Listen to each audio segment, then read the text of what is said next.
Got all that. Okay, we'll now call the Legislative Citizen Commission on Minnesota Resource LCCMR to order.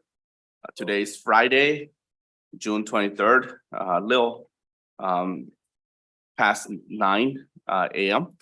So today we're gonna have another full agenda, all-day agenda, and hope that I can keep the sequence moving as smooth as yesterday, Chair Gibson. So, and welcome back, everybody, and also welcome back those who are online. We're gonna call each group forward with 15 minutes time to present, just like yesterday, and I will call their proposal ID and the page where you can give them a score as well. And let's start with the first group, if they're, Mr. Chair, yes. I'd like to report a conflict of interest on Roll twenty call. 24-076. Mhm. Derek Buchanan, improving agricultural ecosystems through autonomous weed control. Commissioner Reese, I We're couldn't hear you. reporting a conflict of interest. Oh, right. We're gonna do that. Do we do that after a roll call?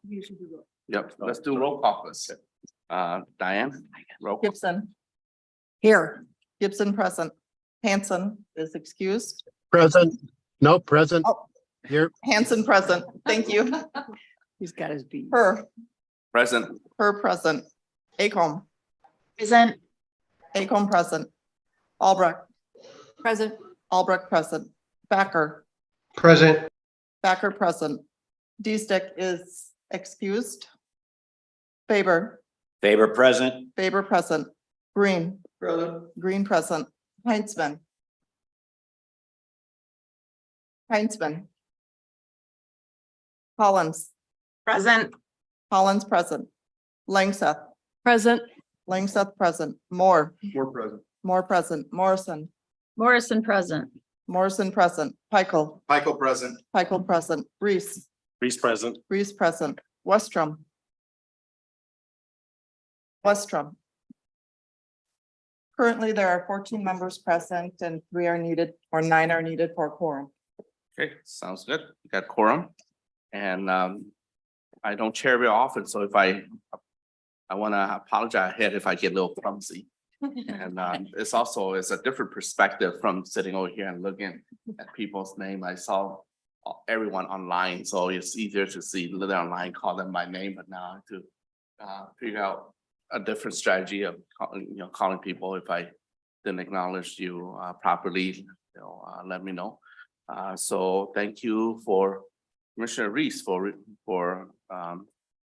mentioning the conflict of interest. So we'll go ahead with that. Commissioner Reese, you had any follow-up? Yeah, thank you. Just would like to report a conflict of interest on 2024-076, Derek Buchanan, improving agricultural ecosystems through autonomous weed control. Okay, good. Let's see. Commissioner Faber. Thank you, Mr. Chair. I'd also like to report a conflict.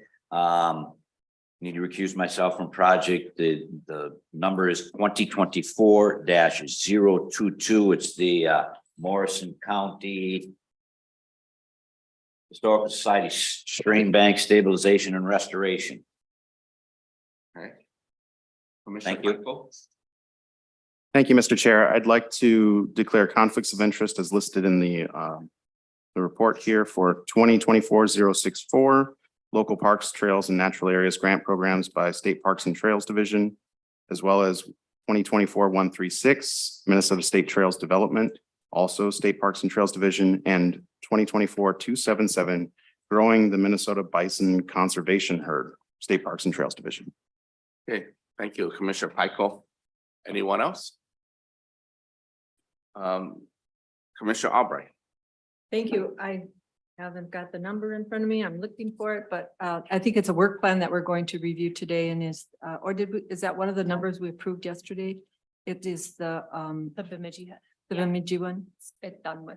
We did that one yesterday. Okay. So that I don't have anything. Thank you. And Director Nash is logging, help us log that too. Sounds good. Now we're on track in mental resource. Now we're on track to hear 2024 proposal presentation.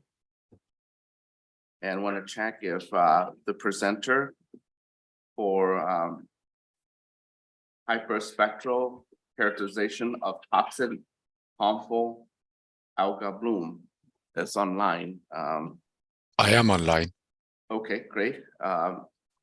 Please introduce yourself, are your presenter that's gonna be joining you.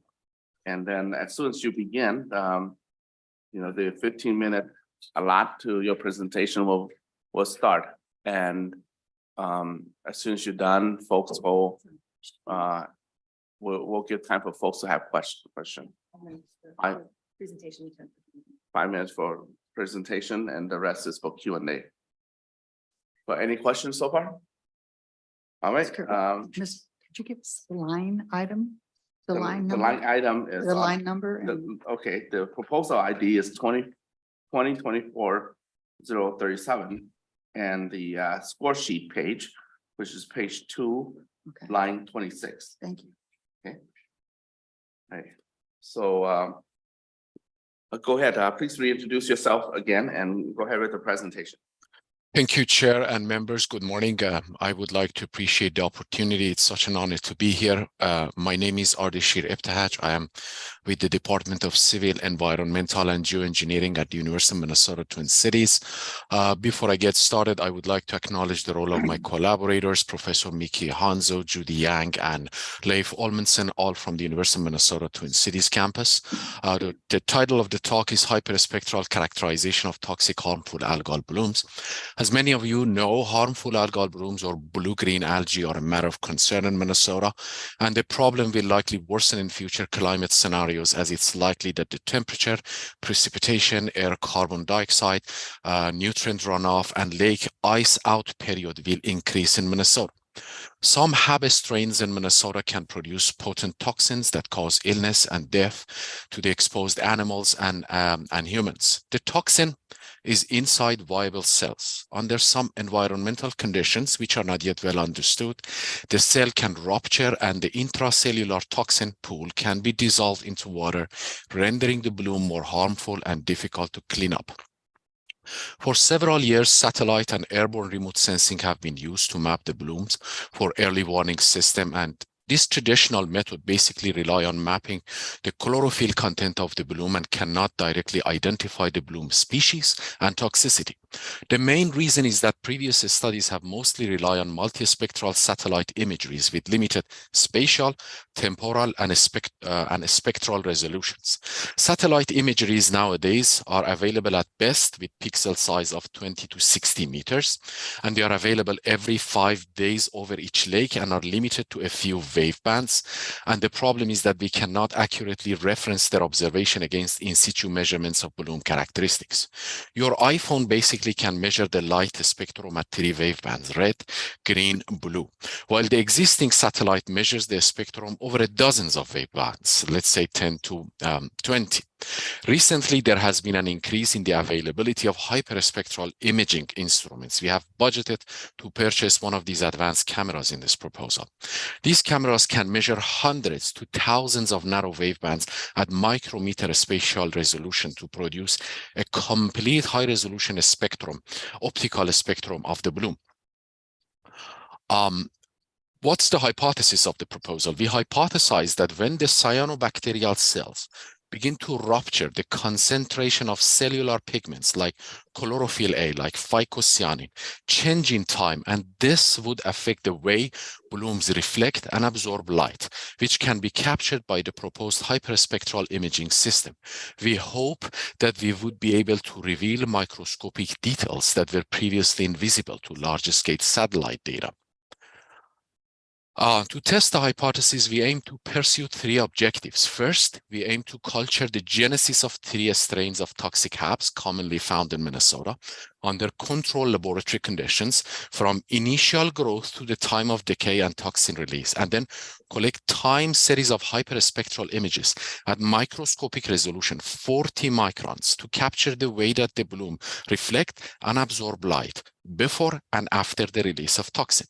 There is a huge gap between the scale of our laboratory experiments and satellite observation. To fill this gap, in the second objective, we will collect bulk spectral measurement of a mixture of blue-green algae and green algae species at a meter scale resolution over the outdoor St. Anthony Falls laboratory bioreactors to scale up the outcome of previous activities for remote sensing application. The spectroradiometer we are going to use in this task is already purchased through previous support by LCCMR, and we are very thankful for that. In the second objective, we will compile the collective data to understand why, when, where we can detect toxicity of the blooms and apply the obtained knowledge to verify the extent to which current and upcoming satellite observation can be used to detect and estimate Hawj species and toxicity level over Minnesota. Outcome, the last slide. I'm among that group of scientists that would enjoy going from problems to books and not vice versa. So I believe that the outcomes are a little bit self-evident, but I would like to name a few. We will provide a unique hyperspectral dataset which does not exist to the best of our knowledge in the world.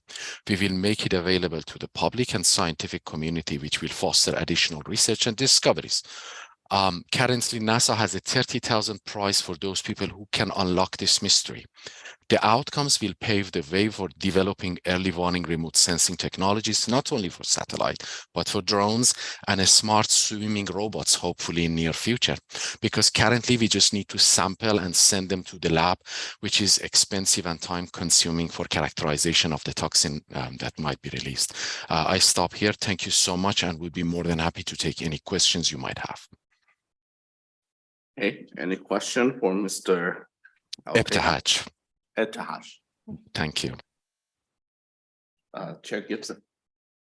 Thank you very much, Mr. Chair. I am just curious if you will take the next step and make this information to the public. It would be nice when people visit our lakes that they could have some data about this algae. So just curious about your distribution once the project's over. Mr. Ebtahaj. Thank you, Chair and the members. My answer to the question is as follows. Well, basically, what we are suggesting is very basic science, I believe, but we will share the data that we collected through the GitHub website, and all the scientists and people in the public can get access. We are gonna release metadata, videos of our experiments, and all the data to make sure that if anyone would be interested to visit the website, they can understand what we are doing and what would be the outcome of our research to benefit the public. And definitely throughout the research, we would do our best to reach out to newspapers, to other outlets to spread the word and inform Minnesotans about what we are doing and how it might help them in the future to better capture the toxicity of the blooms without too much cost. Okay, any follow-up? Okay. Commissioner Peitel. Thank you, Mr. Chair. I want to speak to activity 1 in your proposal. I noticed that you are collecting microcystis from Madison Lake, but there were listed strains potentially from the aquacultures in Alabama. And I'm wondering if those strains are novel to Minnesota, if there are controls in place to prevent escape. Okay, well, good question, Mr. Ebtahaj. Mr. Chairman and the members, my answer to the question is as follows. Well, those species, as far as I know, University of Alabama culture all of these species and we can purchase them. But we are going to focus on those species that exist in Minnesota, bring them to the laboratory in St. Anthony Falls lab. There will be almost zero probability for them to escape to the nature, but we are not going to bring new species to Minnesota. We are going to focus on those species that already exist, but University of Alabama cultures them so we can purchase from them and make sure that we are going to bring them here under protected conditions to be able to grow them and examine their growth and then lysis condition when the cell ruptures. That's the the way that we come up with my collaborators that how we are gonna conduct this experiment. But we will do whatever is necessary based on the protocols to avoid any leakage to the natural environment. Thanks for the question. Thank you, Mr. Hawj, for the several answers that you gave. Any question from members? Okay, anyone from online? Just in case. No online. All right, Mr. Hawj, thank you for your presentation. Thank you so much. Yep. Before we go to the next one, I have a little announcement. We have a little gap at 11:15, and we're gonna try to move the 11:30 or 11:45 presenters to that time. If they're here, we'll call on them. We want to keep a pace, but we don't want to rush either. But looks like we're doing well thus far. So next on our agenda is the characterization of chemical and structural fire wastewater. The patient line is page 2, line 27. Proposal ID is 24-057, and want to see the presenters there. Miss Grace Wilson, are you online? Yep. Okay, please go ahead with your presentation. As we Right, set thank the you. clock now to 15. Yep, and go ahead with for 5 minutes or so, and we'll have follow-up questions. Thank you. Go ahead. Thank you, Chair Her and members of the committee.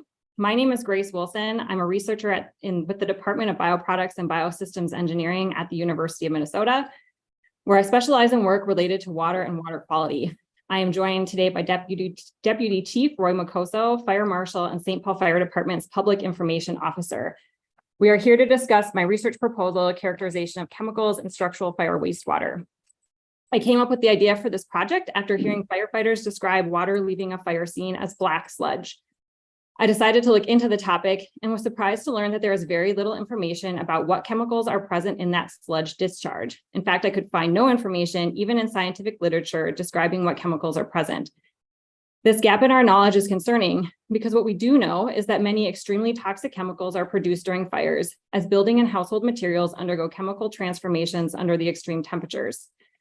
These chemicals include a group known as persistent organic pollutants, so called because they are known to be toxic to humans, toxic to ecosystems, and are extremely durable and persist in the environment for decades, if not longer. PFAS chemicals are one example of a persistent organic pollutant many of you may already be familiar with, and which are likely found at fire scenes. However, other equally toxic chemicals are formed during fires, such as a group of chemicals known as polychlorinated dioxins and furans, which are byproducts formed when PVC plastics burn. These are the same chemicals that were released following the train derailment in Palestine, Ohio in February of this year, which sickened nearby residents and killed up to 45,000 aquatic animals in that area.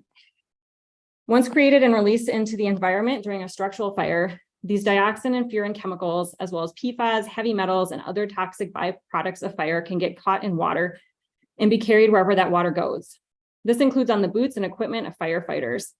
Larger amounts can also be carried into stormwater drains as the thousands of gallons of water used to put out the fire drain away from the scene. The water in these sewers is not treated, and thus these chemicals will be carried through our storm drains, eventually winding up in area rivers and ponds. No one knows for sure what specific chemicals are found in this discharged water and at what concentrations, so we can't say for sure how much of a risk this discharge poses to our fire personnel, our communities, and our water ecosystems. The results of my proposed research project will provide an answer to that question.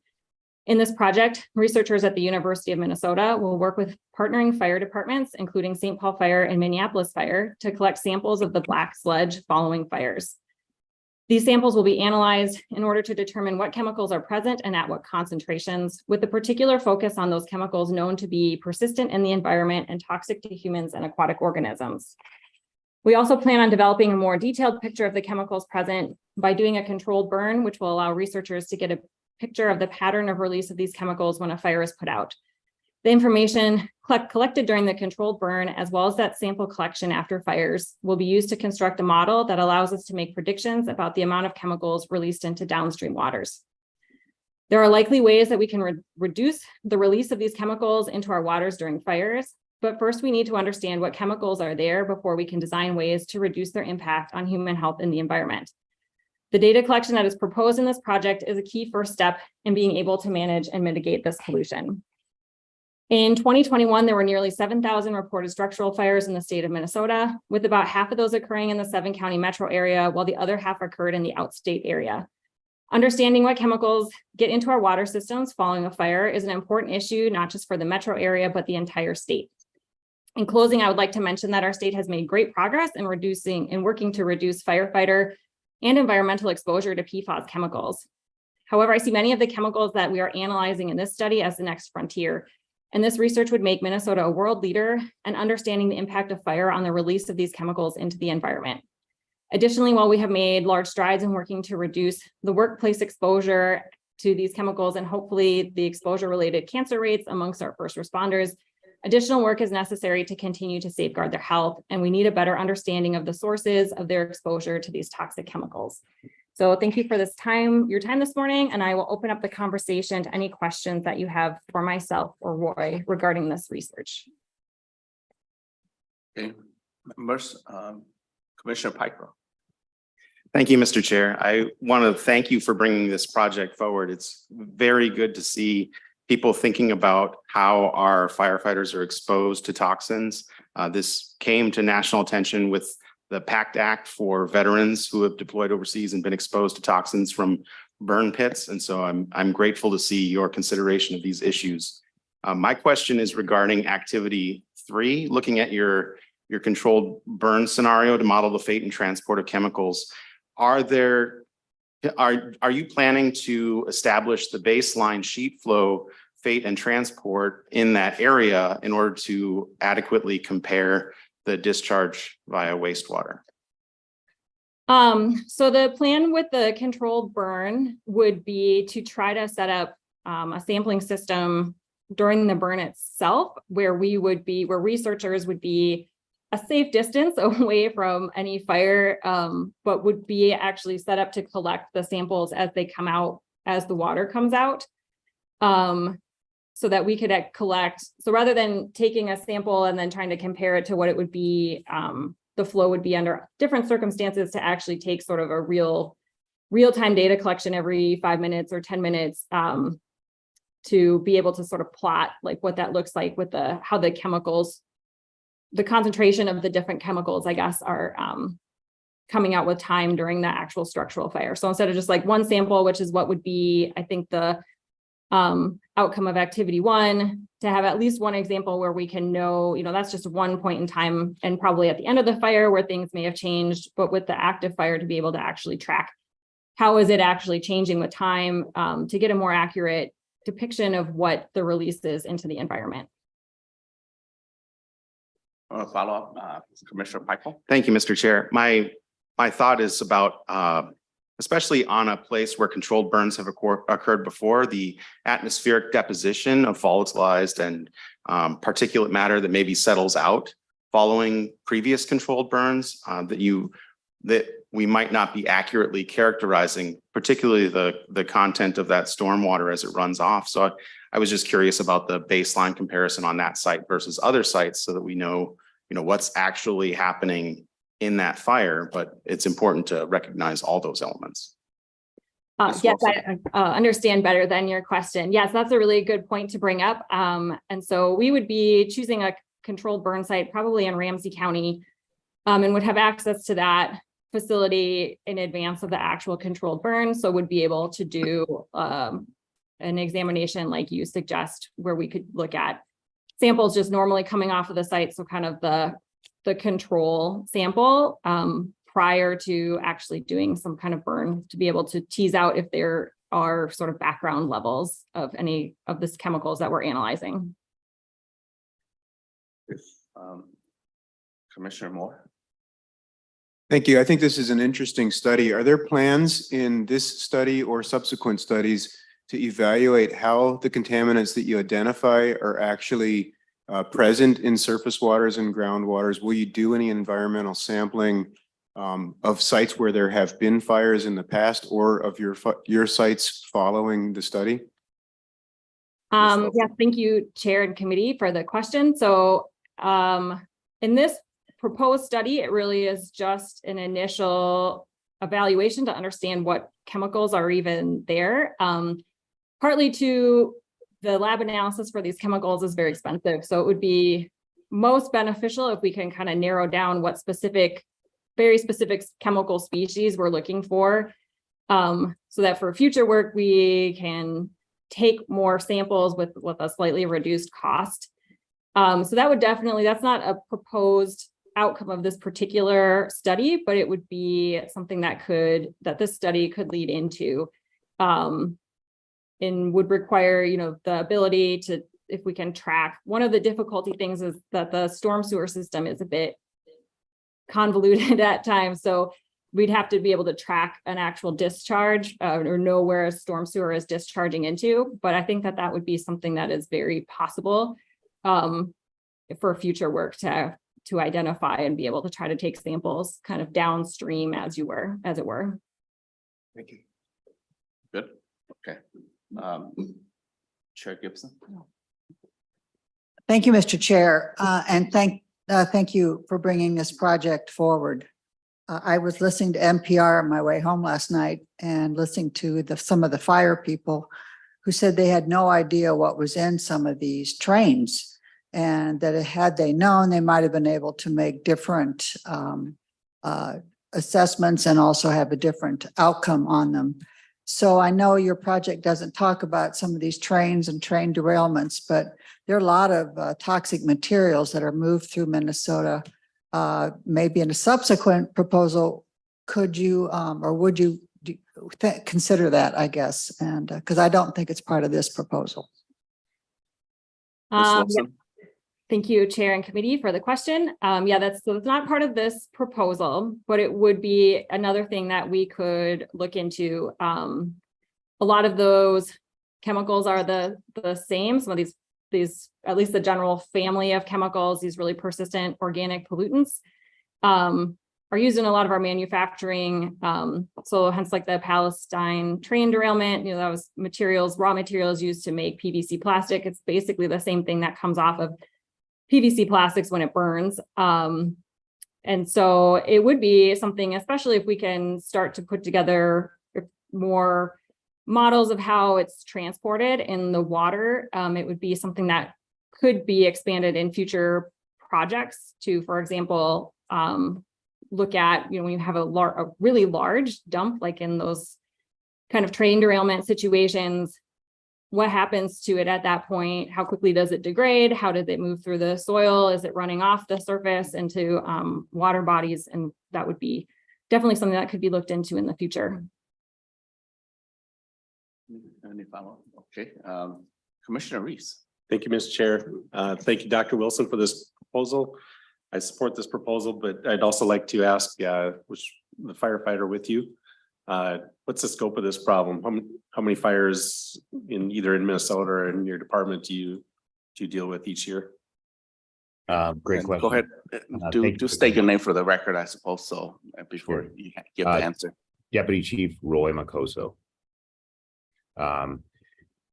Roughly around 7,000 fires annually in the state of Minnesota. When you look at the call volume for the city of St. Paul, we go on about 60,000 calls a year. Of that, about 4% of that are actual fires that are extinguished.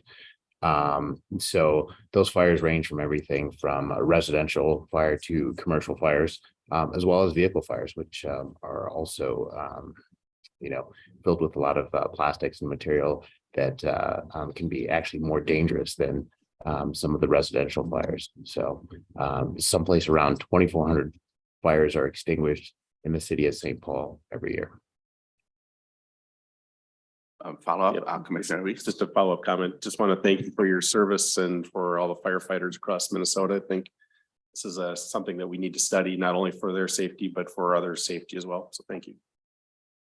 Thank you. Good question, Commissioner Reese, and thank you, Deputy Chief, for your service as well. Any other questions? Well, thank you both for your presentation. Okay, all right. Now we move on to the third. Number 3 on our chart here. It'll be proposal 2024 198. And that will be on page 9, line 109. Early detection of invasive briars in native pollinators. And I believe the presenter is Schroeder, Ms. Schroeder. Are you there? Yes, good morning. Okay, Mr. Schroeder. And go ahead anytime you're ready. Good morning, Mr. Chair and members. My name is Declan Schroeder. I'm an associate professor at the College of Veterinary Medicine in the University of Minnesota, Twin Cities. This morning, I'm going to describe a situation where it's really come to light from the current work that we've been doing on a current project funded by the NTRF. It's a project where we originally were seeking to understand what are the threats to the decline in honeybees, and sorry, not honeybees, but bumblebees. And we were assuming that the honeybees were transferring viruses to bumblebees. On my slide, you can see that we was doing this using a genetic approach. We were looking to sequence the different viruses in honeybees and bumblebees. And we discovered lots of viruses in honeybees, as we expected to see this. But what is quite clear and shocking to us that there were unique viruses that were only found in bumblebees. And these viruses are so new that we were surprised, and we were completely, it was completely unexpected, especially since lots of other projects have looked at viruses in bumblebees. So this raised the question of what we are missing. And many of these viruses, even though they were new to bumblebees, they still belong to a group of viruses that are known to cause lots of damage in honeybees.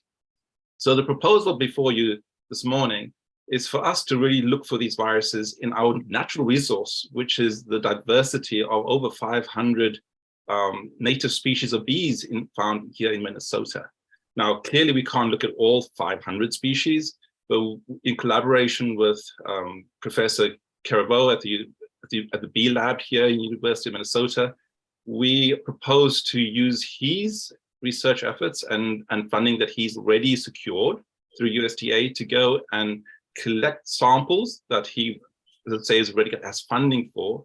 And these samples in activity 1 will be brought to my lab, and we will isolate viruses from these different species. Many of these species, I say, we've never studied in the past. We expect to find a lot of new viruses, and many of these are likely to be invasive viruses. The second activity would be for us to use the molecular biology techniques, the techniques I've just shown you on the bottom left, where we can actually sequence all these viruses and see where they fit within all the viruses known to infect honeybees, and now that we know of bumblebees. This diversity is important because without understanding what they have, we have no idea how to react to them when they cause disease and they cause pressure on our native species. And, we know that these species exist now because, 10 years ago, we had no idea. Again, funding through the NTRF has revealed this rich diversity, and we are trying to change habitats. We're trying to change our behavior to encourage the survival of these species. And it'll be a shame to have this in place only for viruses to come in and cause damage. So we want to be forewarned. We want to make sure we understand what's the pressures, and viruses are clearly involved, as we've seen in honeybees. And now we've seen, because of the project on bumblebees, that these viruses are there and present. Without this knowledge, we cannot react. We cannot be prepared. Today, we have tools to try and combat viruses in honeybees. We are proposing in another project to try and combat these new viruses that we found in bumblebees. And so similarly, we want to be ahead of the game, right? We want to make sure that we understand these viruses in all these other native species, and upon characterization, we'll be able to tackle them head on. So again, I thank Chair and members for this opportunity, and I welcome any questions. Good presentation. It's very intriguing. Question from members? Commissioner Faber. Thank you, Mr. Chair. Thanks for the presentation, Dr. Schroeder. I'm curious then, since you guys have been picking this up, have any of our neighboring states discovered certain, I mean, do you have an idea of what these viruses might be? Since you've already, have some idea that they're present in our native bumblebee populations? Right. So thank you, Mr. Chair, members. The answer to that question is that you're right. There are a greater effort now nationally to try and identify viruses within our native species. But the overwhelming effort has been on honeybees.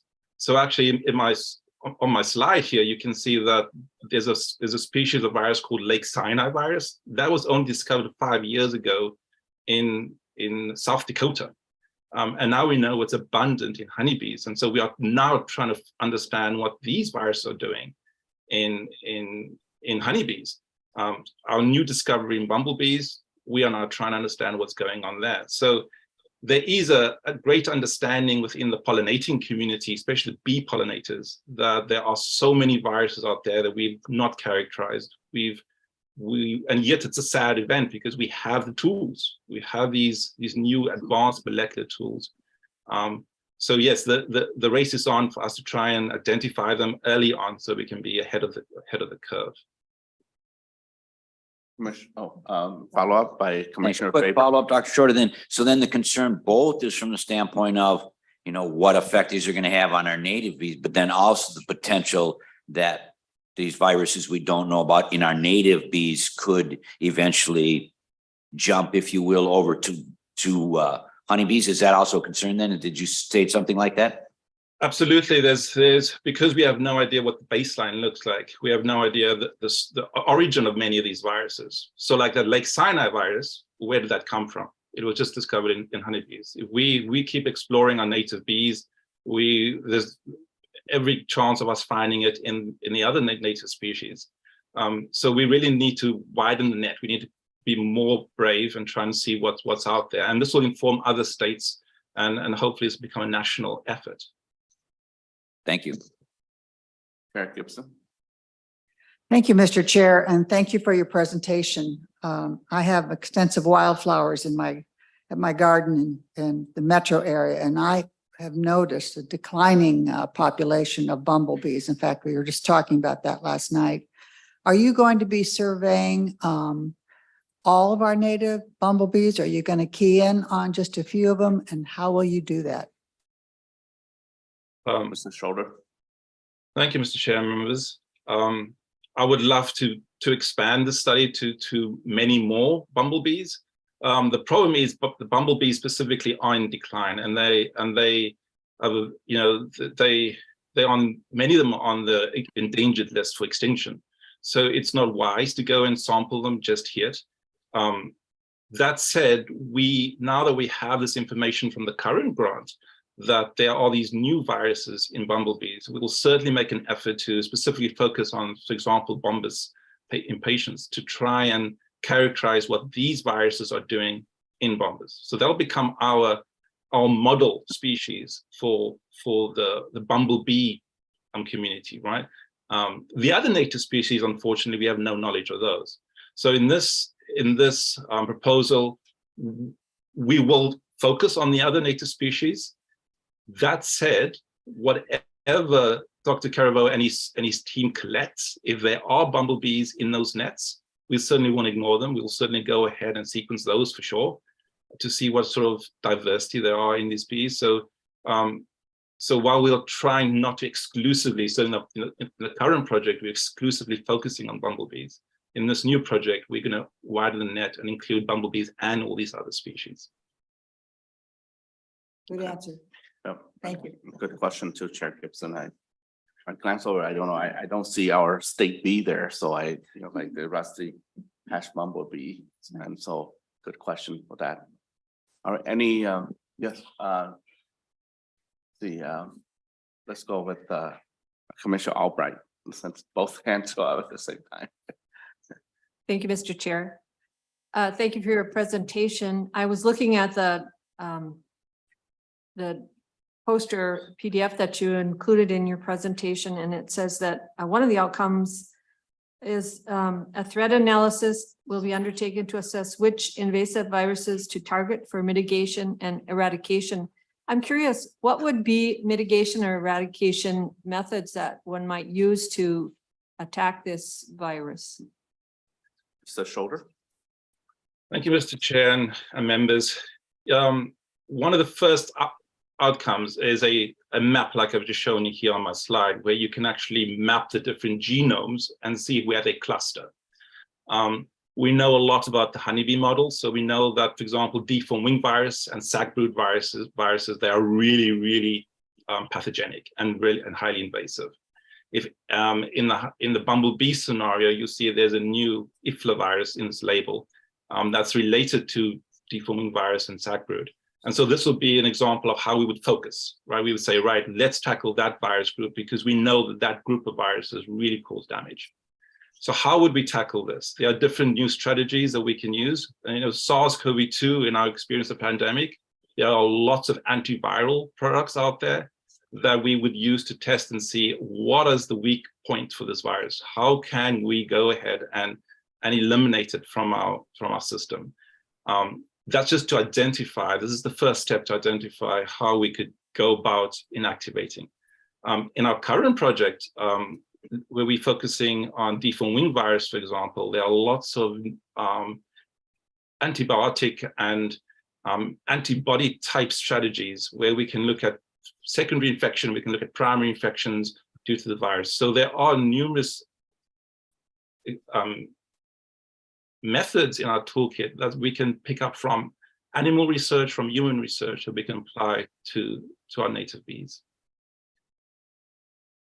Okay, and Commissioner Albright, follow up? No follow-up. No Thank you. follow up?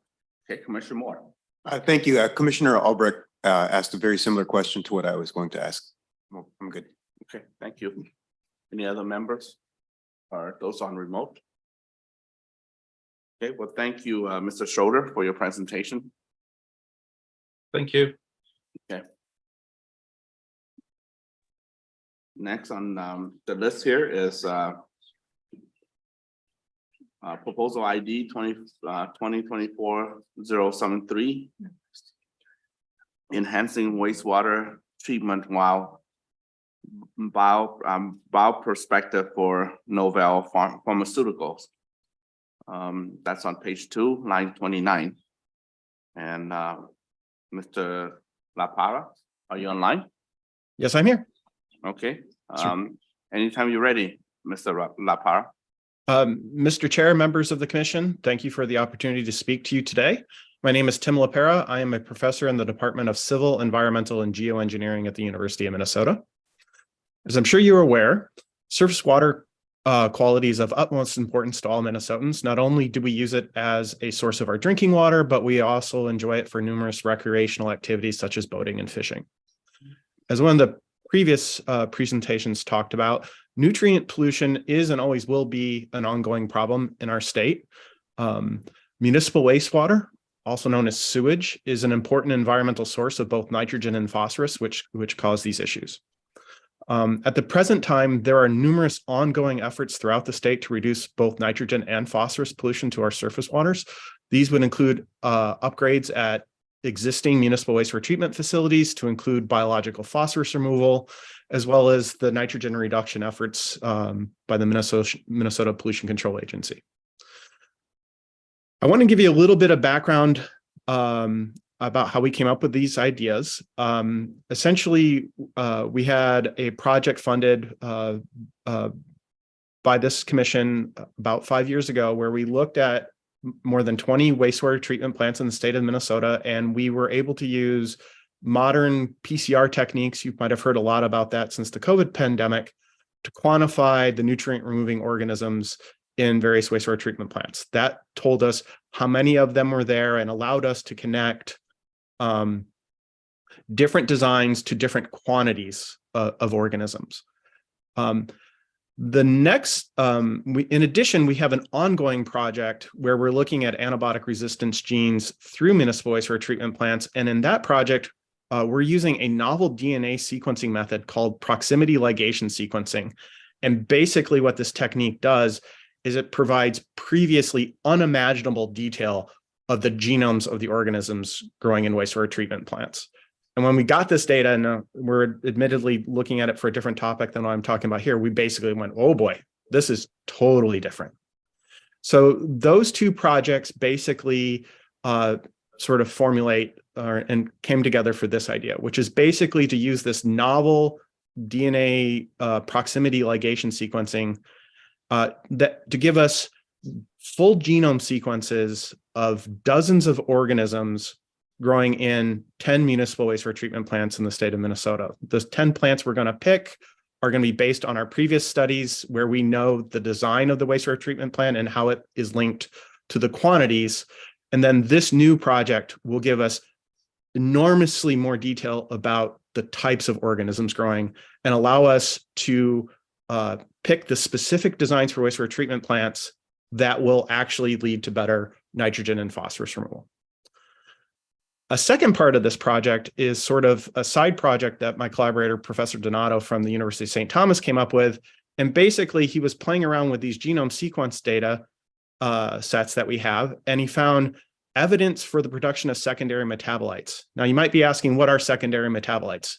These are chemicals that bacteria produce for a bunch of non-essential functions.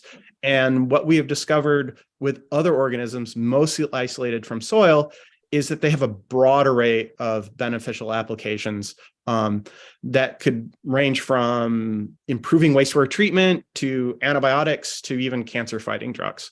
So the second part of our project is basically to mine the genomic sequences from our wastewater organisms using this proximity ligation method and identify novel genes that produce novel secondary metabolites, and then to also use these genomic sequences to guide us in the isolation of these organisms, which would be the first step in potentially mass producing these chemicals. So in closing, Mr. Chair and members of our committee, our proposed project will benefit the state of Minnesota by improving our ability to design and operate our wastewater treatment plants to protect our surface waters from nitrogen and phosphorus. We're also going to just a pretty big paradigm shift here where we're going to start using wastewater treatment plants as a resource of genetic material and organisms to produce something that could be of value to all humans. That is, our project is geared to simultaneously improve wastewater treatment plant while also generating products of value to all Minnesotans. So with that, thank you for your time and attention, and I'd be happy to answer any questions that you might have. Thank you, Mr. Parra. Any questions from members? Yes, Commissioner Moore. Thank you for that presentation. I'm curious about the application of the findings of the work that's to be conducted through this project. And the reason I ask is, we understand that nutrients are removed by wastewater treatment plants, but we also have a good understanding now that pharmaceuticals are not removed from wastewater treatment plants because they're specifically designed to be resilient in biological systems. So my question is once this study is done, how will you engage with policymakers or the public about improving wastewater treatment, both for the nutrients and for the pharmaceuticals? Mr. LaPra. Mr. Chair, members of the commission, thank you for the question. As far as the outreach and promotion of this work, it'll occur through several different avenues. Most of the general outcome of this work is going to be teaching or informing us as an engineer how to better design wastewater treatment plants. We actually don't know a whole lot about the organisms growing in wastewater treatment plants. Things grow and we kind of like it, but we don't know how to optimize them to get the best organisms there. I've got an analogy that I've been spinning around in my head. We can tell you how many basketball players are in the room, but we can't tell you how good they are. So I used to play basketball. You can't distinguish me from Michael Jordan with our old techniques. These new techniques would allow that. So anyway, where this would go as far as outreach, it would start focusing on peer-reviewed publications and conference presentations that we would present to like the Minnesota Wastewater Operators Association, the Conference on the Environment, and other meetings that occur within the state of Minnesota. We are going to be publishing all of our work open access, which gives the LCCMR staff full ability to promote what we do. And so that's sort of the outreach and the impact. The goal here is ultimate goal here is to change how we design wastewater treatment plants to make them better performing and, most importantly, more reliable. Nutrient removal at wastewater treatment plants is not as reliable as we'd like it to be. Your question about the pharmaceuticals, so the current project is a very different paradigm where we're actually trying to mine the wastewater organisms to produce pharmaceuticals that might be of interest. You're actually asking a different question, which is how do we degrade these pharmaceuticals? And that varies substantially depending on the individual pharmaceutical that we're talking about. Some of them are actually very biodegradable, some of them aren't. The solution to that problem is complex and both politically and scientifically. But, so one option is we stop using specific pharmaceuticals that we know are very difficult to degrade.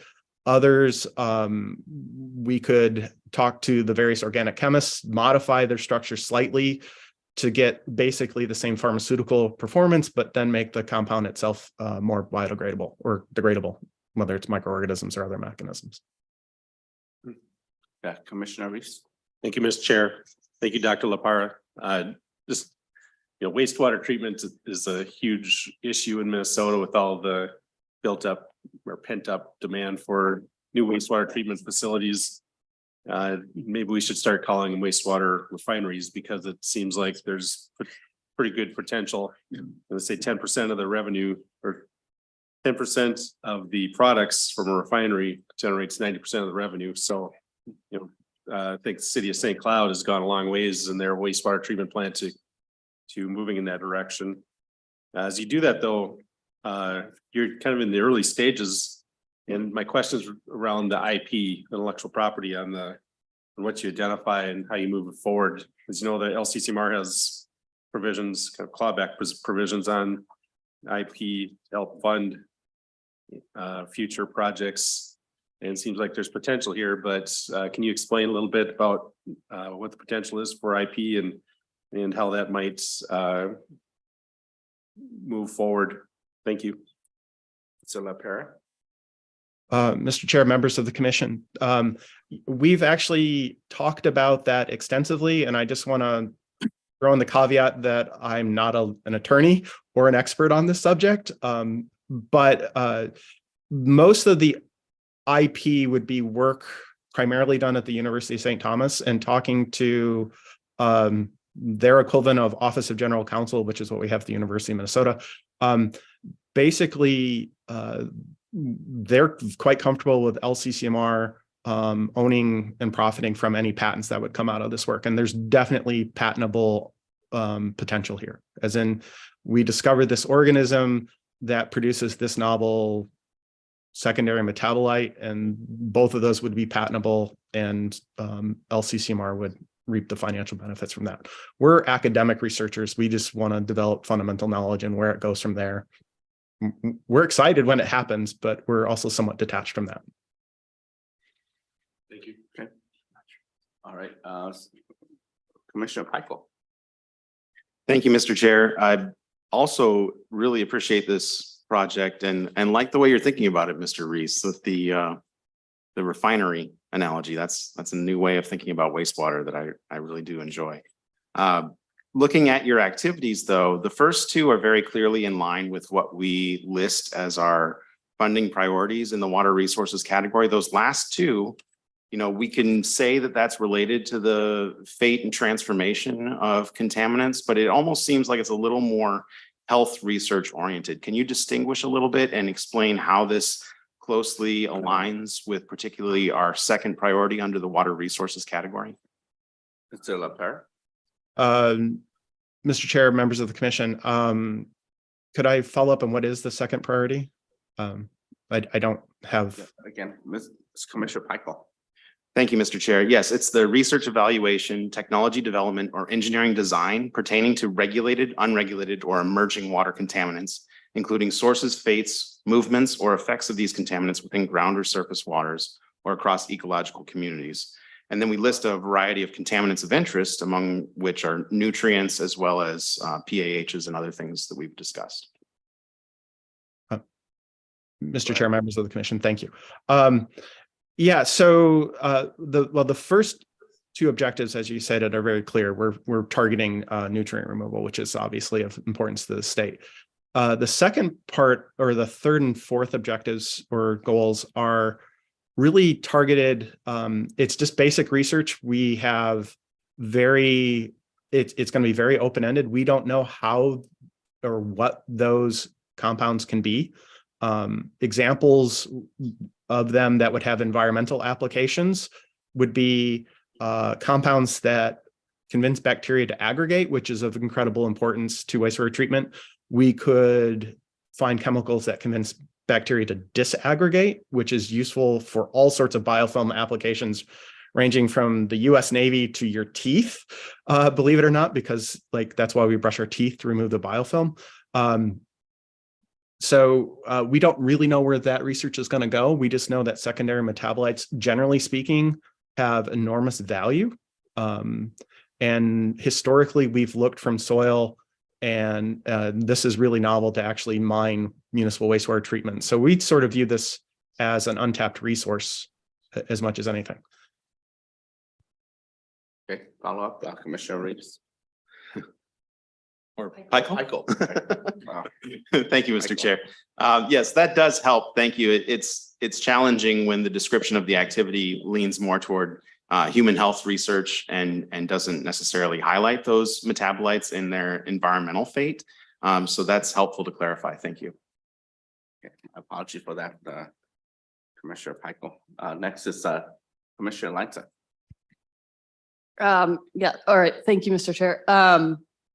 I'll try and keep it brief since we're running out of time here. I guess my question to you is, I understand the interest in looking at this for a wide variety of potential uses, but as a tax-paying Minnesota citizen, I got to ask, we're talking about subsidizing the research and development for pharmaceuticals. Why is it important that you're doing this research rather than pharmaceutical companies doing this themselves? Thank you. Salapara. Mr. Chair, members of the commission, there's a very big difference between academic research and the research that pharmaceutical companies would do. Pharmaceutical companies have a specific goal in mind that they're trying to treat some specific issue. We're just trying to discover these metabolites in the organisms that grow them. If we are very, very successful and we have a patentable organism, the pharmaceutical companies, if we find something of medical value, would have to take our research and build from there. So we're step 0 or step 1 in that process. Okay, Dot, any follow-up? Perfect. Exact 15 minutes. So thank you, Mr. LaPara, for your presentation. We move to right on the dot 10 o'clock presentation, proposal ID 2024-04-046, and it will be on your page number 1, line 11. The fate of Minnesota lakes in the next century. And again, welcome, Mr. Abdahar, and feel free to bring your colleague in presentation too, as well, because I think their name is listed. So welcome back, Mr. Abdahar. If you are still online, go ahead with the presentation. Yes, thank you, Chair and Commissioners, especially with your patience with my last name. Once again, I just want to thank you for the opportunity. For those new members, I am Ardeshir Ebtahaj. I'm an associate professor in the Department of Civil, Environmental, and Geoengineering. My collaborators on these proposals are Professor Miki Hanzo from Civil Engineering and Professor Vipin Kumar from the Department of Computer Science. The title of the talk is The Fate of Minnesota's Lakes in the Next Centuries. Well, in the past 2 centuries, many lakes have disappeared and many more are emerging in the world.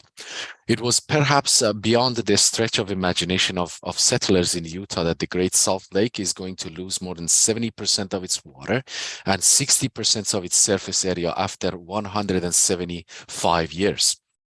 Every time I walk by the Lake of the Isle and many other beautiful lakes in Minnesota, I see the algal blooms, I ask myself how the lake used to look like 50 years ago and how they are going to look like 50 years from now. And I think this is a very basic fundamental questions that we all Minnesotans need to ask from ourselves, especially in light of the fast changing climate. Climate projections indicate that Minnesota will be wetter.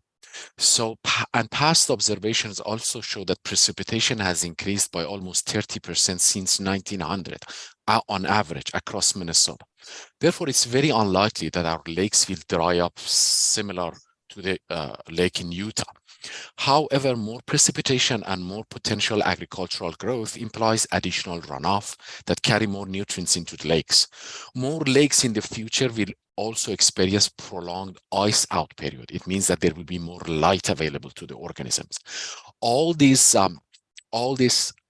environmental impacts like increased air temperature, carbon dioxide, and more light will likely provide a more favorable environment for blooms to grow. What is the hypothesis of our research? We hypothesize that eutrophication of Minnesota lakes will accelerate in the following decades. But what's the goal? The goal of the proposal is to study and quantify how water quality in Minnesota lakes will change over the next century in response to potential scenarios of climate change and land use.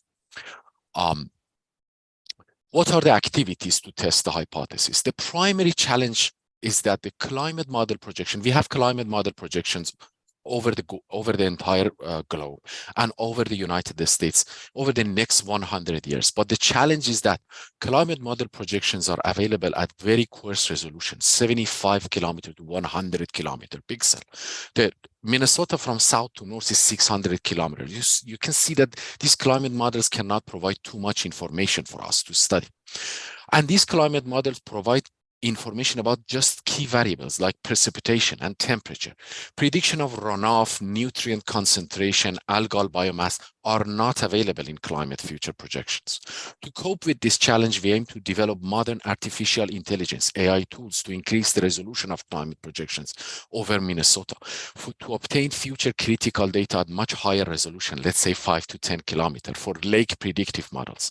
These AI techniques are called super resolution techniques. Let me give you an example. When you buy a TV and it's very large, Comcast cannot provide adequate high definition data to fill all the pixels. However, the TV manufacturer uses an algorithm in the background to sharpen the resolution and provide a super resolution experience to you.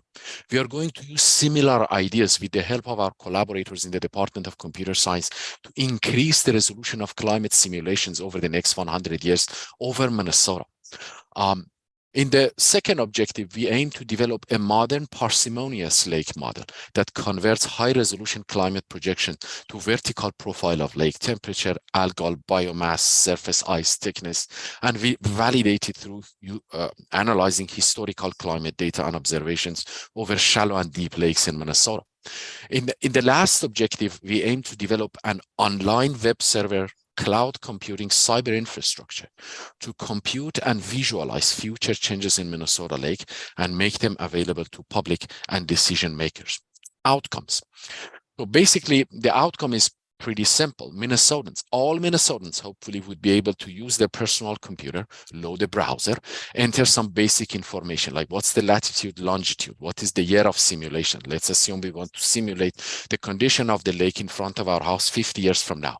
Mean depth, water transparency, lake fetch, and then obtain a simulation of key important variables that affect our life, like water temperature, turbidity, ice in and out period, algal biomass concentration throughout that year.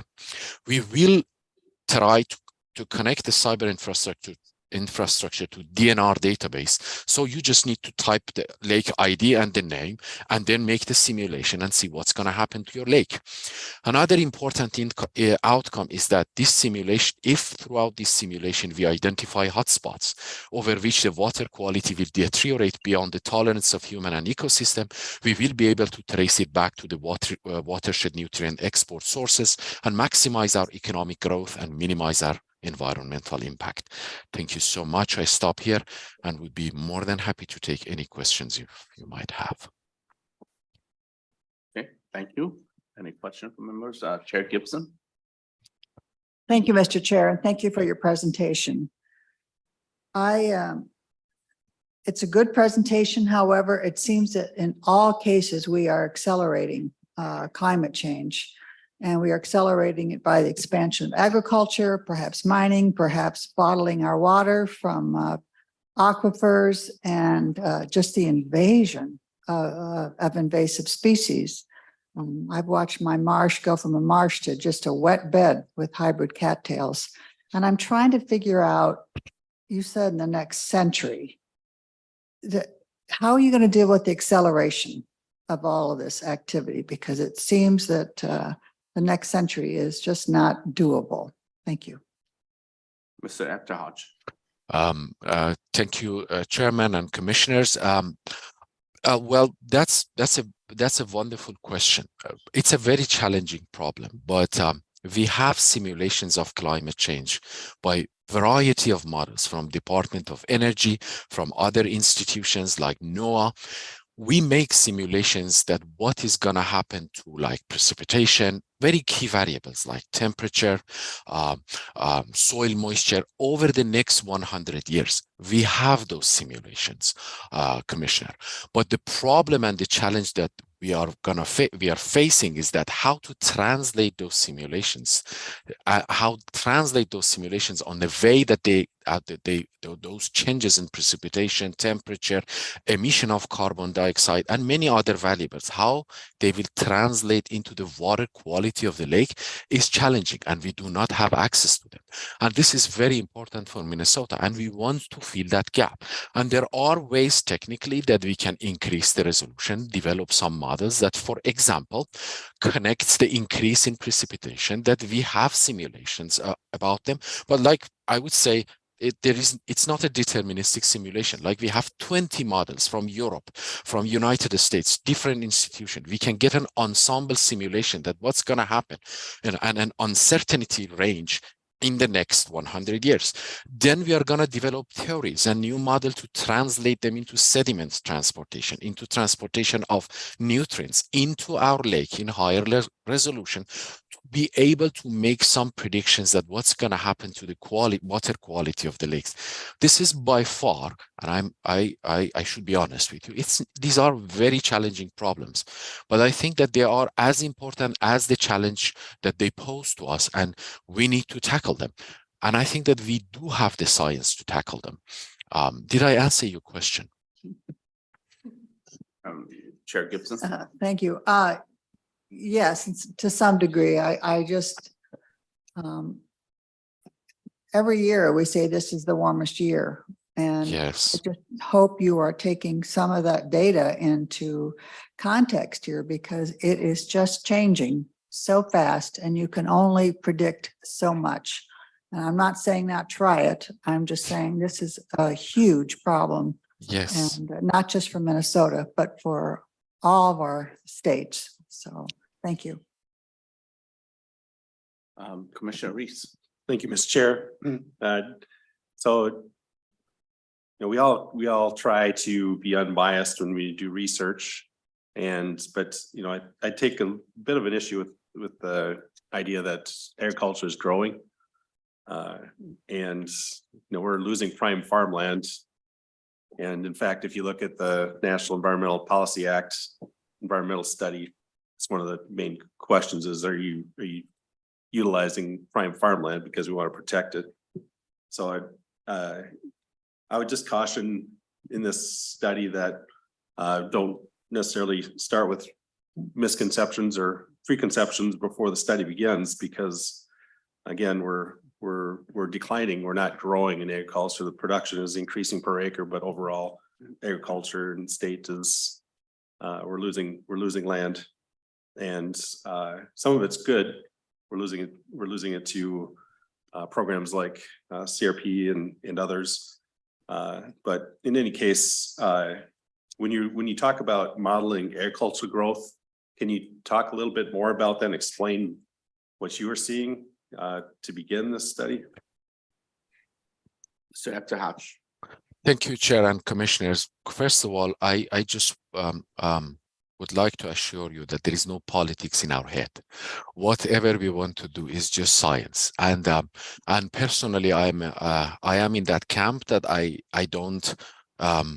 I'm not in favor of climate fear. I am in favor of science. We need to do our best to be able to predict what's gonna happen to our future and be ready for it.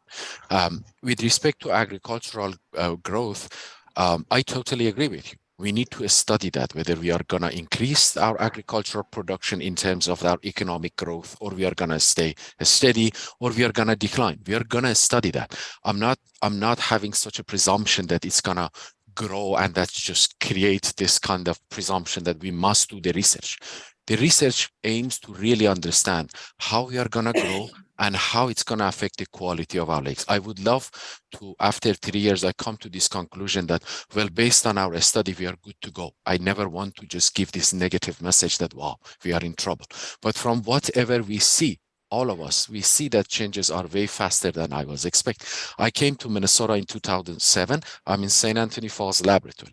The waterway next to me that goes to the water kind of power generation, Excel Energy power generation plant that we have, it used to be completely frozen when I was a graduate student here. Over months, it's no longer frozen. So temperature is increasing. And I just want to study that because I just want to know what's going to happen in the next century. But I do not have, Commissioner, any presumption about what's going to happen. We are going to study that thoroughly. Mr. Chair. Yeah, follow up. Yeah, I think there was a misconception there already, because I'm talking about the science, not the politics. So I happen to believe in changing climate. But again, I think it's very difficult to predict a century down the road, especially when it appears, we're using words already like agricultural growth. I have a lake next to our place, or next to my farm, used to be really turbid, a lot of mud, because there's a lot of rough fish in it. Got invasive snails in it. Now the water's clear. So it's hard to predict how things are going to work out in the long term. And so I think that's one thing I would encourage you to do is bring in other perspectives than what you currently have. Thank you. Thank you, Commissioner Reese. Any questions from, we have a remote question on an online question from Representative Becker. Go ahead, Representative Becker. Yeah. And I really appreciate the looking into this further. I would have similar comments, because agriculture, we know that corn, soybeans actually are carbon neutral, or actually pulls carbon from the air. And I know the earth, I'm a chemist, that's my study.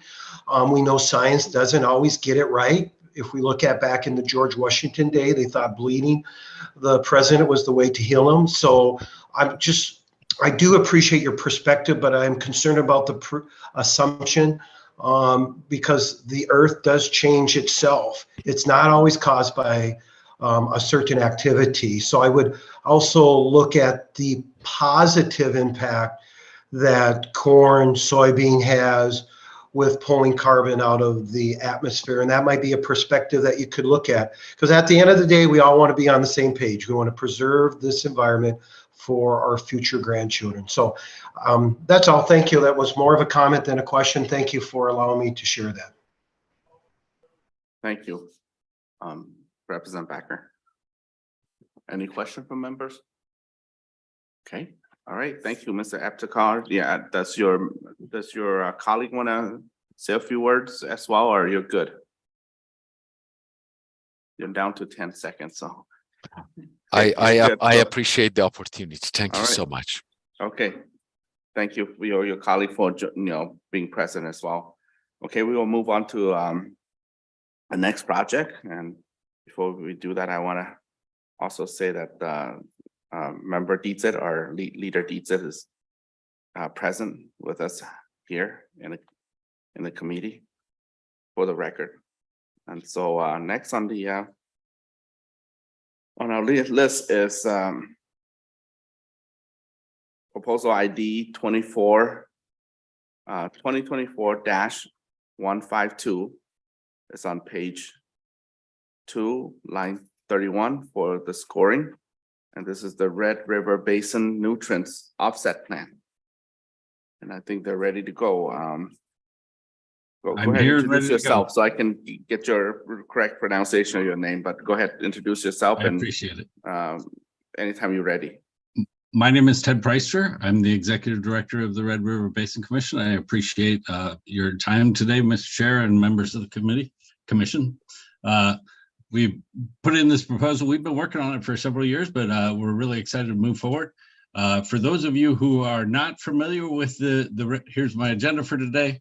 For those who don't know the Red River Basin Commission, because the Red River is the border between North Dakota and Minnesota and flows into Winnipeg, it's really complicated to get anything done in the Red River Basin because there are different approaches from those 3 states and provinces. So that's where the nonprofit organization comes in, and we maintain relationships with all the agencies, entities, state and local officials and provincial officials. So that's what we do. And our intent is to take care of the river writ large. That includes water quantity, too much water, not enough water, and really more and more important of late has been water quality, which is what this project gets towards. Again, I'm located in Fargo. I have offices and employees in Winnipeg as well. So we have a really good representation throughout the basin. But again, I talked about multi-jurisdiction. It's hard to get anything going. The flat topography here in the basin makes nutrient challenges even more challenging.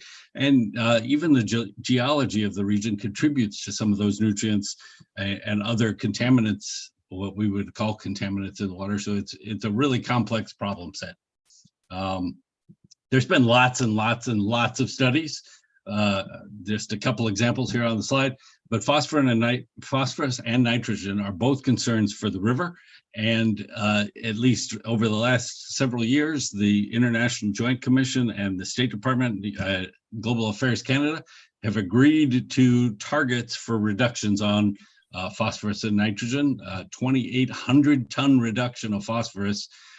About half of that has to come from the United States, and about 1/4 eventually comes out of Minnesota specifically. Part of those studies show things like this map that I'm depicting here, and those are all nutrient sources that are from the landscape. Runoff bringing the nutrients, and this one in particular is phosphorus. Where does the phosphorus come from? There's some really good places where there's not a lot of phosphorus. Those are the green ones, obviously, but the red ones really have lots and lots of phosphorus being added to the river. And so how do we address those? Because conventionally we can only regulate point sources, and these are non-point sources. So my project is intended to help address that in the long term. The newest permits that came out from the Pollution Control Agency for cities in the basin, I have 5 partner cities. It's Moorhead, Thief River Falls, Roseau, Warroad, and Breckenridge. All of their permits include this particular language, and all of the cities have opted to join a working group with me to find better solutions, because each of them faces challenges, fiscal barriers or treatment barriers. Even some of them have water that exceeds the phosphorus limit coming into the city. So they have to remove phosphorus to put it into the water supply for their citizens, and then they have to remove it again. And so they are being double charged with this effort to remove phosphorus. So we want to look at better alternatives for that. The plan, as we've outlined it for the next couple of years, includes drafting and identifying a pilot watershed, highlighting specifically where we're going to have the most benefit rather than, really cleaning up a stretch of river that doesn't have as much of an issue, cleaning up one that really does. And those cities potentially could invest in that project and get an offset. And then in the second year, we would deploy, or second phase of the operation, we would deploy that to other cities and expand it outside of our footprint. We've worked really diligently to look at the full spectrum of opportunities. This could be big projects for flood retention, and how do we get nutrient reductions out of those? How do we partner with producers and farmers to help them overcome barriers to some of those different nutrient flow models? All of those things would be considered in this. And again, it would be focused in on those target areas where there are real concerns in the river, building towards a larger benefit at the border that we've agreed to. The key element of this, and where we have to spend the most time right up front, is a science-based tool that calculates that. Currently, there isn't a good way to express how reductions in surface runoff and nutrients translate downstream. So even under the current system, if we were to do a major project that we've identified, we'd remove about 400 pounds of phosphorus a year from the river at the point where it's happening. But the current tools say that that turns into 62 pounds at the border. And so we have to do a lot of work to sort of figure out, where did the rest of that 400 pounds go? Is that removed from the system, or is it not removed from the system, or what do we have to do to address that? So that science-based tool is the key component of the first year. The other part then, in coordination with the Pollution Control Agency, they have a credit trading, credit offset system that they have approved on multiple occasions. But that currently includes a 2.6 to 1 ratio. We want to reduce that ratio to closer to 1 to 1, and that's through monitoring and actual assessment of the phosphorus and nitrogen that are removed, so that it's not guesswork. I can give you an explicit answer that yes, this project is reducing this much of the nutrients, and that is the intent of this, to reduce that risk, because there's been too many of these credit trading things that don't actually benefit or can't quantify their benefits. And we intend to quantify those benefits. And then maintenance and monitoring. Any work that we do, we have to build into that plan what the revisit rate is to make sure that it continues to do the job that we said that it did to start with. So those 4 steps are all included in what we're intending to build into the package. The last couple of questions here. Again, it's a complex issue. It gets more and more complicated every time we do that.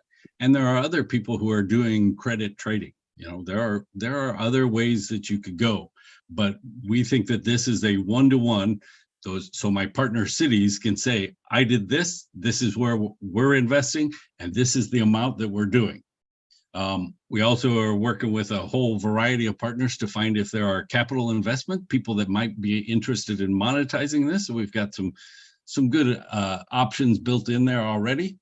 And because of who I am as the Red River Basin Commission, we're formulating our work on this project in Minnesota so that I could easily translate it into North Dakota and Manitoba systems.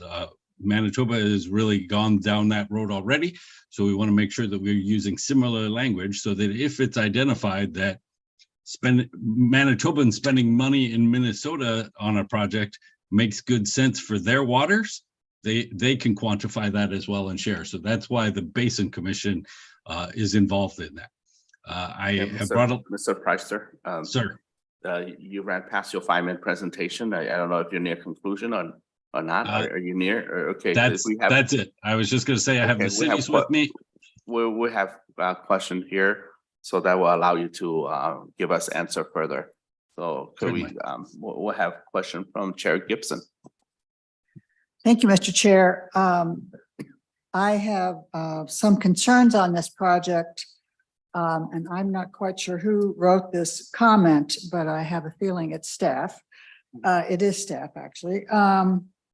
So we have prohibit the trust fund spending for purposes of municipal water, pollution control and municipalities with a population of 5,000 or more under the authority of chapter 115 and 116. So I need to know, first of all, this doesn't seem to fit. And if we're going to stay in compliance with our laws for the Environmental Trust Fund, my question is, were you aware of it, and what is the population that will be affected? Mr. Pastor. I was not aware of that particular comment. Our intent writ large is the non-point sources, so the rural areas where the runoff is primarily coming from. We all benefit in some of those cities, and of course, Moorhead is larger than 5,000, and Thief River Falls. I am not aware of the population of the other three cities. Yes, thank you, Mr. Chair. So you were not aware of these guidelines and restrictions for the Environmental Trust Fund? I was not aware of that particular municipal wastewater restriction. Thank you. Okay. Commissioner Reese. Thank you, Mr. Chair. I have to question the validity of that comment, though, because this is talking about watershed. This is not talking about municipal water pollution in a municipality. This is across a region. And so I would say that it's a question that staff proposed. I don't think it applies in this case, in my opinion. Okay. Senator Green or Commissioner Green. Thank you, Mr. Chair. I'm just wondering, as you're putting this together, you obviously have some information on where the phosphorus is coming from. Do you know if the phosphorus from runoff in the rural areas has increased in the last couple of years, or is it going down? Because the reports have been that the Red River has been continually getting better over the years. So do you have any of that information? Mr. Prester. There is extensive information. In the grand scheme of things, year over year is hard to justify, but since the 90s, it has continued to increase, and it would take a multi-year study to detail that, but we have not decreased significantly, and all the testing I've seen at the border shows continued exceedances of the goals. Mr. Chair, just one follow-up then. I would suggest that you look into some of the studies that have already been done. There are some reports coming out of Canada. They're older now, but they're still valid as to phosphorus and runoff, where it's coming from, and possibly the detriment that the buffer strips have caused in the plains areas where the ground freezes. And now you've got that vegetation along the river, which creates the phosphorus and nitrogen. And so the study out of Canada suggests that the buffer strips could be part of our problem as to where the phosphorus is coming from. So it's we jumped into that thinking it was going to be good without looking at all the statistics around that. And I don't think we need to be spending money on reinventing the wheel here. So I would suggest you look at what information's out there already as far as phosphorus and nitrogen and the runoff that's occurring. Thank you. All right, any questions, comment? Commissioner Lenza. Thank you, Mr. Chair. I came in a little bit into your presentation, so I apologize if I missed this piece. I was just wondering if you could clarify for me. I'm just reading off the proposal. This project will not directly implement conservation practices. Instead, it will create an innovative basin scale plan that enables resources to be invested into the construction of climate smart conservation practices. Can you give a little bit more detail on that? What are we talking about here? Can you just give us some real examples? Absolutely. So if you were going to build a flood control retention pond, there would be additional steps that could include nutrient reduction features within that pond that build resilience throughout the system for both nutrients and flood storage. And then you could monetize that and it could be used as an offset for somewhere else that there might be an issue. Thank you. I appreciate that. The other question I have for you is, I'm sorry, Mr. Chair, I totally jumped in there. If you have looked at any other examples of, the problems with nutrient runoff, especially like the Chesapeake Bay area and just some other, are you looking at other real world examples to inform your kind of process here? Thank you. Absolutely. One of the big partners that we've been addressing that is a commercial firm has done extensive work in the Chesapeake Bay, and we've talked about that as a model for how we could adapt and make it work here.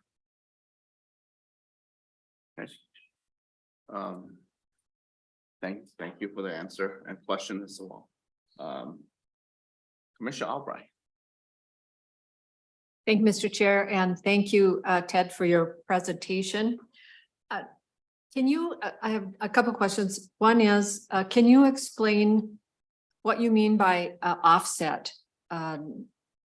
Give a little bit better description for those of us that are not understanding what you're meaning by the offset with, I believe you called out MPCA. And then also looking at the budget, it appears that a large portion of the budget is going to go to an engineering firm, Houston Engineering, which I know they do, most of the work in the Red River Basin, and I'm just curious if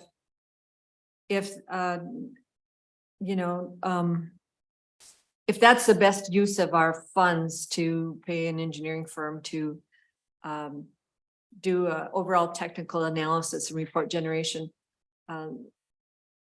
So just those two questions to begin with. Thank you. Okay, Mr. Pricer. I'll be very brief. I use the word offset deliberately because I am not creating a bank. I don't want to be in the process or position of managing a nutrient credit bank. So this would be a 1-for-1 where someone needs to reduce, they are spending money to reduce a nutrient somewhere else. Because there are huge amounts of technical work associated with creating those tools and building those monitoring plans and the confirmation, I need the support. The Basin Commission is a small organization. I have 7 employees, and I don't bring a big technical aspect to the table. I bring a lot of coordination and relationships. And so that's why having that technical support from the engineering firm is key. Okay. Can I just one follow-up, Mr. Chair? Commissioner Albright. Thank you. Right, I get that. I do understand that. I'm just asking about the effectiveness of our investment. So my final question then is,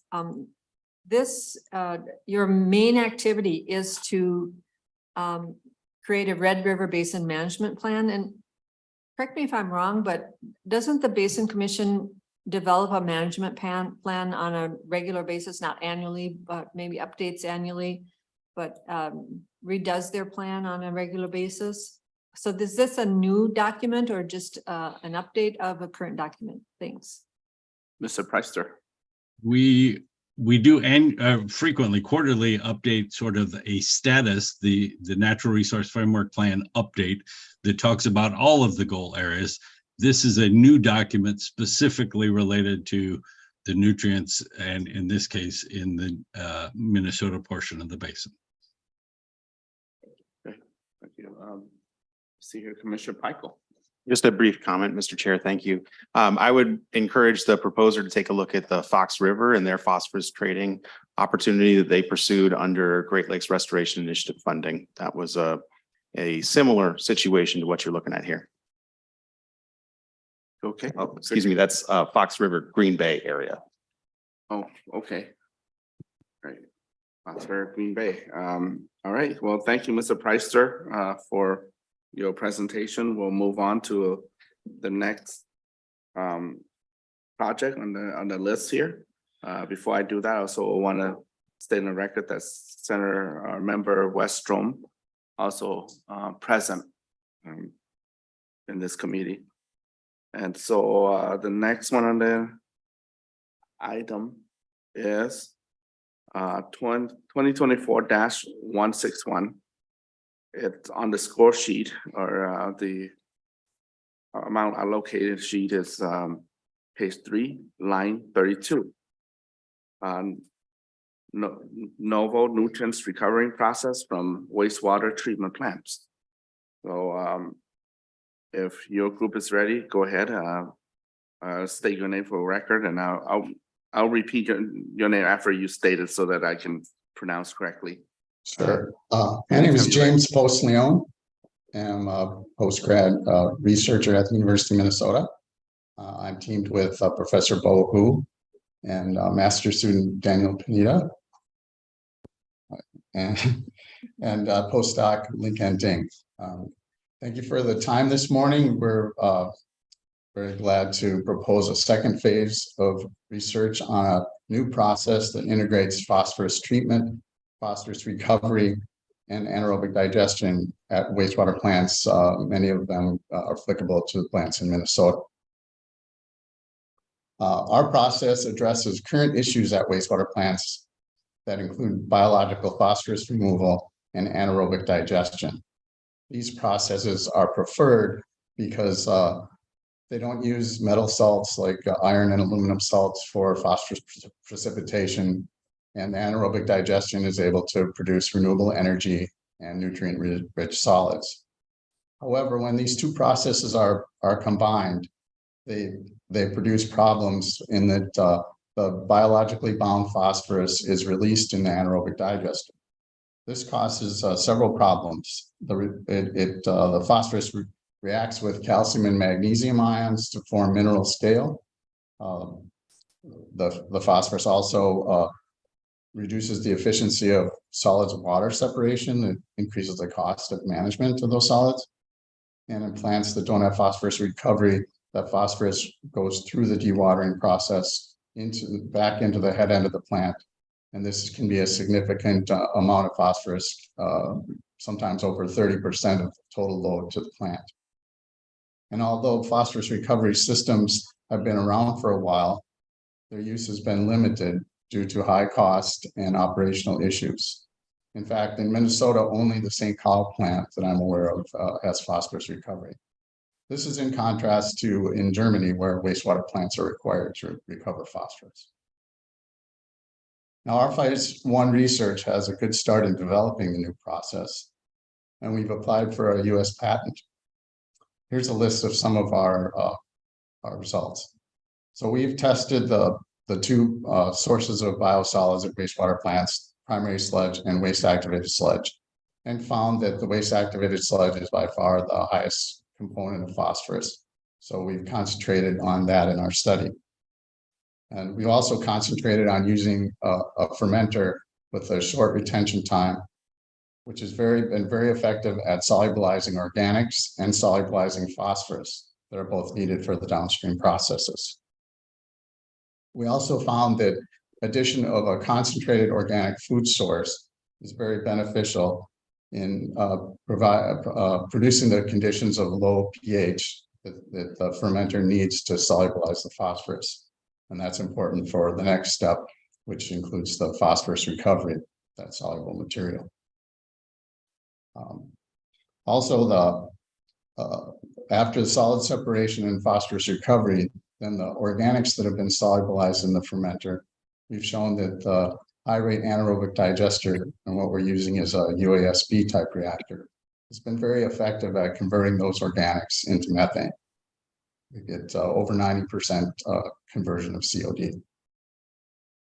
However, there's research still needs to be done to finalize the process and get in more depth into the best solutions for individual process components, such as the solid separation step, phosphorus recovery. We need to better define the reagents and the overall economics of that step.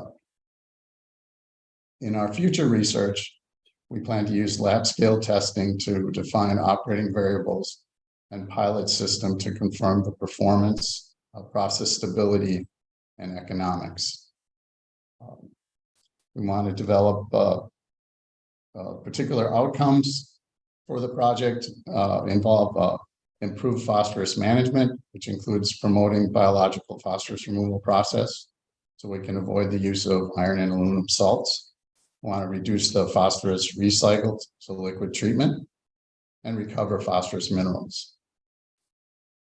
We want to do this in a way where we reduce the cost of wastewater treatment so we can promote these processes. We anticipate that we'll have a less mineral scale, better solids water separation, lower capital costs because our reactors have a low detention time and are smaller than typical reactors. And also the addition of food waste will generate additional biogas. Another advantage that we see in the future is that many small plants don't have primary clarifiers in their process scheme. So our process becomes more simple. So if we look at the graphic up there, the thickened primary sludge, get my head out of the way, we can avoid that process altogether. And that can affect smaller rural plants in Minnesota. Thank you for your time. We're very excited about helping with this project. Okay, Commissioner Reese. Thank you, Mr. Chair. I appreciate your presentation. Thank you for the work you're doing. It's good to see that you've taken the initial funding from LCCMR and moved the technology along to a point that it sounds like you're getting closer to commercialization. I always think that it's good to have a balance between collecting data and characterizing issues and then mitigation strategies. And I think this falls into the mitigation side. So I really think it's important that as a commission we continue that. How would you characterize the technology from a development standpoint, from a technology readiness level? Are you getting it to the point where it's pre-commercialization, or do you still see that there's quite a bit of research to move forward to that point? Yeah, thank you for your comment and the question.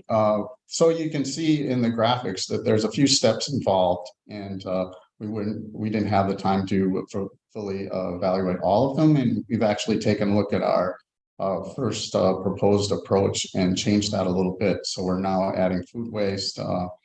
So the fermentation process, we've got that a lot of information on that. The solid separation process, we haven't spent a lot of time. We're just using the lab centrifuge right now with polymer addition, and that's been working well for generating an effluent that has very little solids that is really helping our phosphorus recovery efforts.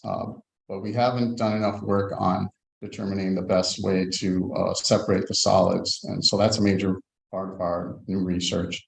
And then also the phosphorus recovery. We still need to find the best way to manage the particular reagents to use, and also the overall economics of that process. The UASB reactor has also been very effective. We still need to, as that old process it gets evaluated and fine-tuned up front, then that might change the feed to the UASB reactor. So, and then also we did find that after our fermentation, we don't have as much organics solubilization as we'd like. So on a lot of those plants that have also primary sludge, we do have to have another process for mesophilic digestion to finish that solid stream, and then also the thickened primary sludge. So those are the primary reasons for the new research. Okay, Commissioner Reese, follow up. Sure. There's a lot of technical detail in there. Just to simplify a little bit for all of us commission members, you see it's ready for pilot scale. Yeah, it's in 2 to 5 years. Actually, we're running a small scale pilot in the lab right now. You can see the pictures on the left. So the first one is the fermenter, and the second picture on the right there is the UASB, the high rate digester reactor. So this will probably have to go to after in this round another larger scale system, but for now we have the pilot system. It's just a matter of doing some more research on some of those steps, like the solid separation and phosphorus recovery steps. Just quick clarification. I was referring to the pilot scale at a wastewater treatment plant. Are you 5 years from that at this point? I think that would be the next step after this. So probably we're hoping 3 years or 4, I guess, if we're waiting for the grant money to be available. Okay, well, next is Chair Hansen. Thank you. I just toured a food biodigester in Chicago last week, and they said their primary challenge was food packaging, plastic waste, and removing that before it went in the digester. And I realize this is different, but have you looked at that potential of when you're dealing with phosphorus, what the impact are of unintentional solids being in the mix from a, if it does go to a practical research side? Certainly, that's a great question. Thanks for that. So the concentrated organic we're using right now is being used at the Empire wastewater plant currently, and that's concentrated whey permeate from local Kemp's plant. It has lower concentrations of other nutrients of nitrogen and phosphorus, so that's something we would look at for any addition to the digester system. Certainly the nutrient components of that, but with our system, even though if there was a higher concentration of phosphorus, we are able through this process to remove and recover the phosphorus and also a portion of the nitrogen, and additional nitrogen removal can be incorporated into this process as well. But there are other organics besides the whey permeates, such as oil and grease, which have lower concentrations of nitrogen and phosphorus as well. Okay, thank you, Mr. Postiglione. Any questions? Leader Dizek, Senator Dizek. Hi, thank you. So I thought I heard you talk about a possible patent coming up, but on the application materials submitted, it talks about that the project under administrative use, it says, does the project have potential for royalties, copyrights, or patents? And it says no. So could you just clarify that? Yeah, that's been a development since we've applied for the proposal. So we had the university team take a look at our progress so far and evaluate it, and they determined that it was a patent application was warranted. So that's apologize for that, but that's a change that we've made. Yeah. Okay, thank you. All right, thank you, Mr. Postiglione, and also your colleague for being present as well. Members will consider your project and what amount, each member feels suited for it. So thank you for your presentation. Great, thank you for the opportunity. Okay. Next is the 1045 item on our list, visitor presentation on lake water quality, and that's proposal ID 2024-164, and on the allocation sheet is page 3, line 33. Okay, and Bonnie Keller is the presenter. Are you there, Bonnie? Yes, I am. Okay, please go ahead with your presentation.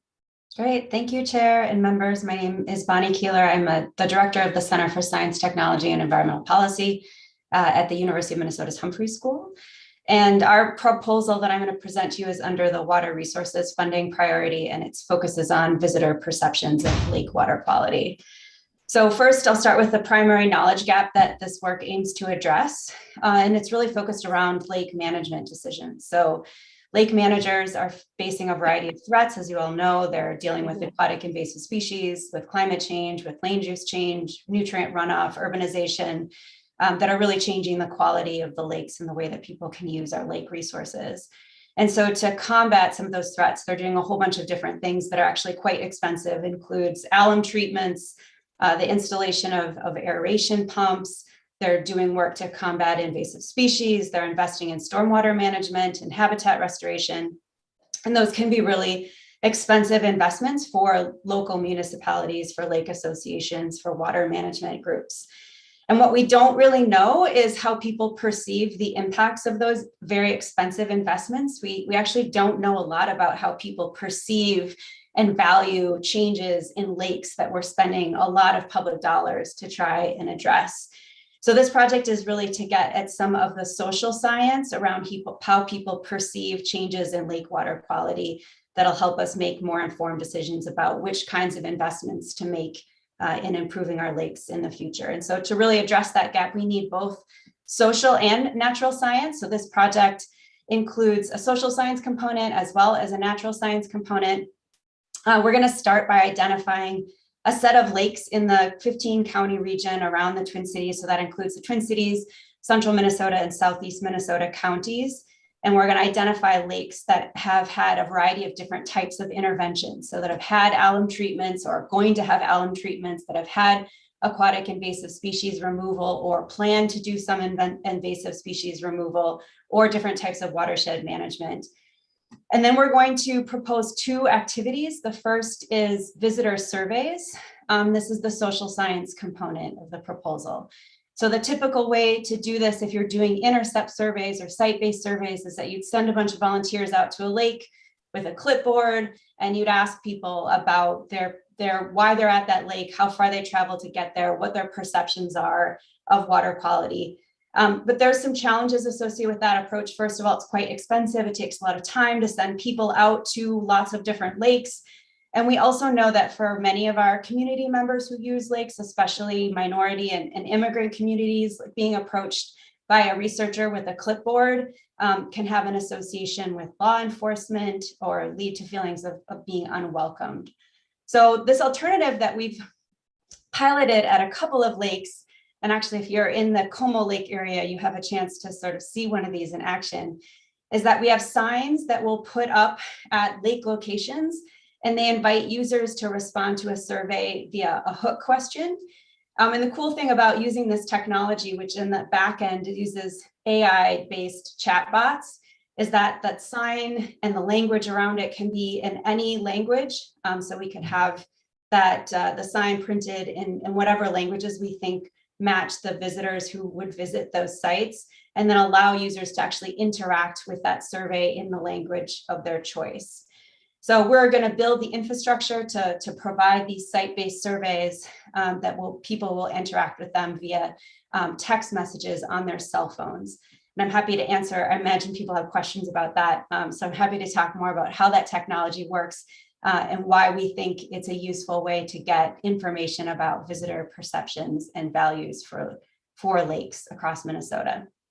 And we're going to combine that's community science work, that sort of social sensing, social science work with some data collection on water quality. So we have long-term, really amazing data sets on water quality already in Minnesota lakes, and we want to reconstruct the management timelines for each of these lakes so we can really understand how much money has been invested in these lakes, what kinds of activities have been done by managers, and how are we observing changes in water quality across those different types of management interventions. But we also believe that we need to collect some additional data at these lakes in order to really understand things that we think visitors care about, such as the technical term would be looking at submerged aquatic macrophytes, but basically looking at the weediness of lakes, and then also monitoring cyanobacteria and doing some types of algal taxonomy that my colleagues Jacques Finlay and Chip Small have expertise in. So by bringing these 2 pieces together, both social science and then some additional water quality data, we think we'll learn a lot more about the effectiveness of lake interventions and also be able to provide really timely, at the moment, information about people's perceptions of lakes and how they're changing. And I'll take questions. Thank you, Ms. Keeler. Any question from members? Yes, Chair Gibson. Thank you very much. And thank you, Dr. Keeler. Could you give us an example of some of those questions that you would ask of some of the lake visitors? And secondly, to commission members, is this our first AI um, proposal. All right, maybe it's part of our future here. Yes, so could you give me an example? Thank you. Ms. Keeler. Yeah, Chair and members, thanks for the question. Yeah, so we've done a variety of these different types of surveys. So the limitations is the user has to be able to respond to the question via text message. So that limits the amounts of characters. They have to be very simple questions.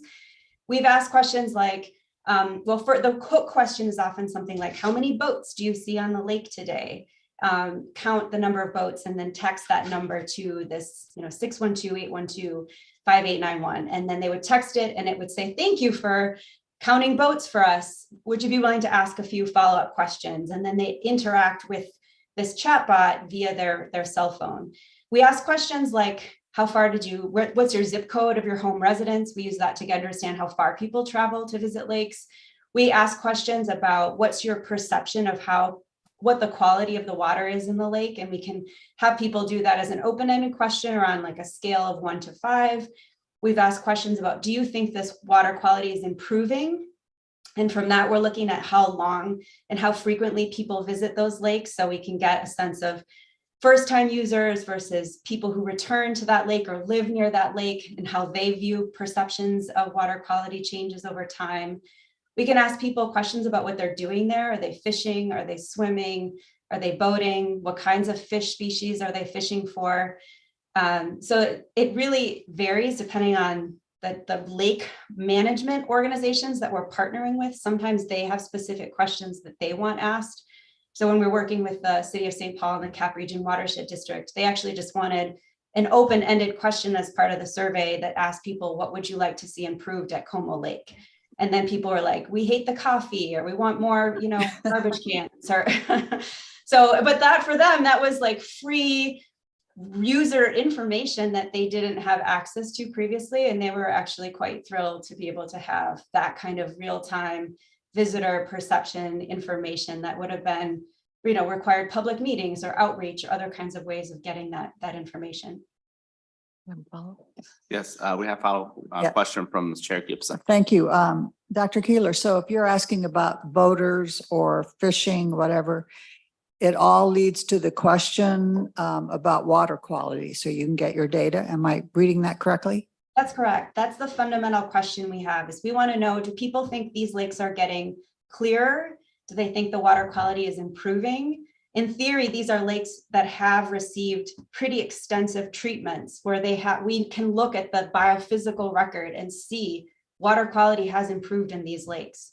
What we don't know is if people notice those changes and if it's changing their behavior.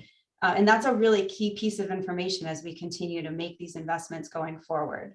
So a lot of our main research question is really about the perceptions of visitors in lakes where has been water quality interventions that have improved water quality. And we want to know, are users noticing those water quality changes? Is it changing the way they interact with lakes, the kinds of values that they have for lake water quality?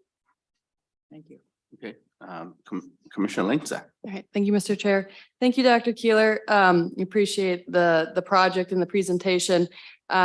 I know as we kind of move more into technology, there's pros and cons to changing our methods. And I guess I'm always a proponent of trying to cover your bases just so accessibility is available to everyone.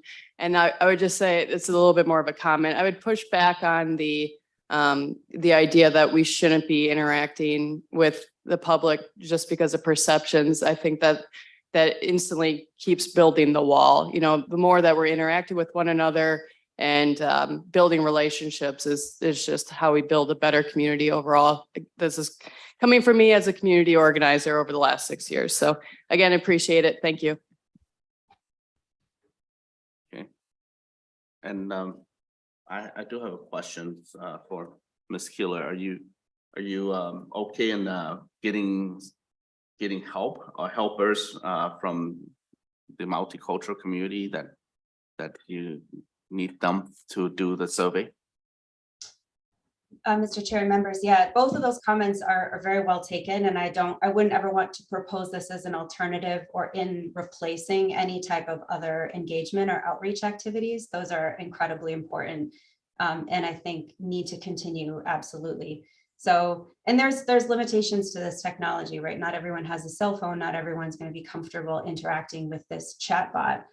We've tested a variety of different methods and found actually pretty good response rates using this type of technology. And we think that it offers some opportunities, especially in places that are remote and hard to get to.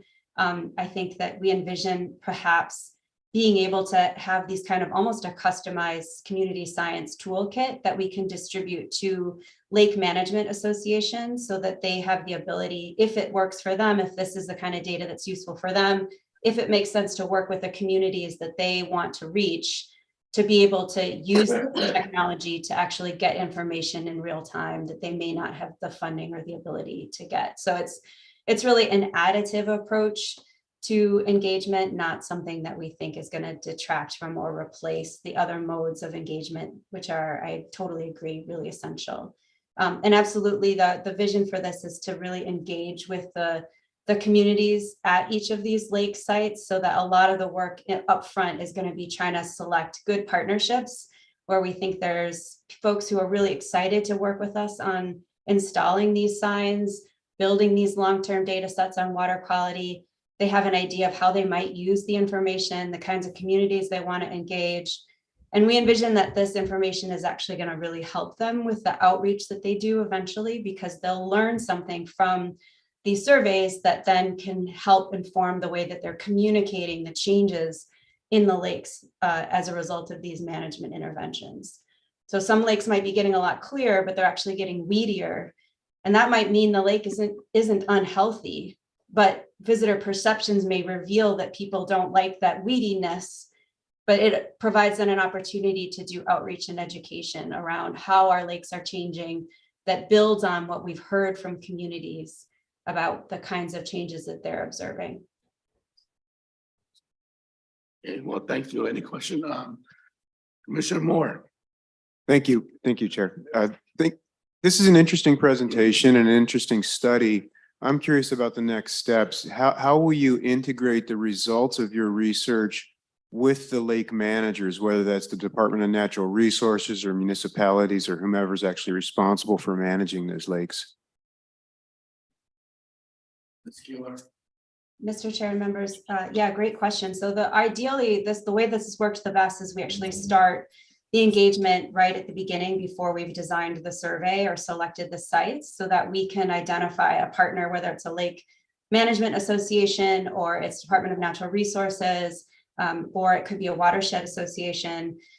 Often they know in advance, like when they're going to do alum treatments or what's on the horizon for them. They have a set of questions that they're really interested in. They usually have already thought about sites where there's public access, where they think it might make sense to install these signs.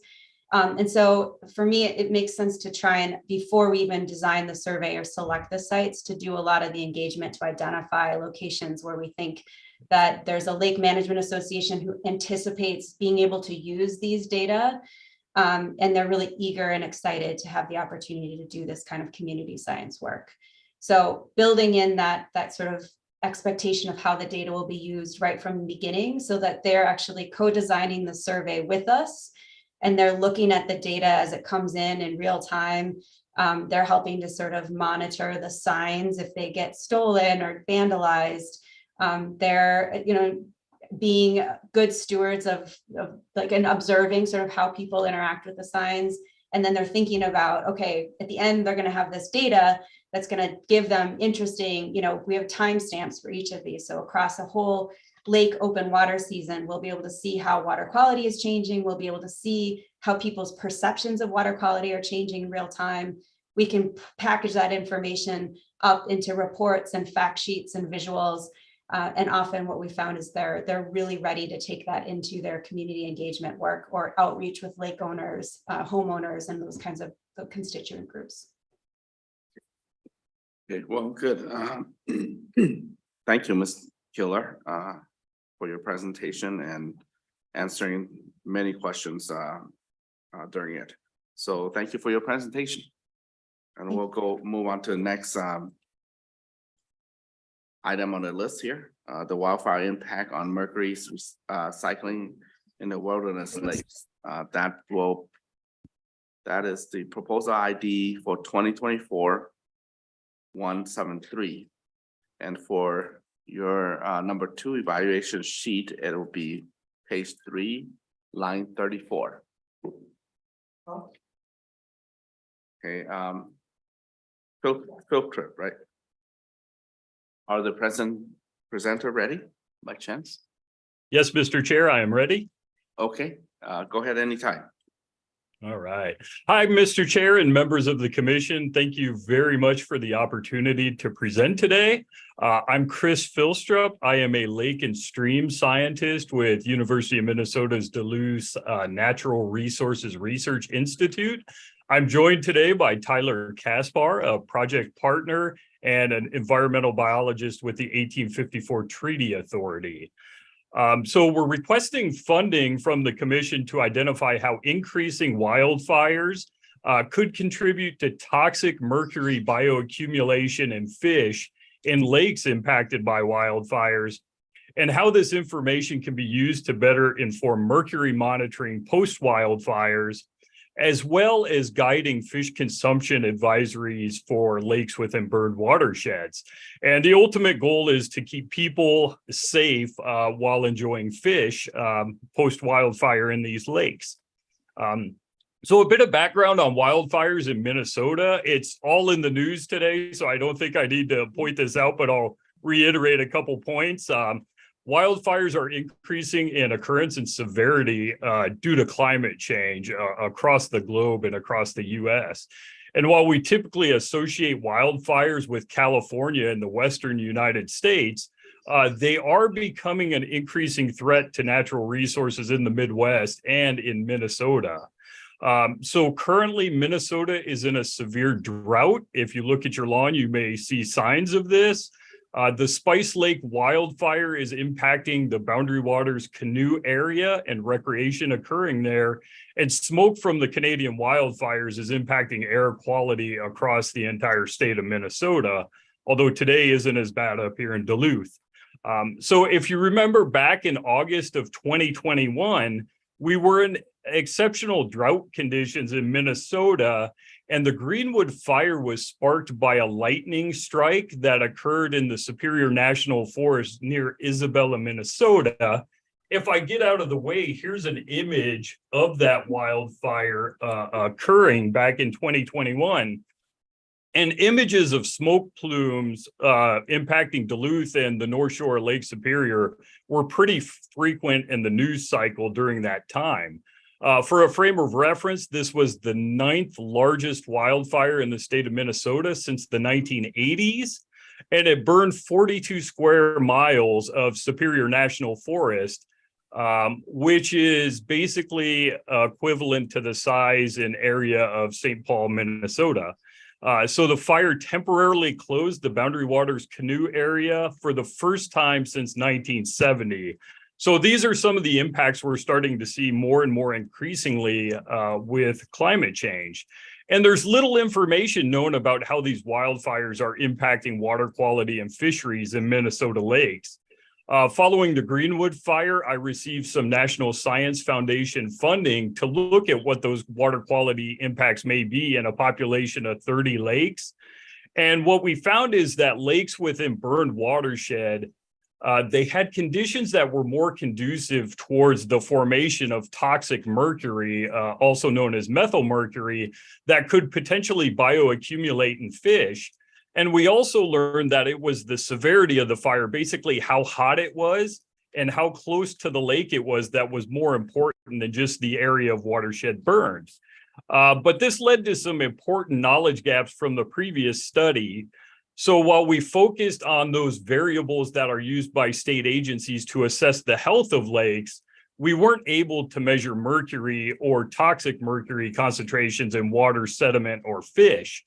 And because fisheries are a critical resource for the state of Minnesota, both in terms of recreational spending, but as well as a food source for tribal communities, we want to better understand how these fire severity impacts may lead to the greatest risk of toxic mercury formation in lakes, and to try to figure out what are the most sensitive species and age classes of fish that may be impacted by this. So we're going to go back and sample a population of 30 lakes that we previously studied, but in addition to the water quality metrics, we're also going to measure mercury and toxic mercury and sediments, fish, and water. And we're also going to look at some of the biogeochemical processing genes that microbes have to process and produce the toxic form of mercury to get a better understanding of the rates of toxic mercury production. So with all of this, we hope to establish protocols for sampling water quality and mercury concentrations after wildfires, which should lead to revised fish consumption advisories for lakes impacted by wildfires, all leading to improved guidance on fish harvesting practices post-wildfires to keep people safe. We'll also share data with our forestry partners, which will help inform prescribed burn practices to reduce fuels and lessen the severity of future fires while minimizing impacts on water quality. And with that, I'll turn it over to Tyler for a couple of brief comments. Okay, Mr. Fisher and Tyler, you know, we passed your 5 minutes, but I suppose I can give you, if your presentation could be short, so a member can have, you know, about 8 minutes for Q&A. So go ahead. Thank you, Mr. Chair and members of the commission. Again, my name's Tyler Casper. I work for the 1854 Treaty Authority. We are governed by the Grand Portage Band of Lake Superior, Chippewa, and Bois Forte Band of Chippewa, and are charged with protecting and enhancing treaty rights and resources within the 1854 ceded territory, most of what is presently known as Northeast Minnesota. The ceded territory encompasses the Superior National Forest, and also the area that Chris Philstrip has been referring to. So yeah, it's our main charge is to make sure and ensure that band members that have off-reservation treaty reserve rights in the ceded territory can exercise those treaty rights. And in order for them to do that, these resources have to be healthy and harvestable. So we're happy to see that this project is moving forward. The Greenwood fire was a pretty good eye opener of things to probably come here. So again, I think it's important to understand the level of contaminants of fish, if they're going to change, and how that we should be informing our band members. Thank you very much. Questions from members? Chair Gibson. Thank you, Mr. Chair. I'm always wondering why we choose fish. Invertebrates, reptiles, all of them are affected by mercury, and in some cases, the fish are eating these invertebrates. Why just fish? Okay, either of you can answer. Go ahead, Mr. Filstrom or Mr. Casper. Thank you, Mr. Chair and commissioners. I think it's a great point. I mean, when you think about bioaccumulation of mercury through the food web, right, it does come through macroinvertebrates and other fish food organism and works its way up the chain. I think what we're trying to do right now is generate the basic knowledge that just doesn't exist. And one of the end members that we can easily sample with the help of our partners are the different fish species which are used for subsistence fishing as well as recreational fishing in the state of Minnesota. Our partners with the U.S. Forest Service recommend looking at young of year perch, yellow perch in these lakes, because those are really sensitive indicators and will give us a good handle on what the mercury bioaccumulation potential are. But working with Tyler and other groups, we also want to expand into walleye fisheries, which again are an important food source for some of our tribal communities and are an important recreational fisheries. Thank you. Does that answer your question? Okay. Commissioner Reese. Thank you, Mr. Chair. I understand the fish advisory or fish consumption advisory, but in your summary it says you will develop approaches to protect our lakes and fish. I didn't hear that in your presentation. Could you elaborate a little bit more on how on what the approaches might be to protect our lakes and fishes from wildfires? Mr. Filstrip. Yes, thank you, Mr. Chair and Commissioner. I am a water quality scientist, I focus mostly on nutrients, harmful algal blooms, loading of those nutrients from the watershed and how it may lead to bottom water anoxia and hypoxia in these lakes. So from that standpoint, we're going to generate information about how wildfires within watersheds are impacting those lake characteristics. And we can think about that in terms of prescribed burns as well. So if we see there's a certain threshold or severity of wildfire that needs to be met before you see those huge impacts, we can help inform the prescribed burn practices to help reduce fuels on the landscape. So when we do see these natural fires occurring, they are at a lesser severity that hopefully won't lead to the production of a lot of toxic mercury within these lakes.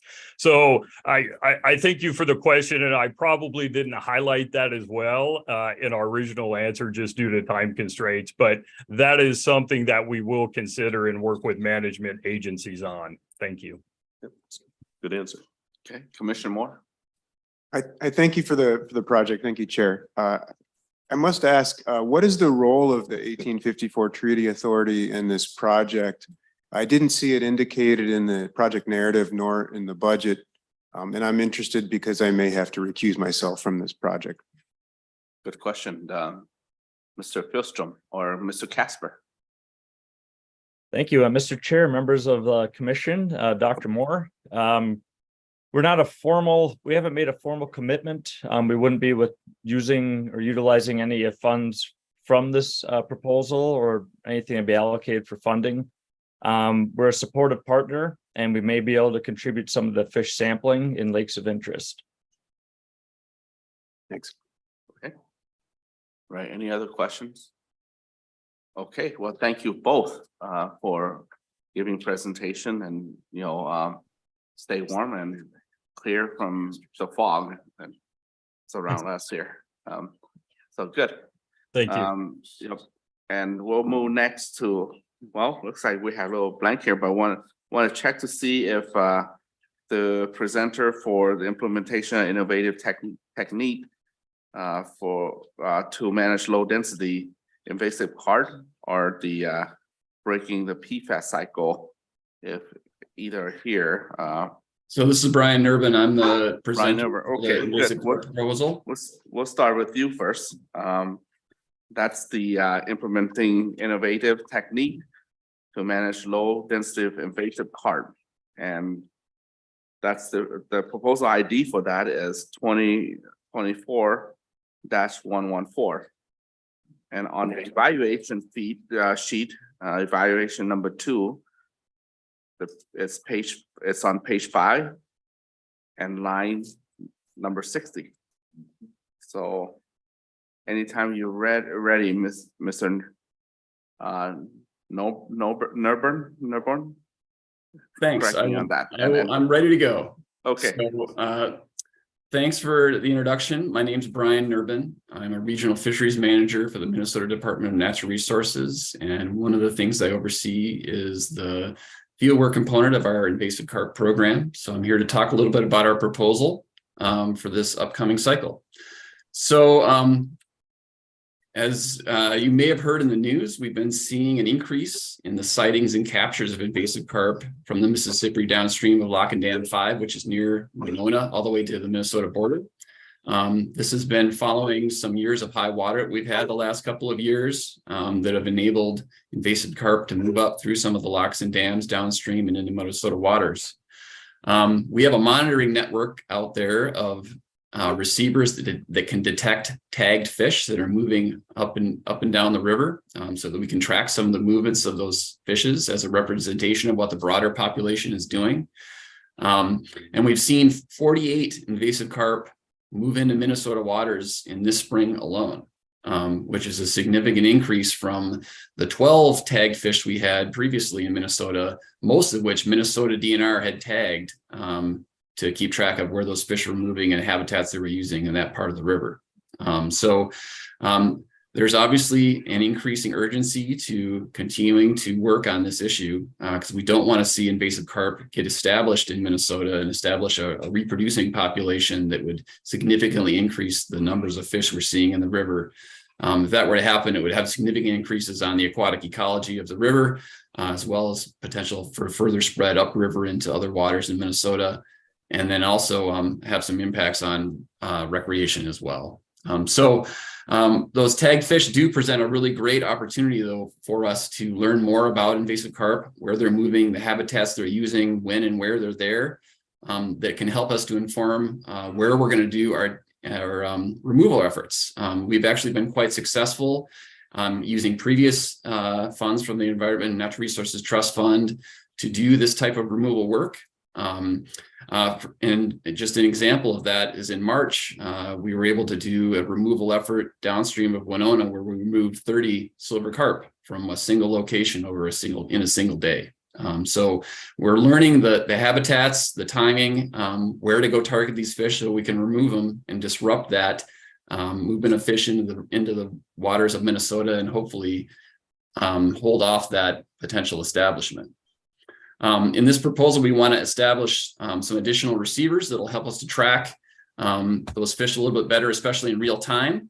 That'll allow us to know where those fish are and mobilize quickly to do capture efforts in places where it's conducive. Minnesota continues to work with other states and federal agencies on implementing new techniques that are being developed around the country. And so some of those are in this proposal this year.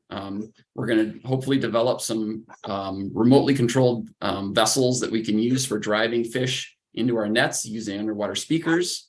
We're going to work on modifying our nets to prevent the silver carp from jumping over our nets, which sometimes happens during those removal efforts, to be able to capture those fish more effectively. We're going to establish tractant stations that can hopefully lure those fish into habitats where we can capture them. And we're also hoping to begin using eDNA technology to detect potential reproduction that might be happening out there. This is in addition to some ongoing work, the commercial fishers that I mentioned previously that we work with to go remove fish. We're going to continue to do that and expand that work further. Also, one key component of this proposal is that we know that barriers are an important aspect of management of invasive carp, keeping them from getting into other waters. However, at some of our watershed boundaries, we've actually got places where invasive carp we'd identified could move during certain high water conditions. We've previously blocked off some of those locations, but we want to do more in-depth analysis and ground truthing to see where there might be additional need for that type of barrier work to happen in southern Minnesota. So Minnesota DNR is going to continue to work with our partners from Wisconsin DNR, the USGS, the U.S. Fish and Wildlife Service, and National Park Service. Those partners are all bringing additional expertise and funding to our invasive carp management. So this is truly a team effort that Minnesota DNR is a part of. So with that, I think I'll wrap up. I know you've had a chance to review the proposal, and I'll be happy to take any questions you have at this time. Okay, any questions from members? Commissioner Langseth. Thank you, Mr. Chair. I was glad to hear the reference to Winona, because I was like, I'm pretty sure I've seen them around Trempealeau when I've been hiking there. Are you working at all with the public? Like, could there be a bounty out for carp? That's an interesting idea. We haven't tried that yet. We do have a reporting line. There's information on our website. When people see invasive carp, they can report it to a hotline that gets to our field staff, and we can go check that out and see if that's a location that might be conducive to us doing some removal efforts. So that's one part of it. We've also done some public education, creating flyers, information on our website, some Facebook social media type posts from Minnesota DNR about what people should do if they do see invasive carp, so that we are getting those reports and we can use that information to help inform our management efforts for sure too. Minnesota currently, allows people to harvest invasive carp either by fishing or by bow fishing, but they're required to then report it to the Minnesota DNR so that we can know where and when those fish were found. So we continue to allow people to use those fish or to capture those fish as a part of the strategy as well. We have a question from Chair Hansen. Thank you, Mr. Chair. And, Brian, I just wonder, with a long memory here of, I can remember the press releases about, hey, we've got eDNA testing, that's like 5 or 6 or 7 or 8 years ago. And the whole, using the Judas fish to draw them, I think that was around 7 or 8 years ago. And we put the money in for the Iowa barrier and worked with the Corps, and we had 3 carp summits. And the reporting requirement, I think I authored that in 09 or 10, somewhere in there. So we're talking a decade of work on some of this. So that work, what I'm wondering about is the supplant issue, because we've invested, I'm assuming, game and fish funds into some of your work over the last 10 years. So what's new? I remember we worked with the Corps and they identified areas where, let's say with the St. Croix and the St. Louis watershed, there could be crossing, or in the Red River Valley, the north crossing, because of the ditch and the culvert system. So what's new here so we're not funding something that we've funded through other sources? Mr. Norbert. Yes, thanks, Representative Hansen. So a few different things. As I mentioned, we're constantly implementing new techniques and new gear. So there's those remote kayaks that we want to use to make our removal efforts more efficient, where we can have these kayaks, we can program them to basically move in a certain pattern that will herd the fish using those underwater speakers toward the area where we want to do our capture. We would probably not be able to fund that without this grant application. There's those real-time receivers that are going to help us to track in real time where some of these fish are at certain locations that are conducive to us doing the removal efforts. And if we're able to put those in place, we can know when the fish are there and be able to, on very short notice, get out there to remove fish. So that's new this year. We're going to, as you said, work on that barrier assessment. We previously did mostly a desktop exercise with, I'll say, not exactly precise information about where all of these various potential breaches in the watershed divide exist. And so this will allow us to both do some more in-depth GIS analysis using the LiDAR data that's been collected since that last work was done, as well as to do some ground truthing at those locations we identify to get out and see if that's a place where we need to look at installing a barrier too. So those are all new things. The eDNA part, we previously used eDNA and still do in the waters of the river to identify locations where fish are congregating. What we're going to try with this new proposal is we've previously been doing larval fish samples to look for places where there's reproduction happening.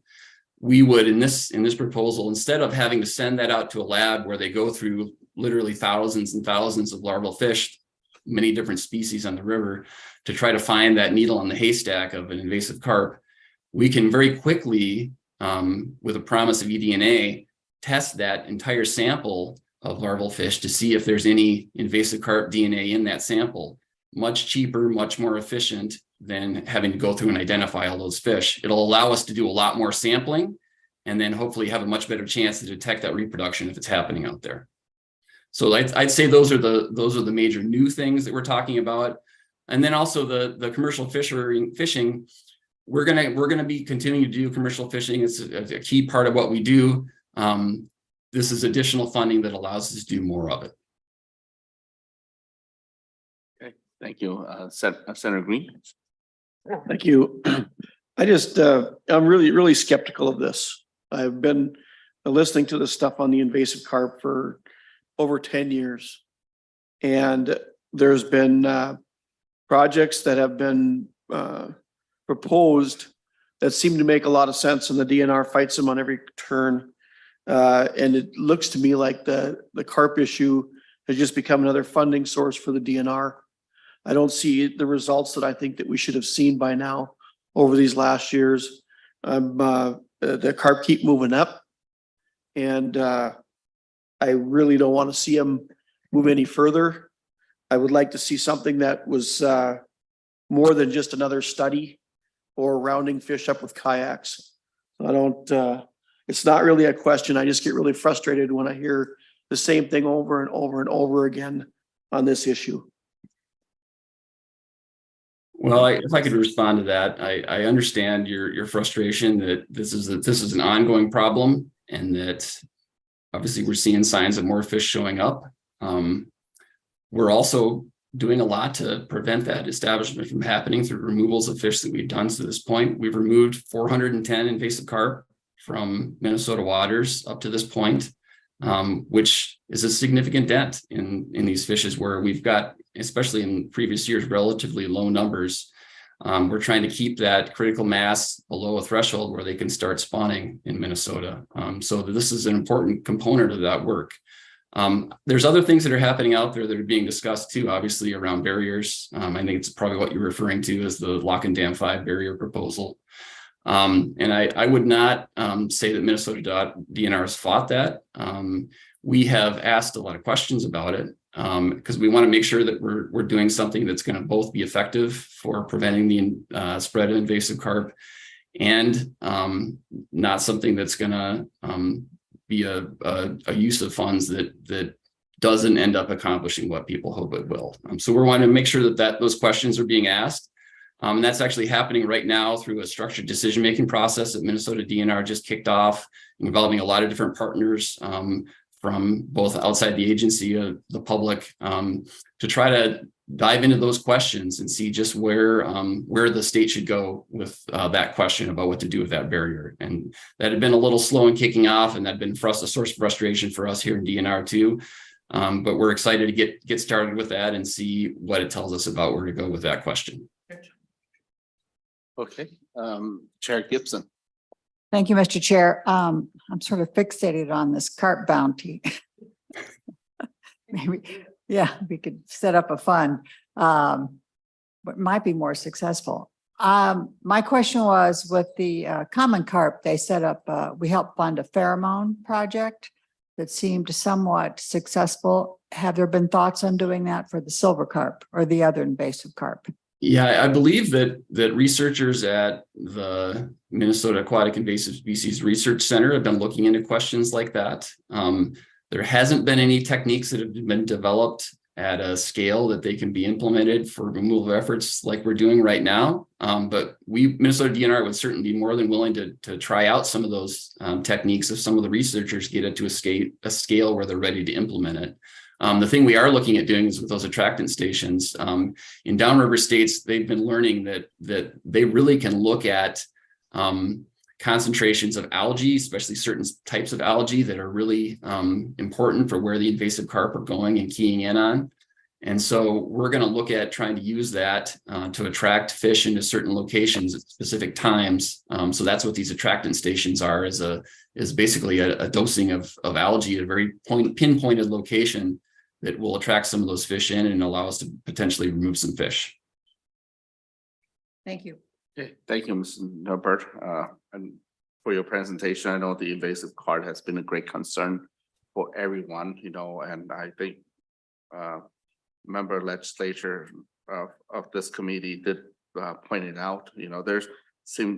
My point of view is that there seemed to be a slight two school of thought, but the common point will be we need to figure out a way that move very fast, whether it's the barrier plus continue to fund project that you are working on. So thank you for your presentation. Thanks very much, Mr. Chair. Okay, one more, Commissioner Peichel. Thank you, Mr. Chair. I seem to recall hearing an eDNA scare for the Great Lakes where there had been some bird-based translocation of DNA and proteins from carp into the watershed. Is that technology still vulnerable to airborne relocation through waste? Okay, good question. One more time, Mr. Nerban. Okay, yeah, I'd be happy to try to answer that. So the technologies continue to improve over time. And so the likelihood of bird borne movement of these fishes in our habitats is pretty low. We have pretty low densities of mostly large adult fish. We don't have reproduction of smaller fish in Minnesota. And so those fishes are not the ones that are going to be consumed by birds mainly. That's the juvenile fish that herons and other fish might be capturing and eating. These silver carp that we're capturing in Minnesota are, 10, 15, 20 pounds. And so those are really big fish. So they probably aren't going to get moved around by birds. So I think it's unlikely that that's a concern for us at this point. Okay, all right, thank you for your presentation, and we'll move along on our agenda here. Next will be breaking the PFAS cycle. It's the members who will be presented. Mr. McAbee, McAbee, you're right. Yep, McAbee is here. You're here. Okay, good. Yep. So the proposed members, the proposal ID is 2024-257, and on your evaluation sheet is page 3, line 37. Okay, and anytime you're ready, Mr. McAbee. Thank you. McCabe, yes. McCabe, yep. Go Thank ahead. you. Yep, thank you for the opportunity to present to you today. My name is Andy McCabe. I'm an environmental engineer with Bar Engineering based in Minneapolis.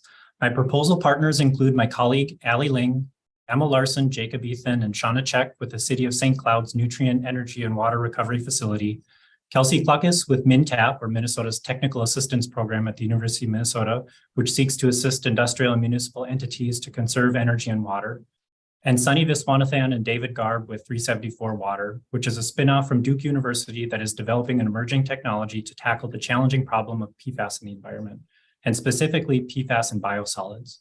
Our team is seeking funding to complete a full-scale demonstration at St. Cloud's Nutrient, Energy, and Water Recovery Facility using this emerging technology to degrade PFAS and biosolids. There are 3 things that I'd like you to take away from my presentation today.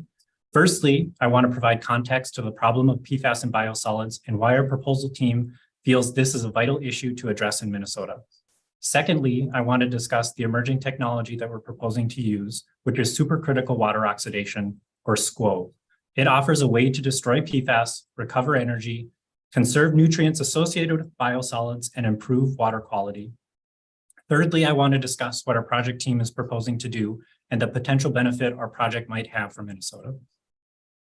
To firstly provide context, most of us are likely aware of the term PFAS, which stands for per and polyfluoroalkyl substances, or the so-called forever chemicals. PFAS are a class of highly diverse and versatile chemicals that are found throughout the environment, and they are chemically persistent, hence their nickname forever chemicals, and why they are challenging environmental constituents to manage. Because of their persistence and their chemical diversity, PFAS can be found in soils, sediments, water, air, and throughout the biological world. The area that our proposal team is specifically concerned about is wastewater treatment.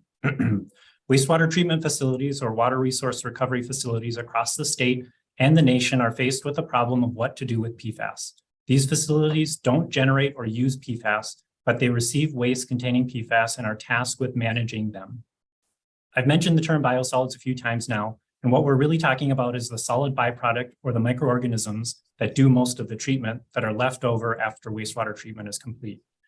And so in this project, we're concerned about PFAS and biosolids because many PFAS prefer to be with biosolids rather than in the water.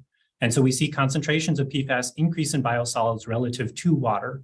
This is concerning because many biosolids in Minnesota are land applied for beneficial reuse of the nutrients and carbon associated with them. Also in Minnesota, many biosolids are incinerated to reduce their overall volume. However, typically this process is not done at hot enough temperatures for complete PFAS destruction. And also, a very small amount of biosolids in Minnesota are sent to landfills. Continuation of these practices as we currently do them, however, is at risk due to concerns around PFAS and concerns around perpetuating the environmental PFAS cycle. As regulations around PFAS and various matrices continue to be released and updated, PFAS and biosolids will likely be included. Landfilling and high temperature incineration, which differs from biosolids incineration, are not sustainable for management of biosolids due to the sheer volume of material we generate. SCWO is an emerging technology that takes advantage of the 4th phase of water at high pressure and high temperature. At these conditions, water doesn't behave like liquid water, ice, or vapor that we know it. It's a highly reactive state that is capable of decomposing PFAS. One of the principal benefits of SQUO is that it can use the energy associated with the waste itself, the carbon content, to power the process. And as the process scales up, it can become energy positive. SQUO as a treatment technology has been around since the 80s. It has been through many iterations of development and has been commercialized and applied in many industries. The need for Minnesota and our nation is a viable solution to manage PFAS in many waste streams. SQUO is a promising alternative for biosolids. However, because of SQUO's relative novelty as a biosolids management technology, particularly for PFAS management, water resource managers and engineers need data and information to have confidence that it'll work at scale. This is the primary intent of our proposed project, to test a full-scale application of SQUO at a water resource recovery facility in Minnesota to collect the data to evaluate if this is in fact a good solution. In closing, addressing PFAS and biosolids is a critical issue. PFAS are pervasive in the environment, affecting the water, air, land, and us. Minnesotans are enthusiastic about the outdoors, and this technology offers a potential solution that'll help preserve our state's valuable natural resources. We have a passionate and strong team who is ready and excited to apply this technology and demonstrate its potential capabilities. We see biosolids as the first step and potential value to other entities, such as drinking water treatment facilities in the future. Thank you for your time and consideration, and I'd be happy to take your questions. Thank you, Mr. McCabe. Commissioner Reese. Thank you, Mr. Chair. I just, I'm not opposed to this project. I think it's admirable to remove PFAS from in a full-scale demonstration, but I do have a couple concerns. First, I do think this project does have the constitutional issue of funding wastewater treatment at a community over 5,000 people. And so I think there's some constitutional issues here. Second part is, I noticed on the application that the IP was marked as not applicable, but we're taking, the LCCMR is basically would be taking the risk of, the Death Valley takes scaling up a technology and then not participating in any outcome from a company like Bar to, take this technology to other communities and across the nation. So those would be my two concerns. Could you address, don't look for you to address the constitutional issue, but can you address the issue about Bar's participation and what you see for this technology moving forward and its application across communities? And is there an opportunity to for the LCCMR, if with this investment, to participate in some of the licensing or revenues generated? Thank you. Mr. McCabe. Thank you, Chair. Thank you, members. The answer to your question, and I'll try to address both pieces there is, I agreed. Thank you for bringing up the constitutionality.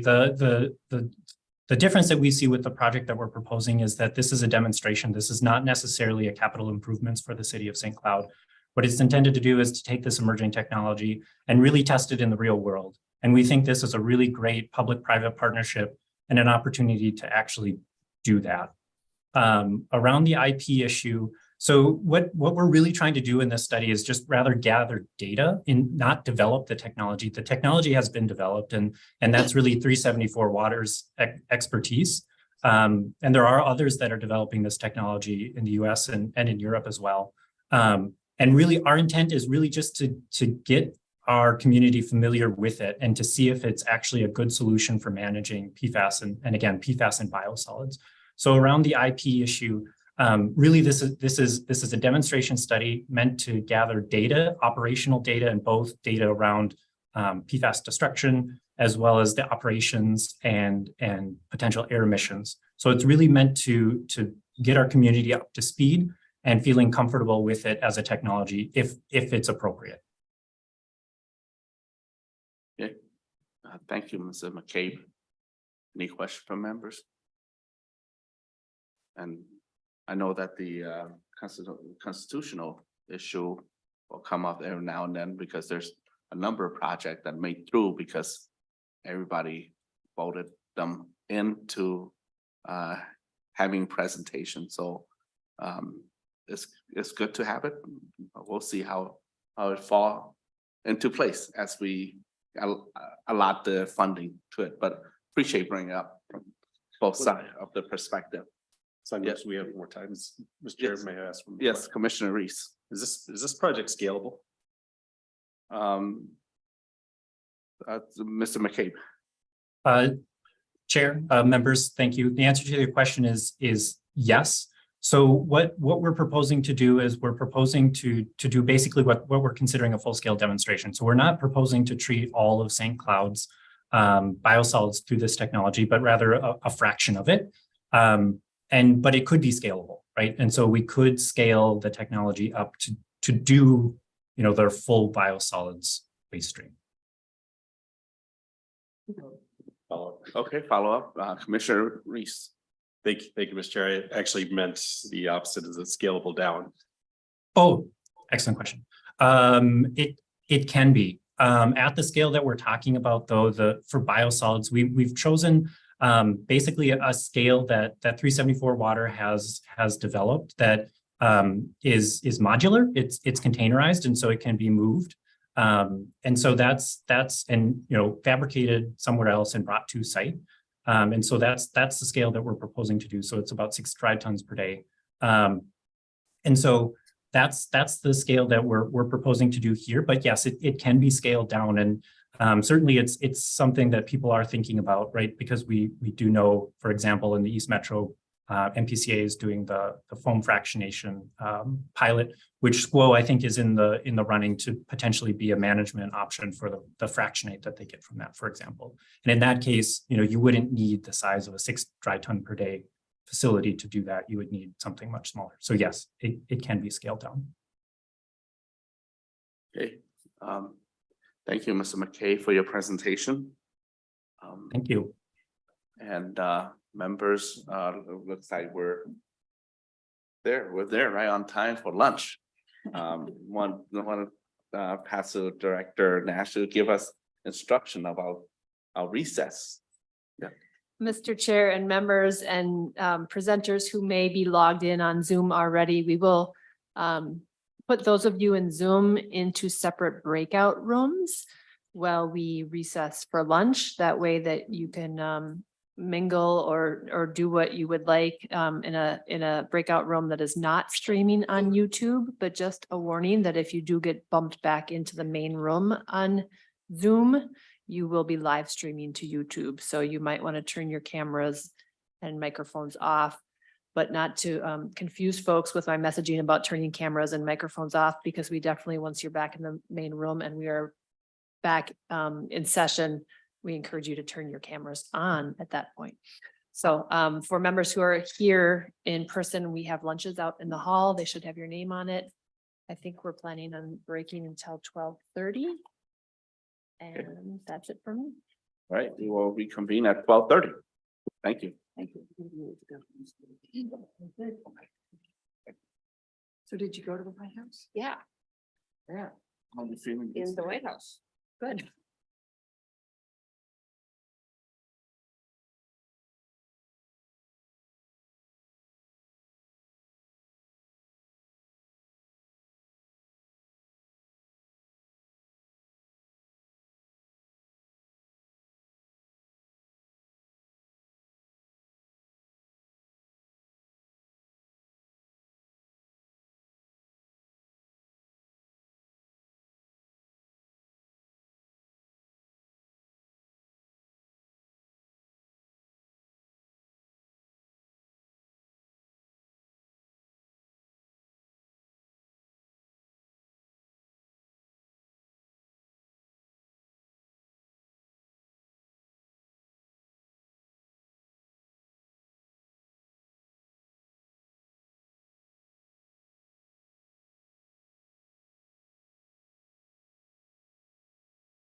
Testing. We're now live.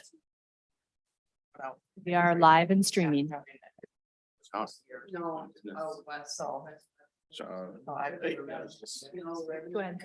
Yeah. Okay, welcome back, everybody, especially and those online too. Welcome back. Hope everybody had good lunch. And I think for Senator Green is dinner, right? That's right. Okay. So we will go to the next item on our list. It's the climate change and management effect on lake methane.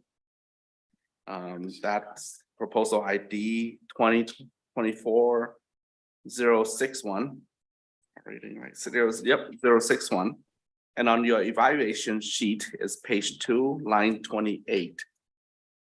Is Mr. Partner online and ready to go? Yes, he is online. Are you ready, Mr. Partner? Okay, so I'm ready. anytime you're ready, introduce yourself and go ahead with your presentation. It's 5 minutes and 10 minutes is reserved for Q&A. Okay. Hi, my name's Jim Kottner. I'm a professor at University of Minnesota in ecology, evolution, and behavior. First, I want to acknowledge the chair and the committee. It's both a pleasure and an honor to be here speaking with you today about something that I'm very passionate about. Freshwaters both contribute to and respond to climate change.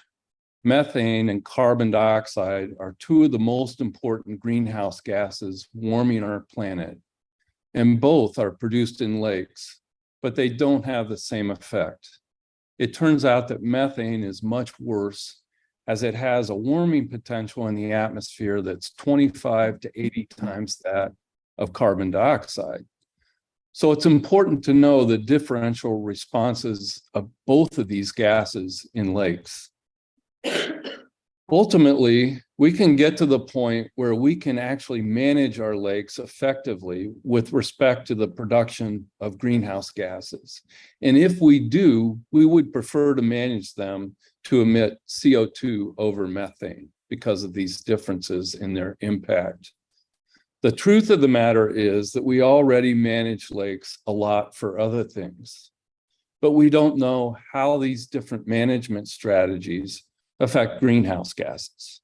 A completely unique aspect of the work we are proposing is to evaluate how some of those management practices affect the balance of CO2 and methane coming from lakes.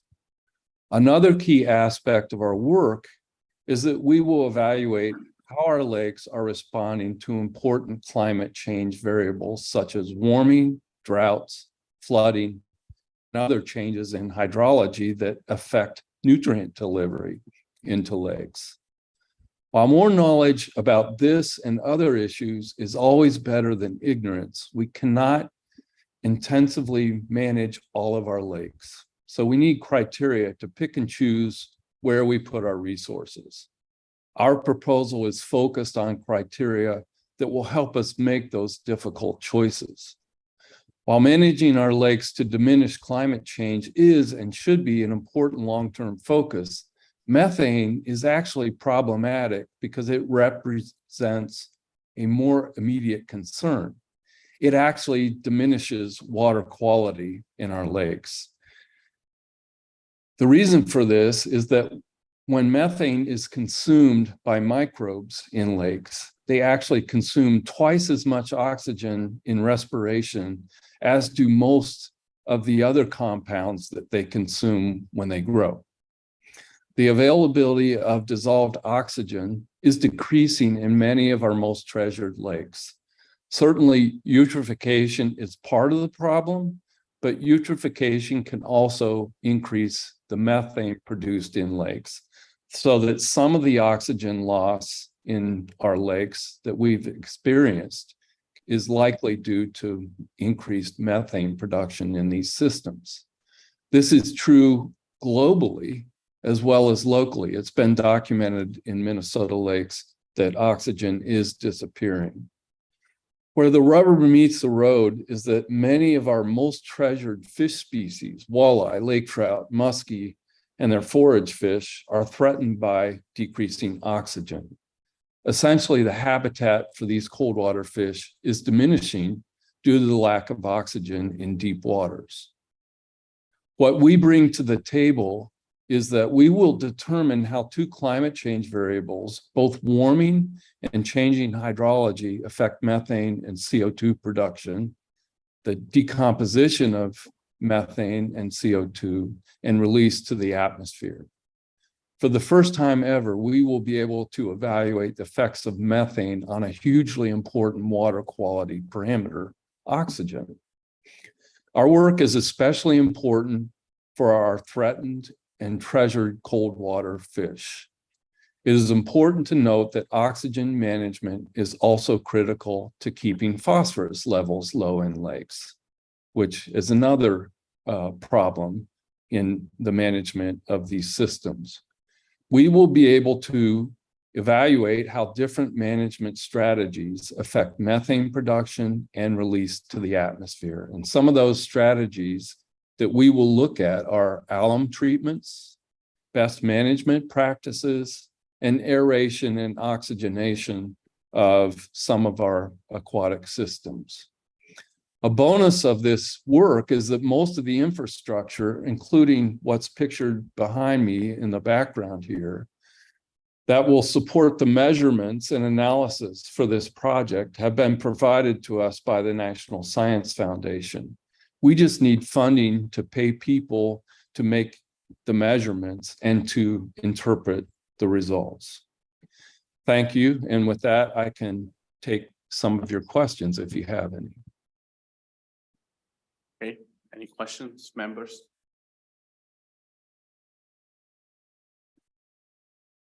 There's no question. That meant you have your presentation is the greatest.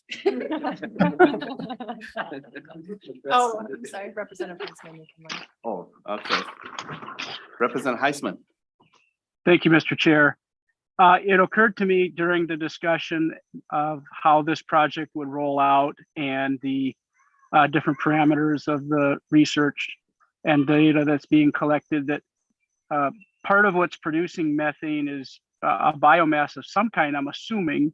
Is there any work in this project that would help identify what is decomposing or what's creating methane outside of the discussion of temperature? Absolutely.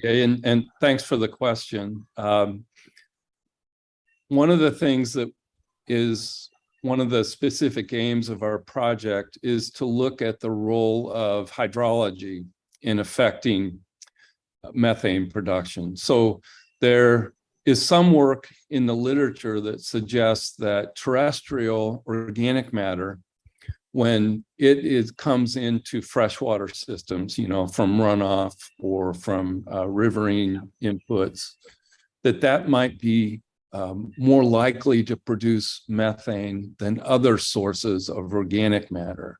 Of course, the other most important source of organic matter is going to be production in the lake itself, so like phytoplankton production. We know that methane can be produced by both of those kinds of inputs, but by focusing on the role of hydrology, we will be able to decipher the relative importance of those two main sources of organic matter in the production of methane. Mr. Chair? Yes, follow-up question? Yes, thank you, Mr. Chair. A follow-up to that, and the presenter could maybe help me better understand or correct my thinking on this, because I am interested if invasive species like narrowleaf cattail and some of the others that create a significant input is also a factor in this, and if this project might capture some of that and help us better understand the role of invasive species. Mr. Codner. Yes, thanks for the question. And we are not focusing specifically on invasive species, but we are we will conduct our work in many different systems and many different kinds of systems, some of which are being impacted by invasive species. So there are really two sets of lakes that we're going to be, well, actually three sets of lakes that we're going to be focused on. So the picture in the background is of Elk Lake. So I'm coming to you right now from the Itasca Field Station, where I'm teaching a course up here. And we have instrumentation such as what I have behind me in two lakes up here and one system down at Cedar Creek in the near the Twin Cities. And so these systems, as best I know, are not currently being invaded by exotic species. There's nothing, they're fairly pristine systems, but we're also doing some work in some systems that are being heavily impacted by invasive species, and that's are some stormwater systems in the Twin Cities associated with the NSF LTER that Jock Finley, one of my collaborators, is part of. And some of those systems certainly are being impacted by some of these invasive species. The other set of lakes that we're focusing on are sentinel lakes, which are being monitored by the Minnesota DNR.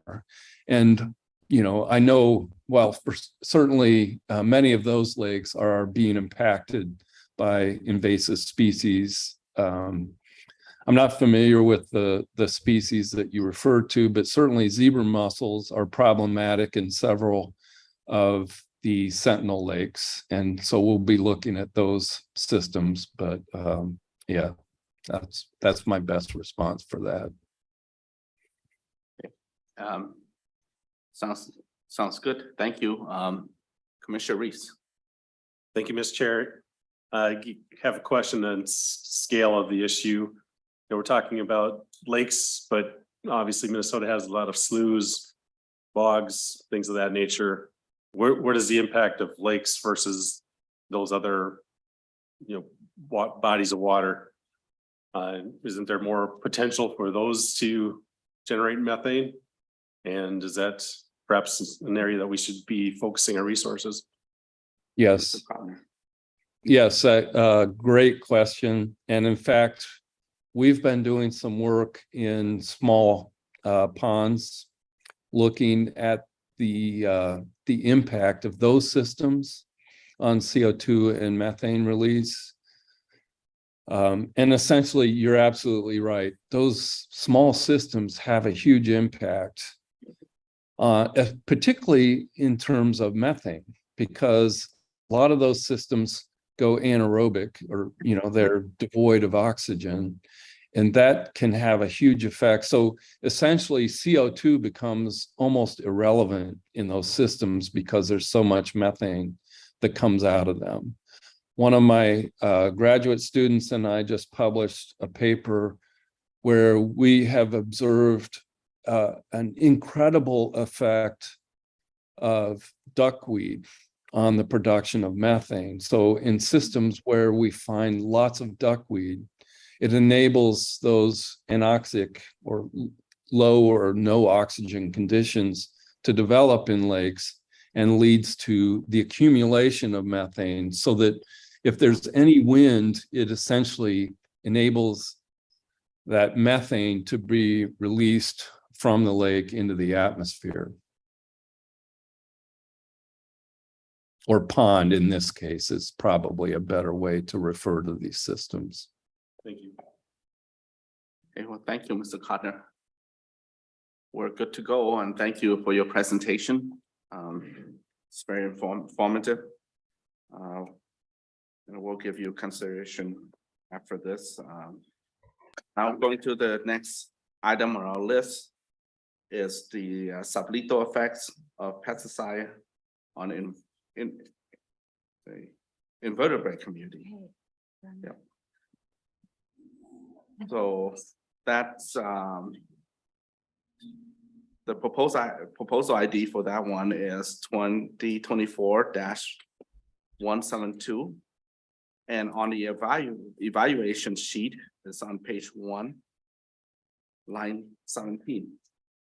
Hopefully everybody's following me thus far.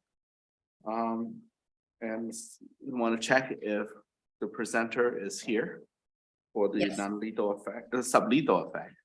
Yes, I'm here. Okay, she is. Okay, please introduce yourself and for the record and go ahead with your presentation. And try to keep it within 5 minutes and reserve 10 minutes for Q&A. Thank you. Thank you, Mr. Chair and the members. I am an assistant professor in the Department of Ecology, Evolution, and Behavior at University of Minnesota Twin Cities. So on April the 7th this year, 10,000 ladybugs were released at Mall of America.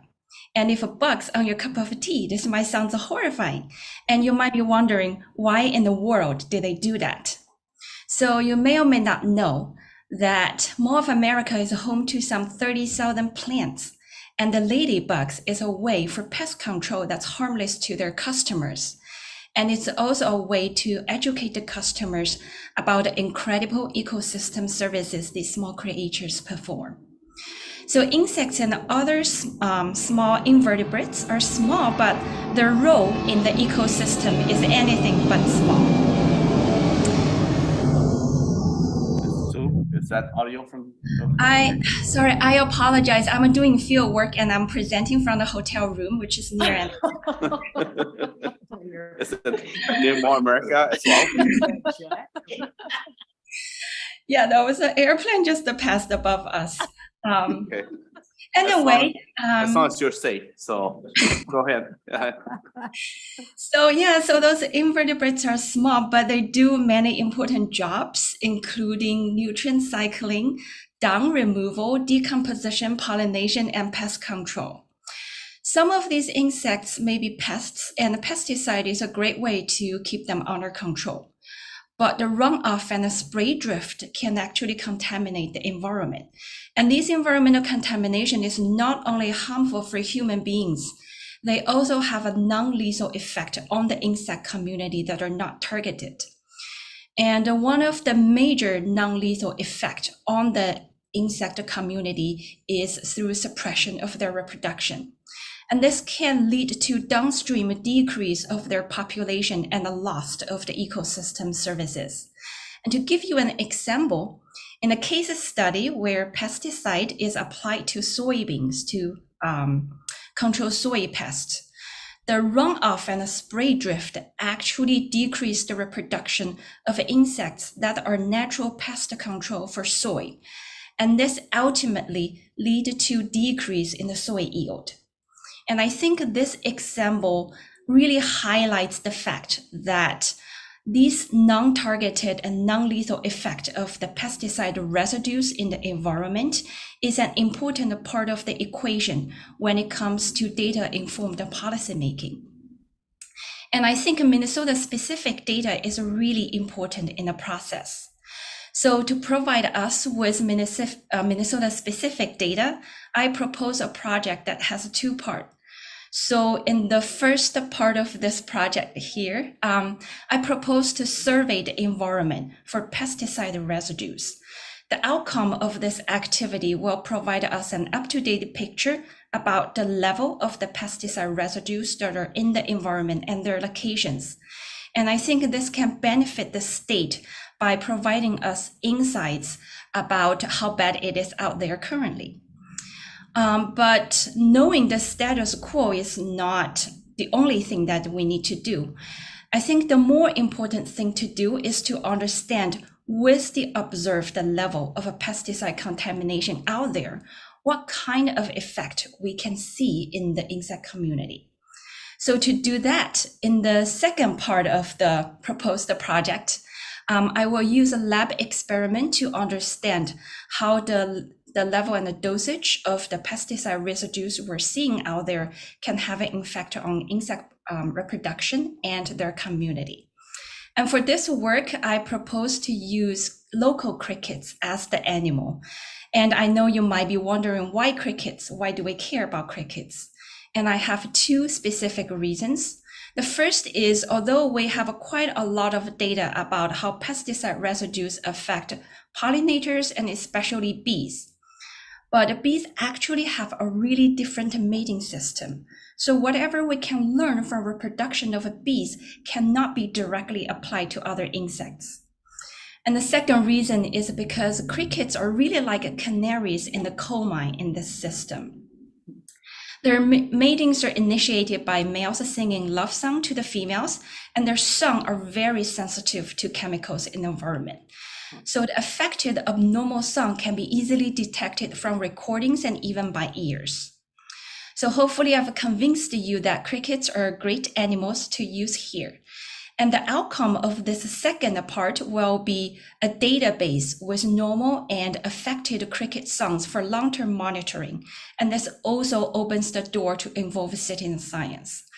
We will also provide the first Minnesota-specific data to look at how the detected level of pesticide residues in the environment would impact the invertebrate community out there.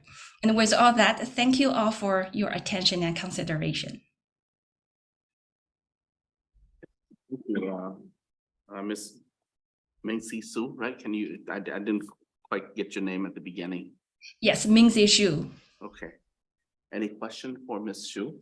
Okay, yeah, Chair Gibson. Thank you, Ms. Xu. Yay, we finally have a project on invertebrates. And I do like crickets. Could you, so I'm assuming you're focusing on the agricultural areas. Do you have a guesstimate about how many insects and pesticides, all of that you're going to have to survey for this project? Yes, so first let me just to clarify. So agriculture area is one type of area I was surveying, but I also plan to survey widely across the state. And some of the other locations will include, for example, park and recreational areas. Golf turfs are another place where they use a lot of pesticide. Areas near mosquito control, and also some of the locations in the Twin Cities and urban and some of the suburban areas.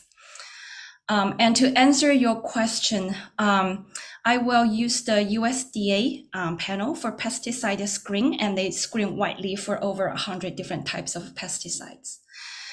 For the crickets, for the invertebrate I will be sampling, I will, at each site, I will target on a number of top represented invertebrates at these sites. And this will, the type of the insects will be sampling, and the number will really determine, it really depends, and it might change from sites to sites. So my plan is to first do environmental sampling, and this will include water body, soil, and I will select a number of sites that will include 2 sites with the top level of contamination, and 1 medium level contamination, 1 low level contamination, and focus on these sites. And then we will do an invertebrate community survey. Then we will decide on 10 to 20 different species we'll be sampling there. Does that answer your question? Yes, thank you. I like the project even more now. Yeah. That's good. Thank you. All right. Any other questions from members? Oh, okay, Commissioner Albright. Thank you, Mr. Chair, and thank you for your presentation. I noticed in your proposal, when you talk about the long-term implementation, you suggest that you will share the data with Integrated Pest Management Program, Minnesota Department of Natural Resource and Nature Conservancy, and mosquito control. You just reiterated some other places that pesticides are highly used. So I hope that you'll also share this with Department of Ag, municipalities, those other governmental agencies or units that tend to use pesticides. But thanks for your project. Thank you a lot for the suggestion. I'm really happy to take the suggestion, and I know science, and I'm super excited to serve and help the state, but I know you guys all know the state much better. So, if you have any suggestions, I would love to hear that from you. Thank you. Okay, thank you, Ms. Su, for your presentation. And good luck out there. Thank you. So next is Minnesota Driftlet Hiking Trail. Okay. Hi, thank you. Yep, and this 4 members here first. Do we skip? Oh, okay. Oh, all right. Sorry about that, Mr. Hawj. One more ahead of you. It's kind of on the edge of the paper that I missed. So that will be our stream restoration effort effective. And that's for information for our members here. The proposal ID is 2024-269. And the evaluation sheet, it'll be on page 10, line 115. Okay, we're good here. So, Mr. Varetta, or help us pronounce your name. You may introduce yourself. And are you online now? Yes, thank you, Mr. Chair. Varela. Oh, go ahead. Yep. Okay, we ready? Yep. Beautiful. Thank you so much. First of all, let me thank you all for allowing me to present, selecting this grant proposal. It's really important for the work that we're doing. Again, my name is Will Varela. I'm here with Andy Robertson, Executive Director of Geospatial Services, who will join us for the Q&A session of this talk. So I want to stress the importance of cold water trout streams in the driftless area here in southeastern Minnesota. We have a really specific ecoregion with sensitive bio communities that inhabit these waters and habitat that's changing. We have trout streams that are degraded that need help. That's where restoration comes in to play. Oftentimes we see millions of dollars going into restoration projects to help improve habitats, physical habitats, whether it's in stream or along the riparian corridor of the landscapes. But we have an issue of, being able to classify a restoration project as successful or unsuccessful. And I want to kind of drive habitat management a little bit more because it's important that we focus on enhancing these communities, not only to protect and conserve, but for future generations. We have a valuable resources that we need to protect. And this valuable resource brings in millions and billions of dollars each year for recreational angling or even light and driving local economies. But there are more important things that I want to talk about in addition to this. What we want to do is, what I want to do as a PhD student, I want to evaluate restoration activities that occur within this driftless region in southeastern Minnesota. We don't know a whole lot about the success of these restoration projects, and that's what I'm trying to endeavor to do. Through excellent science, the project will provide excellent building blocks for restoration efforts, for natural resources in the state, and trout populations in the driftless area, enhancing those communities or those biological communities that inhabit those waters. We'll do this through several different ways, through education, through sound science. I am partnering with Minnesota DNR, Minnesota Pollution Control Agency, Winona State University here in Winona. I myself work for St. Mary's University. So we'll have St. Mary's University as a collaborator, along with Geospatial Services and the University of New England, where my supervisory member is at, Martin Toms, and he's out in Australia. This project represents excellent value for money. For trout fishing in the driftless, like I mentioned before, it's worth millions and billions of dollars. And we see that coming into the state, like I mentioned, it drives local economies. restoration is in millions, and this project is a good investment into being able to basically enhance restoration for future projects. We want to be able to describe and develop this project, to describe areas of opportunity where we can enhance physical habitat, enhance not only the physical habitat within streams, but on the landscapes, enhance biological communities, keep bringing in millions of dollars to our local economies. And we want to be able to save money where we can in terms of restoration projects. And we seek to do this by asking for the $200,000 that I submitted for. We can match that with a lot of in-kind contributions, not only from many of our collaborators with the DNR, PCA, Geospatial Services, but also with UNE. We have excess of $300,000 to match with that in cash and in kind. I think that is a lot of value for the research that we're proposing here. A summary, this project is really highly valued. We'll take a number of steps to be able to distinguish and determine what actually constitutes a restoration project. We won't know how to define a successful project until we actually implemented this research that I'm trying to do, but that will come at a later date. But for now, I just want to present the importance of this research and how it enhance and protect our natural resources, not only now, but in the future, and how to better target trout streams for improvements.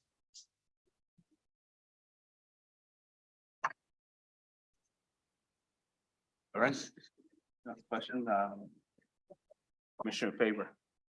Thank you, Mr. Chair. Yeah, I was wondering when I heard your group of partners, the one that I didn't hear, which, you know, with I have some familiar with the driftless area, is Trout Unlimited. Has been doing a lot of the restorations down in drifts on the Root River and the Cannon, a number of those waterways. So I would think if nothing else, you might seek their cooperation, and they might be willing to give some money because they're the ones that have been putting a lot of the money along with our partners at the DNR. So just a suggestion would be to, if you haven't already, look into Trout Unlimited and see, you know, what they've got going in that sort of thing, because they should definitely be interested in this project, because I like what you were planning to do, and I think it's quite well, we need to have it done. So thank you.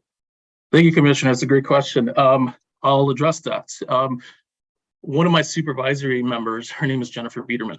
She's actually working for Trout Unlimited, MNTU, and she will be collaborating with us, not only helping me oversee the project, but helping me where else I may need, whether in the field or potentially dollars. I won't speak to dollars, but there's a potential for that. But definitely trying to get things underway, being able to characterize all these projects and determine whether or not they're successful through a lot of scientific approaches that I've developed. So yeah, it's a very good question. I thank you again, Commissioner. I see Commissioner Lenza. Thank you, Mr. Chair. Thank you, Mr. Varela. This is near and dear to my heart, having worked at a fly fishing shop and doing a little fly fishing myself. I'm really glad to hear you're going to be working with Jennifer Biederman. She's an excellent researcher. We had a project earlier come up that was talking about lake restoration and public perception. And it's funny because there's a little bit of perception out there when it comes to stream bank restoration, especially with Trout Unlimited. Not all the projects work. And it seems to be a way of creating easements along private land. And there's, you know, some kind of weird tensions around that. But I guess my question to you is how, I know you brought up like indicators of success. I would like to hear from you what those potential indicators are. What are you going to be looking for? And then also there's the riparian zone restoration, but we see a lot of times with these extreme downpours, rain events, that those projects get wiped out. They can get wiped out the same season that they're actually put in. So, you know, are you going to be looking at upland management, like watershed management, like, you know, a pasture versus a crop field, that sort of thing? Thank you. Yeah, good question, Commissioner. Thank you. To speak to the first portion of that question, the indicators. So what I'm going to be enrolled into my scientific approach is food web analysis. Food webs will help me determine basically where the energy subsidies are coming from, right? Whether it's terrestrial organisms or things that were allocated within the stream, et cetera. And using a small tool in food webs, it's called food chain length, will tell me or not whether something is successful. So I'll give you a quick snapshot of what food chain length is. If in a river system, it's degraded, what you'll have and what you'll find in food chain lengths is you'll have a really large, long food chain. In short, pristine systems, you'll have short chains. When I send all my samples in for analysis, I will get all that back and be able to determine whether or not something's degraded or in better condition based on those food chain lengths. Now, it's not all based on food chain lengths, but that is a strong component to being able to characterize something as successful or not. As far as the second part of your question, yeah, actually, a lot of the times what you find is scale is an issue, right? You have restoration projects that are implemented at really small scales. You know, you have a 37-mile long stream and only half a mile of it gets improved. That's an issue because not everything's going to work at that scale. You need much larger, broader perspectives. So you need to start looking at watersheds, catchments, looking not only at riparian landscapes, much larger things that all eventually have a role with how well a stream system is doing. It's not just one small fraction of riparian corridors, but you're looking at a much bigger perspective. And yes, I am incorporating all of that to be able to answer that. So I'll be able to use land characteristics, not only from a riparian management standpoint, but much larger scales to be able to determine how this small bandage on a large stream is holding up, essentially. So yeah, hopefully that answers your question, Commissioner. Andy, do you want to answer that? Thank you very much, William, and thank you very much for the question, Commissioner. This is Andrew Robertson. I'm working with William Varela on the grant. I'm the Executive Director of Geospatial Services here at St. Mary's University. To address the landscape portion of your question, Commissioner, we are a partner with the region, Winona County and others, including the PCA and the local SWCDs on both the Root River and the Winona-La Crescent area, one watershed, one plans.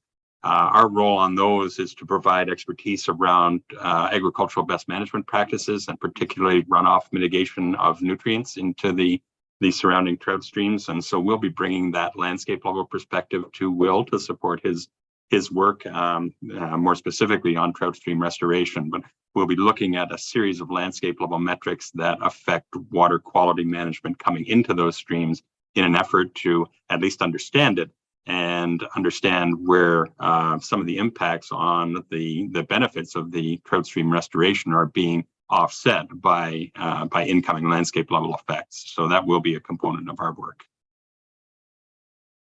Thank you very much. And did I see a hand from Smell here? Okay. I think Linkset. Okay.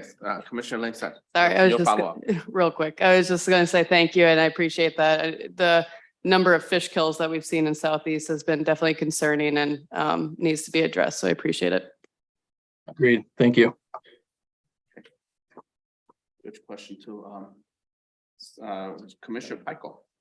Thank you, Mr. Chair. I appreciate your considering the sequencing of restoration projects on the landscape because that can be a frustrating occurrence when you see lower reaches repaired before the upstream source of the problem is addressed. I want you to speak a little bit to your planned mentorship of students engaged in your research project at St. Mary's, if you could. Thank you. Yes, thank you, Commissioner. Great question. So I actually had an interview this morning to be an assistant professor here at St. Mary's. Currently, I'm an adjunct professor. So I'm able to touch some student bodies, some students in terms of what I know. But if I'm able to achieve and get appointed as an assistant professor here, I will definitely build a much broader perspective in terms of educating students and putting them out in the field. To what I know and how I'm trained in terms of fluvial geomorphology, landscape ecology, things of that nature. But more importantly, geospatial services is going to provide a lot of interns for me to be able to train along with them in collaboration with them to put out in the field and help me so we can have boots on the ground, so to speak, and have that first,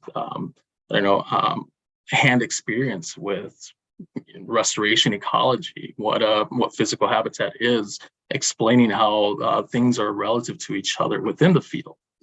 So there's a lot of talk here. I am hopefully trying to develop an employee with GSS to have them complete a master's degree also through the University of New England.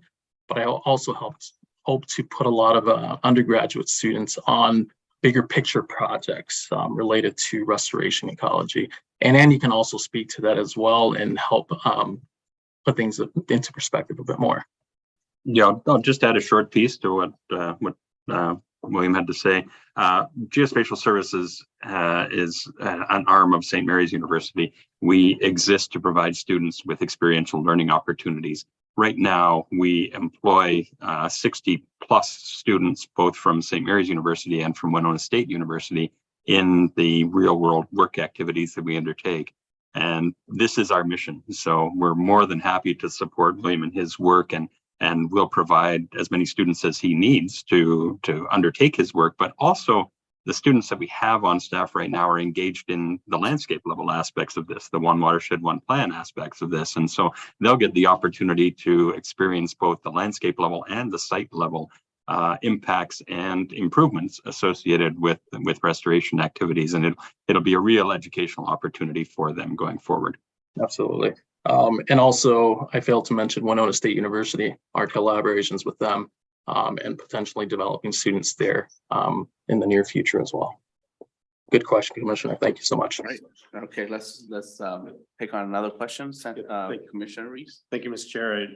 I noted that there was 31,393 included in the budget for indirect cost recovery, and that's not eligible. I think there'd be several entities that would love to see it be eligible, but I think it would be a bad overall precedence for the NTRF fund. Will St. Mary's approve the projects considering there's no ICR? Your ICR is ineligible?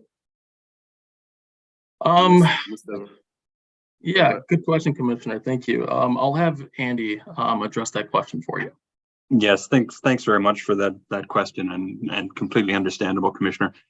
We are more than flexible to work with a rate that's more appropriate for this particular project. Unfortunately, the project transitioned once or twice before I was engaged with it. Dr. Biederman, who we mentioned earlier, was originally on the project and developed the budget for it. So I haven't had the chance to go back and rework it, but definitely that is something we're completely flexible to do and intend to do if we're awarded with the project. Thank you. Okay, well, thank you both. Thank you, Andy and Mr. Varela, for your presentation. Thank you so much for having us, Mr. Chair. I appreciate it. Okay, next, there's another project is associated with Driftless 2. It's Minnesota Driftless hiking trail. The proposal ID is 2024-009, and on your evaluation sheet is page 7, line 83. And thank you for waiting, Mr. Wash. I called you earlier by mistake, but here's your time, and go ahead with your presentation. Thank you, Mr. Chair, and good afternoon. So as was mentioned, my name is Marty Walsh, and I lead the effort to develop the Minnesota Driftless Hiking Trail, which is a 100+ mile backpacking focused trail in southeastern Minnesota's Driftless area. Before I begin, I want to thank you all for your involvement at LCCMR and your support of the outdoor community, your consideration of this project. I also want to thank the previous presenter for reinforcing the unique nature of our region. We're a group of local outdoor enthusiasts who love the Driftless region and want to celebrate and access the region in a new way. We've been working quietly, building local partnerships and support since 2018, beginning to formalize our efforts in around 2021. Our objective is to build a 100 to 125 mile backpacking trail in the model of the Spear Hiking Trail, which we know that the committee knows well, and other nationally known hiking trails. At the same time, we want to own our place within the unique culture and landscape of Southeast Minnesota's Driftless area. Our trail, our project, seeks to encourage the protection, conservation, and preservation of the driftless, a unique and globally significant ecosystem and geography, by introducing people to the area at a natural pace of walking. We'll provide structured access to let people get personally acquainted with the cabbage rocks in a way that protects the fragile talus slopes, wade cold streams to meet our native brook trout in a way that avoids gravel bed egg-laying areas, and maybe burn a few calories after spending a few dollars at a local bakery or brewery and supporting the businesses that are the lifeblood of our year-round residents. This trail can enhance access and awareness. People will protect what they love, but they will only love what they have a chance to know.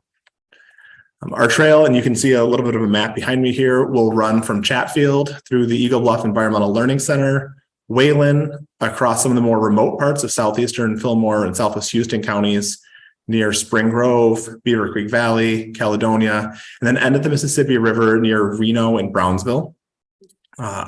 We say area because we are still working and we're not trying to force any one route. We're trying to identify the best partners, and that's informing our corridor.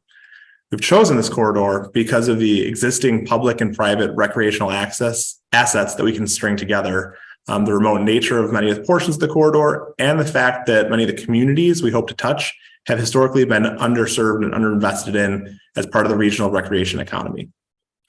We intend for the majority of our finished trail to be a minimal impact dirt track, 12 to 18 inches wide, nearly disappearing into the landscape.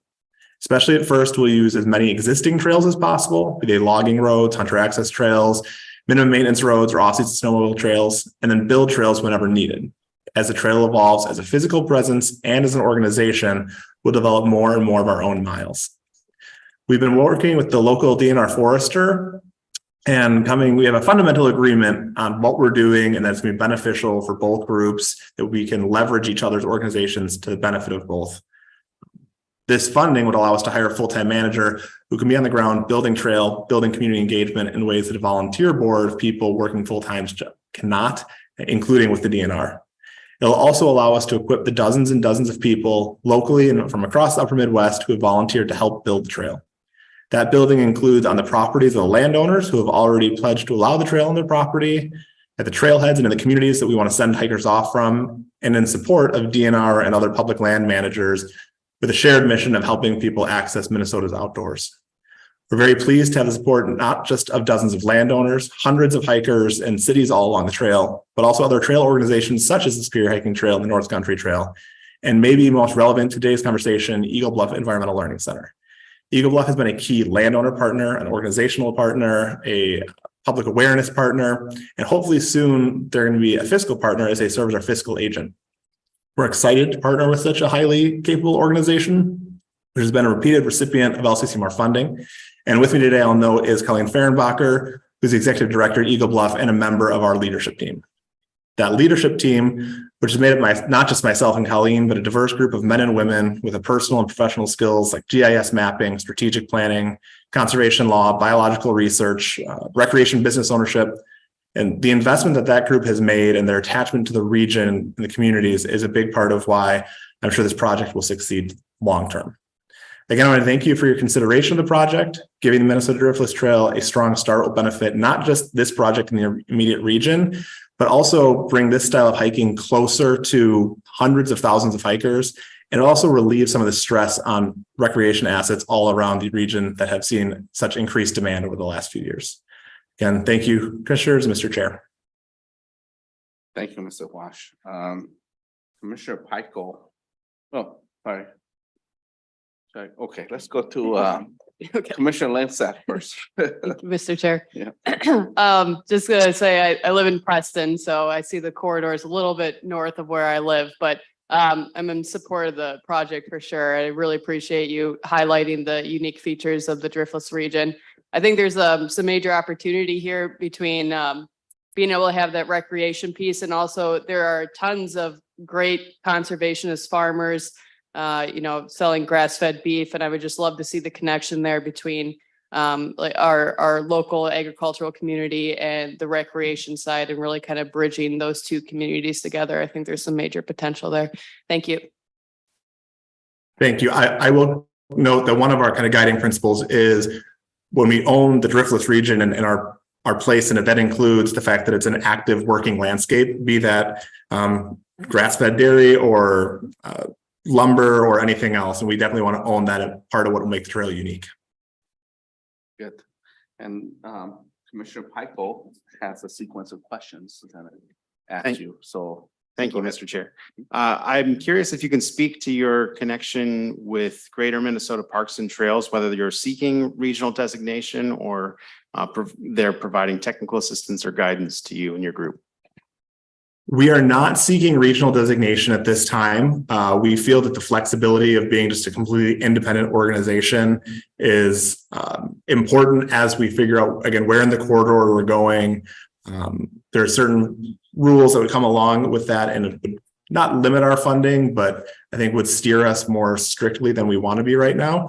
We've reached out and we intend to continue developing that relationship to make sure that we're learning lessons other trails have learned. And we know that we don't have to reinvent the wheel with this. We can see what other groups who have worked with Greater Minnesota Parks and Trails have done, and hope to build that over the next few years.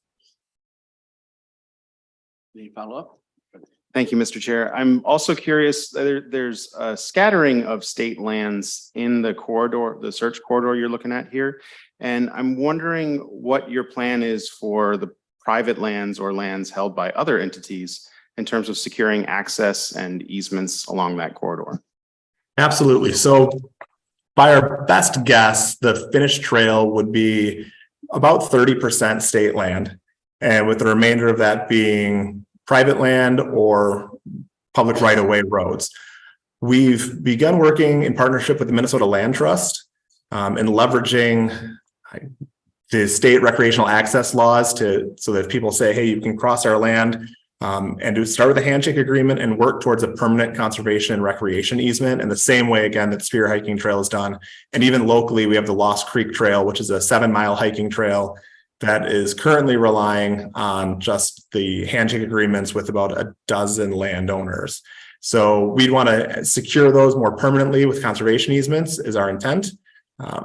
But right now we're just collecting partners, and when we identify a group that we can work together, we'll hammer some of that down. Okay. Follow-up question. Thank you, Mr. Chair. Last one. So I appreciate the conservation easement thought. It'll be really important, especially with trust fund dollars, to ensure public access there. I'm wondering if you can distinguish how your trail will serve the population differently, given mixed use needs and the proximity and similar alignment of the Root River State Trail. So, yeah, and that's the Root River State Trail, I think, has demonstrated a lot of the value of bringing recreation to this corner of the state. So one of the reasons that our alignment is the way it is, it kind of runs perpendicular to the Root River State Trail. So it would just cross in Wayland, maybe run together for a mile or two. But the Root River Trail is fairly well developed. It is not what one would call a wilderness or remote experience. And so we want to add something to diversify that and explore some of the lesser known, more remote corners of the community. Over the last few years, so my background, my exposure to this trail actually started also working with Andy at GSS from the last presentation in Fillmore County Economic Development, identifying what recreation assets we had in the county and consistently talking to people in Preston, in Lanesboro, in Wayland. People liked the bike trail, but they also wanted a hiking experience, whether that helped them stay another day or kind of expose a different group of people and bring them to the area. So while we've explored multi-use trail, we've talked about, in certain areas, if it's logical to share with equestrian users or ATV users or mountain bikes to cross a certain river, cross a certain road, we're open to that. We feel that what can be unique here is a foot traffic, not only, but primarily trail across the region. Okay, thank you, Mr. Wash. We do have, before we go, we do have Chair Gibson question, then Senator Green, but go ahead, Chair Gibson. Okay, thank you, Mr. Chair. I think one of the reasons I was attracted to this is that it was going to be for hiking and non-motorized vehicles. Am I correct? And that this is, am I correct? Yes, Commissioner, you are. So the overall structure of the trail is for hiking, What I was referring to is if, to get access to cross a certain river, we need to build a bridge. If we overlay another trail for 500 feet of the goal of building the ultimate project, that's where there might be multi-use. But the designated route from Chatfield to the river is a footpath. Thank you. Okay, Senator Green. Thank you. Lily, in listening to your testimony, it strikes me that you don't have the land purchases or easements even locked down yet. And you, from the testimony also, seems you only have 30% of the land is state. So shouldn't that have been done before you come asking for funding?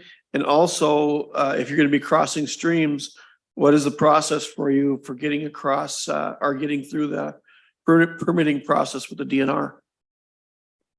Mr. Wash. Absolutely. So the funding that we're seeking is to employ somebody for the planning purpose, for community outreach, to be working with individual landowners and moving them through the easement process. So that's where we find the greatest need right now, not building concrete trail. We anticipate seeking additional funding over the next few years as we get further along that process. But having an all volunteer board, even though we're local, we can't be everywhere all at once, and having someone available to visit with landowners, visit with community groups is a real significant need for us. In terms of crossing streams, part of our objective is building a wilderness experience and a backcountry experience. So we don't intend on having much for dry crossings. It'll be wet crossings, much like you'd experience on the northern reaches of the SHT or on other national scenic trails around the Midwest. And we think that that will help isolate things, isolate sections of the trails so that we have a more rugged experience that's unique to the region.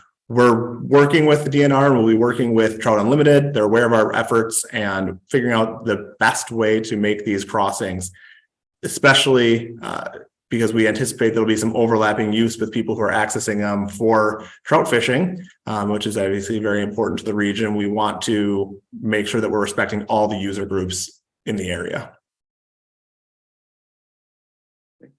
Good. Okay. All right. Well, thank you, Mr. Wash, for your presentation, and the members that asked very engaging questions, informative question. So thank you for your presentation. Thank you all very much. Yep. So next on our list is the acquisition of state park in holdings. The proposal ID for that one is 2024-081. And on your evaluation sheet, it's page 7, number 85. And if Mr. Fedman, correct me if I mispronounce your name, is ready, you could go ahead with the presentation. Mayor and members of the commission, thank you for your time today. My name is Brett Feldman. I'm president of the Parks and Trails Council of Minnesota, a nonprofit that exists to acquire, protect, and enhance critical land for the public's use and benefit. I'm joined today by our land manager, Steve Young, who will participate in the Q&A. As a distinguished partner in the development of our state's outdoor recreation system for the past 70 years, our place in Minnesota's Parks and Trails legacy is firmly established. From the creation of Afton and Grand Portage state parks to the expansion of William O'Brien and Sibley state parks, we have helped add nearly 10,000 acres to Minnesota's world-class system of parks and trails.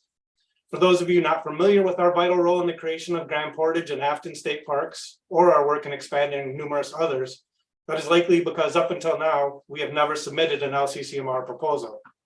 The heavy lifting we do to raise private funds to purchase land and clear it of buildings is mostly done behind the scenes in support of state parks. However, as the DNR increasingly experiences staff shortages, limitations on its funding, and bottlenecks in legal review, state park inholdings have become increasingly at risk. There's an urgent need to step up and protect key state park inholdings and avoid additional development that would have broad, negative, long-term statewide impact. We are focusing this proposal specifically on state parks because of all the units of our outdoor recreation system. State parks provide multiple benefits to the people and environment of Minnesota. No other unit of our outdoor recreation system serves as large and as varied a portion of Minnesota's population, while also protecting our state's most outstanding natural, cultural, and historical resources. I know this commission is well versed in Minnesota's great outdoors, but what you may not track as closely is that there are still 37,700 acres that remain privately owned within legislatively authorized state park boundaries. That represents 16% of our state park system. Any one of those in-holdings can and do show up on the market on a moment's notice, far faster than the DNR can react, and often faster than we are able to raise money to purchase and hold the land until the DNR can line up necessary resources. Such was the case recently with the property with spectacular views of Ilgen Falls within Tedagooch State Park on the North Shore. This proposal seeks to streamline and expand our coordinated efforts with the DNR to increase the pace and efficiency of acquiring state park in-holdings so they are not sold off and lost forever due to lack of available resources and staffing like happened at Tedagooch. The parcels identified in our proposal represent the highest priority lands within the state park system based on planning documents, technical knowledge, and best practices in achieving multiple benefits while preventing negative consequences to Minnesota state parks should they not become part of the system. As I do my best to articulate why funding our proposal is so important to the integrity of our state parks, I can't help but think some of you may be wondering, why doesn't the DNR just do this themselves? In addition to the fact that DNR is not seeking LCCMR funding for state park acquisition this year, there are three main reasons it makes sense to provide a grant to us so we can do the work and donate the land to the DNR. First, timing is of the essence when it comes to protecting land for parks. The DNR is often unable to meet the timeframes required by willing sellers. Our ability to act quickly has saved several critical in-holdings over the years. From a Pebble Beach on the Palisade coast of Tedagooch State Park to a 60-acre parcel on the edge of William O'Brien State Park, Parks and Trails Council has been able to purchase parkland at the moment it hits the market when the DNR was unable. Second, land within statutory state park boundaries often contains buildings. These structures, in the form of cabins, shacks, barns, or silos, have no value to state parks. They are liabilities, not assets. Parks and Trails Council has repeatedly tapped our vast network of volunteer friends groups and raised private money to have these structures removed. In fact, we were recently able to move 3 dwellings from a single 16-acre property in Sibley State Park while demolishing and removing a decrepit shed, silo, and outhouse. Now, when visitors camp on Lake 21 in the park, they do so with a view of a lake that is completely void of any development. Finally, with all due respect to our hardworking colleagues at DNR, not all willing sellers want to deal with them. If this proposal is funded, Parks and Trails Council will be able to successfully acquire and clean up several state park in-holdings so they are permanently protected.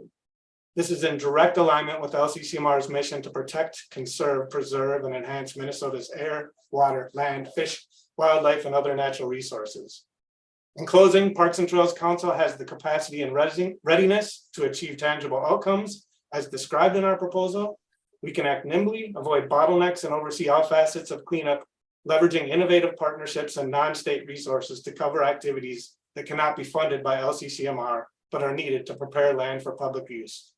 Thank you for your time and consideration. We will take some questions. Thank you, Mr. Fredman. Commissioner Reese. Thank you, Mr. Chair. I had a question regarding the conveyance of the land. I thought I heard a couple different things. First was that a lot of the DNR thought you had mentioned to get the money. The second part, though, you said to donate the land. So just to understand, the $2 million that you're requesting would purchase the land and then it would be donated to the DNR. Is that correct? Or am I misunderstanding that? And then the other part of that question is, I believe the LCCMR has a provision that says any revenues generated must be returned to the commission. For example, if there's structures being sold and moved off the facility or off the land. Thank you. Yeah, Chair, and members of the commission. That is correct that the land, this would be a grant from the state of Minnesota, the LCCMR, and we would donate the land that we acquire with it to the DNR. The second part of your question, could you repeat the second part of your question? Commissioner Reese. Yes. So if there are structures that have value and they are sold off the property, I believe that money is required to be returned to the LCCMR, not used within the organization. I could be wrong there, but I think that's any revenue generated must be returned. Is that understood as well? Mr. Fettman? Yeah, so I'm gonna ask Steve to help with this. Yeah, so these structures really have no value. They're decrepit, they're obsolete. So we're really trying to take them down in a cost-effective manner, so they're not burdened to the state to deal with them at a later date. Okay, Commissioner Green, Senator Green. Thank you. Pose another question, so I'm just gonna ask two. Are you giving the structures away to avoid having to deal with issues of selling them and giving the money back? That's one question. The other is, it sounds to me like you're asking for $2 million to basically hold an escrow until land comes up for sale. And I don't know if that's allowed through this commission or not, but it seems a little strange. Is that what you're doing? No, sorry. Go ahead. Members of the commission, thank you for the question. The Parks and Trails Council has worked hand in hand with the DNR in developing a statewide priority list. What this essentially does is reflects in our proposal the top 17 priority parcels that will allow us to be able to be proactively working with landowners that own those properties so that they can be hopefully brought into the system. Follow up. So then what you're doing is you're getting the money before you have the purchase locked down. So you can have the money to try to convince people to sell their property. So basically you're getting the money to hold an escrow until you can buy the land. And so being new on this committee, is that something that's allowed here? Chair and members of the commission, my understanding is that the Parks and Trails Council or any entity that applies for LCCMR funds must have the funds up front to be able to make the purchase. And then they seek grant reimbursement from the LCCMR going through a very organized process. So in fact, we would be purchasing the land with our own resources up front and being able to go through the LCCMR process to get reimbursed. And Director Nash may have some additional information regarding that too, so it could serve as clarification. Sure, Mr. Chair and members, and I think Mr. Feldman had that correct. The LCCMR funding is a reimbursement program. So they would have to, with land acquisitions, we can sometimes sort of collapse that time between purchase and reimbursement so that we can wire funds directly to the closing that they would use to acquire the land. But the rules that govern land acquisition for the state of Minnesota are such that it does create a bit of a tricky timing issue. We want, proposers, I imagine, to be, shovel ready as possible, but the rules actually prohibit them from getting too far ahead in the schedule because they have to follow state rules and they have to have an appraisal, for example, that is within 1 year of close time. And so we're, maybe a year out right now. Sometimes it's premature to get that appraisal underway. Sometimes people do choose to get that appraisal done with their own funds and then update it at a later time. But I would just say that this is a fairly typical structure for a land acquisition project for them to seek funding from us and develop a list so that, if they make an offer to a landowner, landowner doesn't accept it, they can move down to the next project on the list. Okay, well, that's clear. Yep, Commissioner Reese. Are they subject to the same market evaluation percentage? So I believe it's 110%. Ability to go up to 110% over market value, is that correct? Yeah. Director Nash. Mr. Chair and members, this group would be subject to the same rules that any of our applicants, and including the state of Minnesota, would be subject to. And so an appraisal done to DNR standards is required. And then LCCMR's rules in particular say that you can go up to 110% of fair market value only with LCCMR approval. So they would have to come back to us if they were to try to do that. Thank you, Director Nash. Any other question to our testifier, Mr. Fettman? And Steve, I think that I didn't quite get the last name, but Or Young, that's fine. okay, what's Commissioner Albright have a question? Thank you, Mr. Chair. I'm looking at the document graphic that you attached to your project with the maps. And since they don't have a lot of detail, my question is it fair to say that the list of parcels that you included in your proposal and also that are highlighted on this map are parcels that are currently adjacent to or within state parks? Mr. Fedman. Her members of the commission, yes. All of these parcels are located within the statutory boundaries of state parks. That's a requirement for seeking funds. So none of these parcels that we have in our proposal are land that exists outside those boundaries. The map that we included, we tried to show basically where the land is that we're talking about in the list of projects. And so you have a good idea of where in the park it is without being so specific that you're identifying any more than that. Any follow-up? Yes, thank you. Thank you. I agree. It's very helpful to see that you have quite a good distribution across the state. And also it's good to know that these are in holdings that are entirely within the boundaries of the state park. I know that the process that Becca, Ms. Nash described with the appraisal process is what usually throws a wrench in trying to make purchases like these happen. I also want to note that in your proposal, you have a list of, I don't know, a couple dozen properties, none of which it says the status of work, none of the work has begun. Are any of these owners aware of the interest by Parks and Trails Council or by the state? Mr. Fedman. Her and members of the commission, the list is a varied list of the top priorities.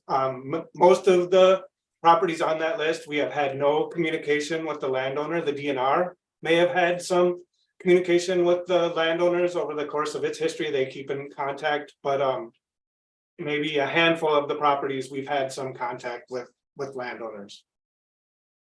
Okay, and Follow just up? finally, thank you. One more thing, and generally speaking, these are rural forested or prairie or some other non-developed land that doesn't have any structures built on it. Would that be fair to say? Mr. Fedman. Chair, members of the commission, some of these properties do in fact have structures on them, and that's why I tried to bring that up in the presentation, that we would have to be responsible for removing those structures, whatever condition they're in. But the majority of these parcels are on water. They cross streams. That's very critical land for the continuity of the park. Just high value natural resource lands within state parks that will provide outstanding outdoor recreational value. Thank you. All right. Any other question? Okay, well, thank you, Mr. Fedman and your colleague. We will move on to the next project on our list here. It's the outdoor pathway to environmental education, recreation and careers. And members, the proposal ID for that is 2024-100. And for the evaluation sheet, you can find it at page 4, line 49. So if the presenter of outdoor pathway to environmental education is here, wilderness inquiry, I think Ms.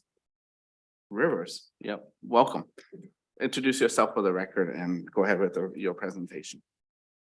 Good afternoon, everybody. Thank you, Chair and members. My name is Erica Rivers, and I'm the Executive Director of Wilderness Inquiry. I'm honored to be here today, and we are grateful for the opportunity to share about this important project and work. Wilderness Inquiry is a 45-year-old Minnesota-based nonprofit that connects people to each other and the natural world.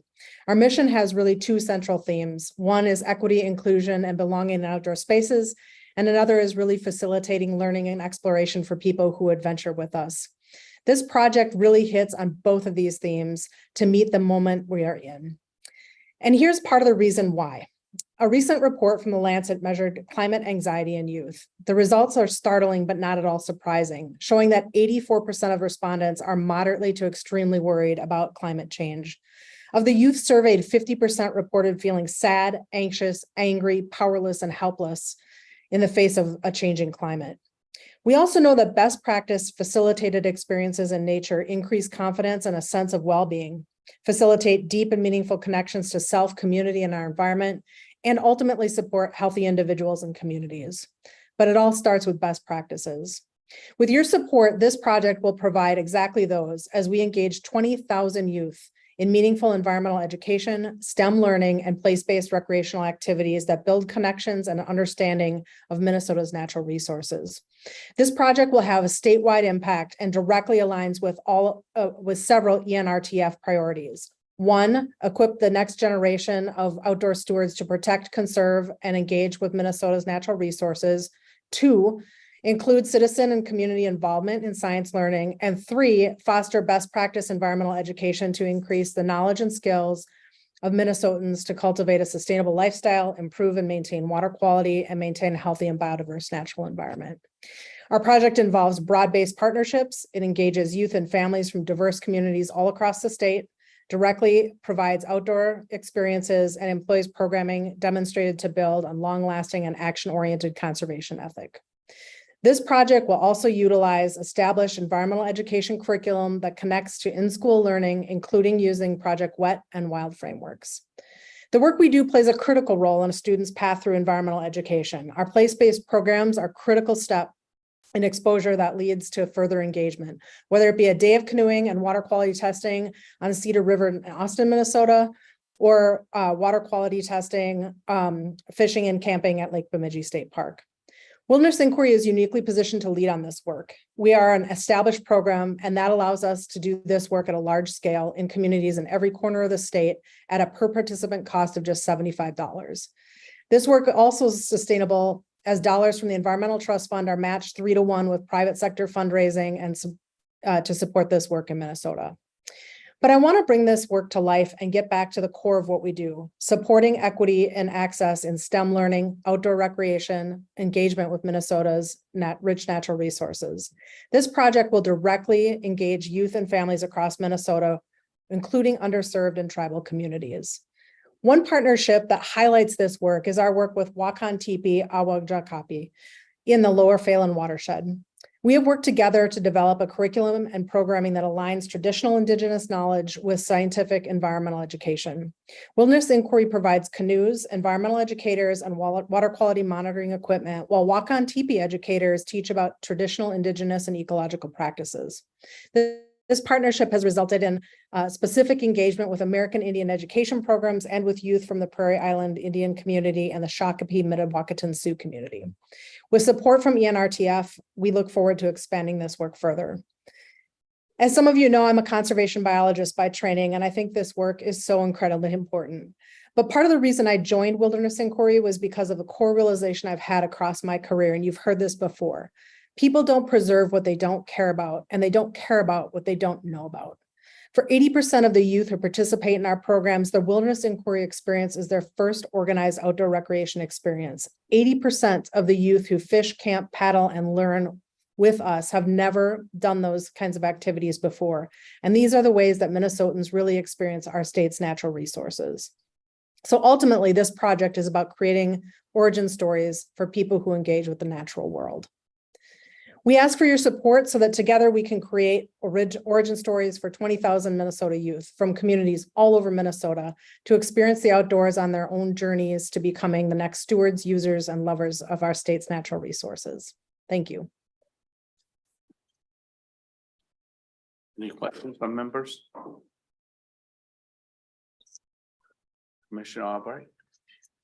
Thank you, Mr. Chair. Thank you, Ms. Rivers, for presenting this. This is one of my favorite projects that we have because I agree with you 100% that when young people don't visit the outdoors, they don't care about the outdoors, and they don't support the outdoors.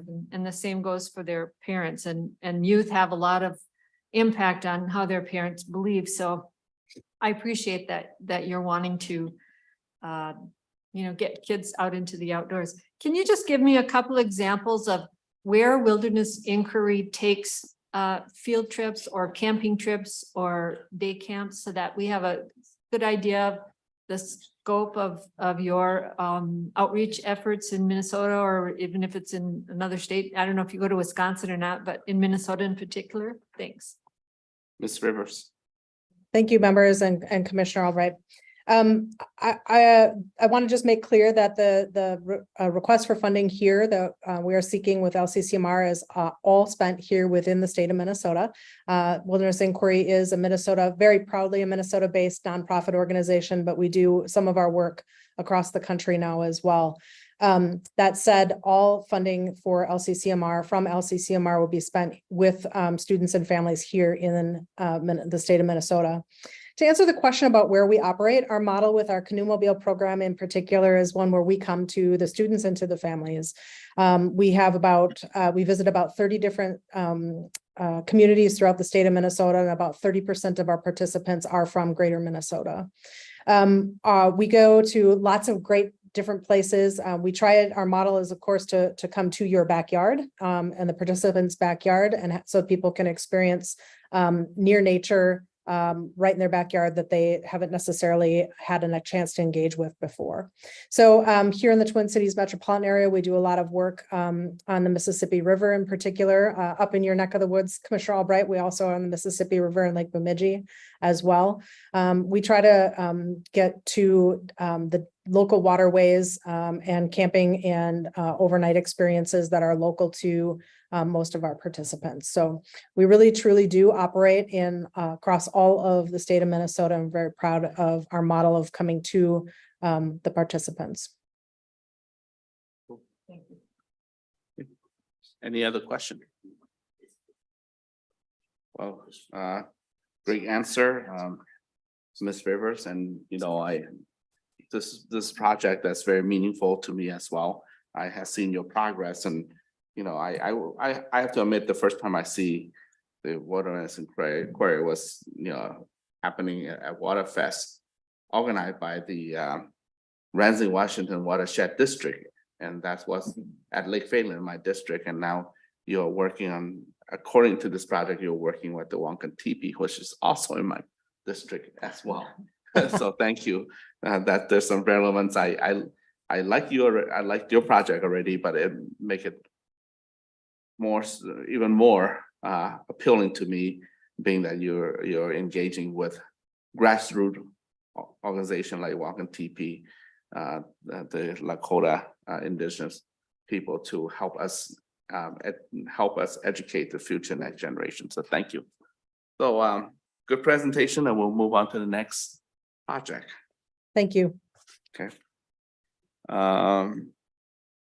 Let me see here. It's the Spring Lake Park Reserve Restoration and River SS. Let me see, on the proposal ID is 2024-113, and on the evaluation sheet where you will find to insert your number will be page 7, line 89. So I believe it's Miss Kessler will be presenting. I'm not sure if she's online. Yes, Yes. I am here. She is here. Okay. I'm here, Please yes. introduce your name for a record.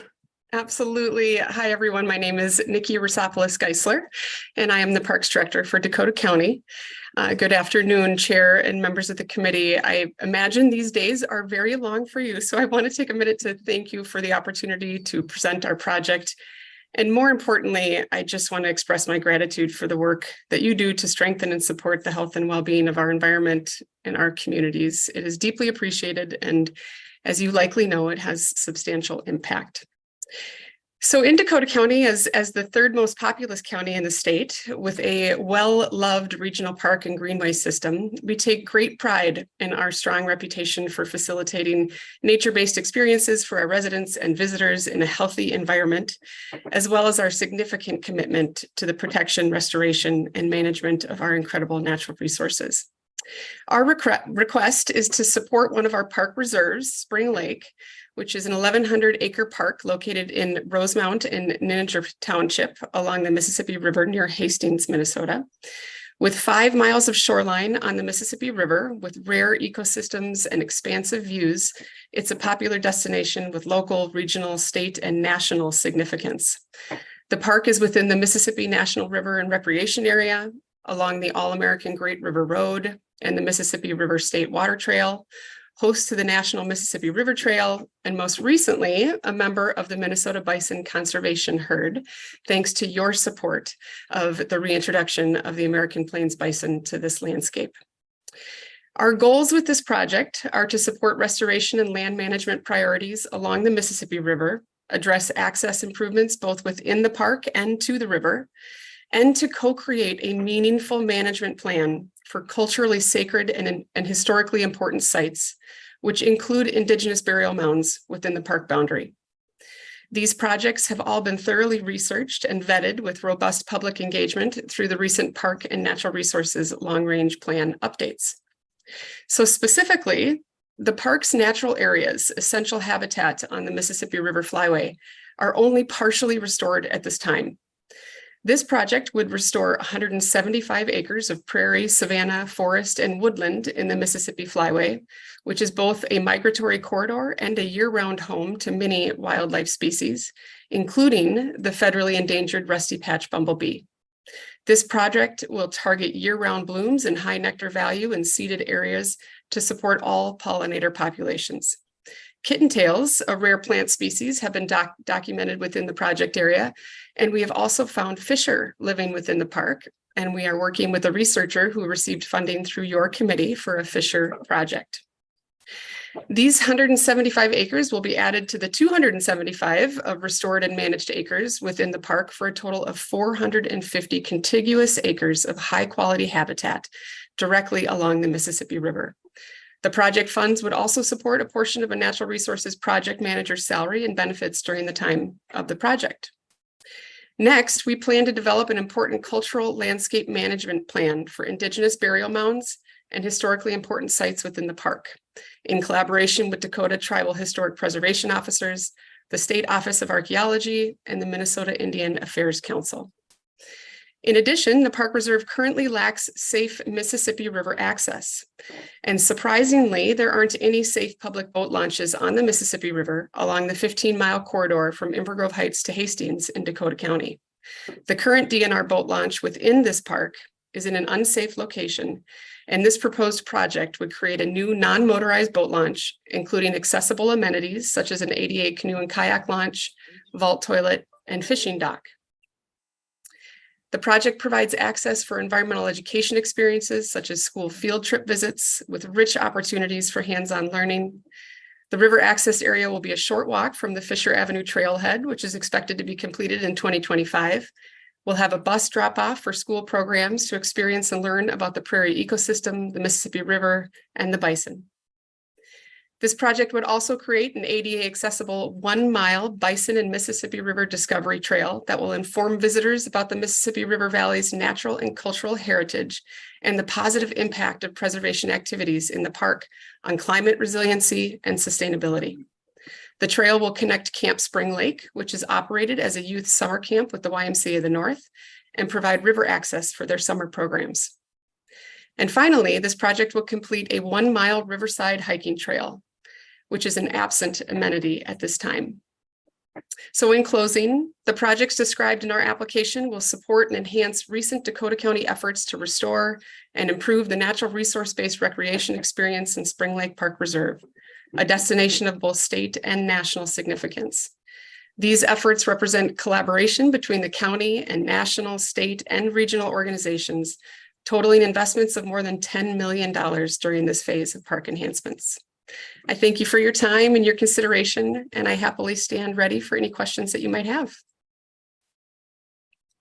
Okay, members, any questions for Ms. Geisler? Commissioner Albright. Thank you, Mr. Chair. Thank you for your presentation. I'm all about trying to preserve access to the Mississippi, whether it's in the first city on the Mississippi in Bemidji or down in the Mississippi National area in the metro. I do have a couple of questions and maybe suggestion. One is with your budget. It looks as though you've lumped all of your capital investment and development into professional and technical services contracts rather than, excuse me, breaking them out to show the technical service separate from the construction activity. And so that would be one thing I do have a question about. And then secondly, it appears that this is a very large project that could be done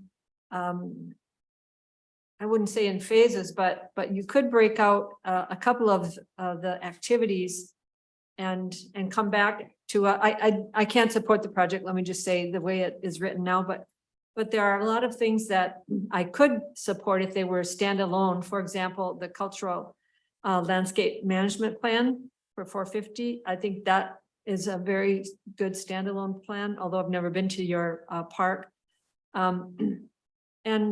And also the restoration of the prairie woodland and savanna for 720. That seems like a standalone project. So I'm just questioning, have you considered breaking this up and doing some of this restoration work prior to the development of the capital improvements on the project? Thanks. Thank you.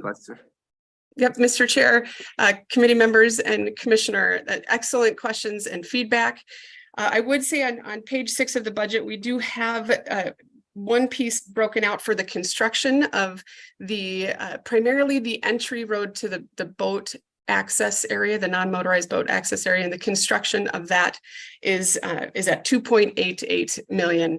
The lines above that were really around our design and engineering costs associated with each of the projects.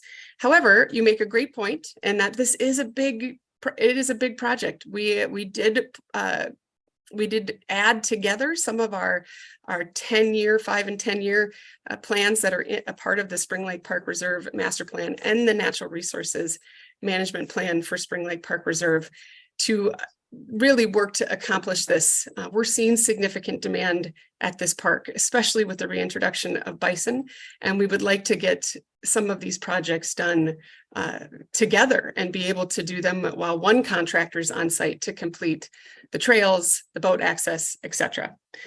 But all that said, there's no reason why we wouldn't be willing to have a discussion and scale back these projects to, if the committee felt strongly about potentially funding 1 or 2 of them.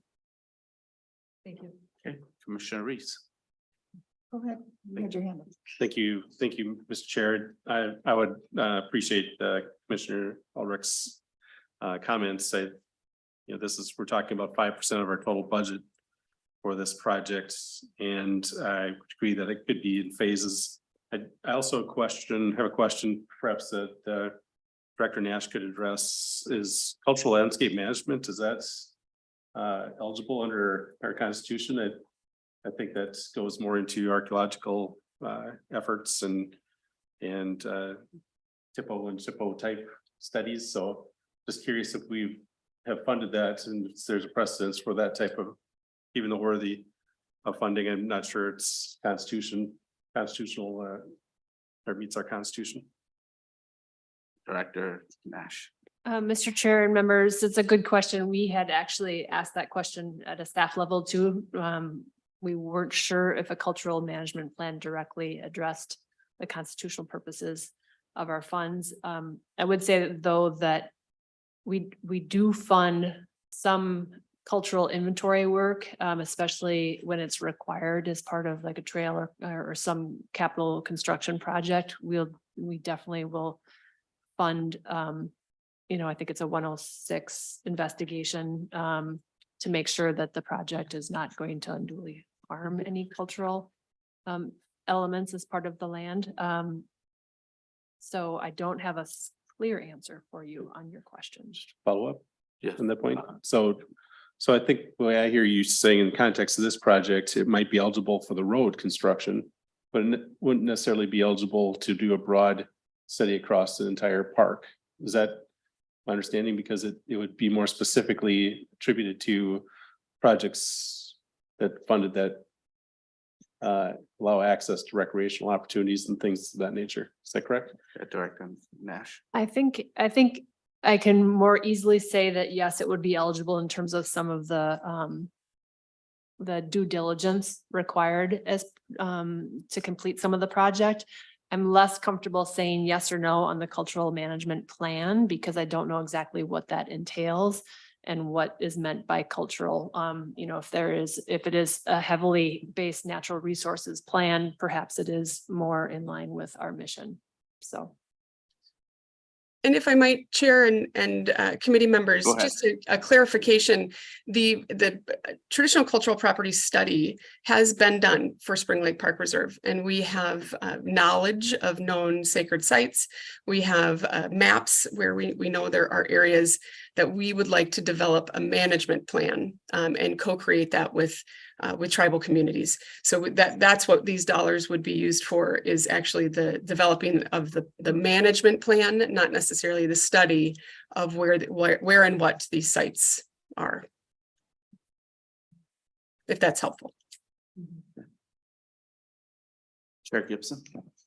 Thank you, Mr. Chair. I have to share Commissioner Albrecht's also concerns. I did not pick this project in my first round because I love the restoration work, but I have heartburn on the parking lot and the road.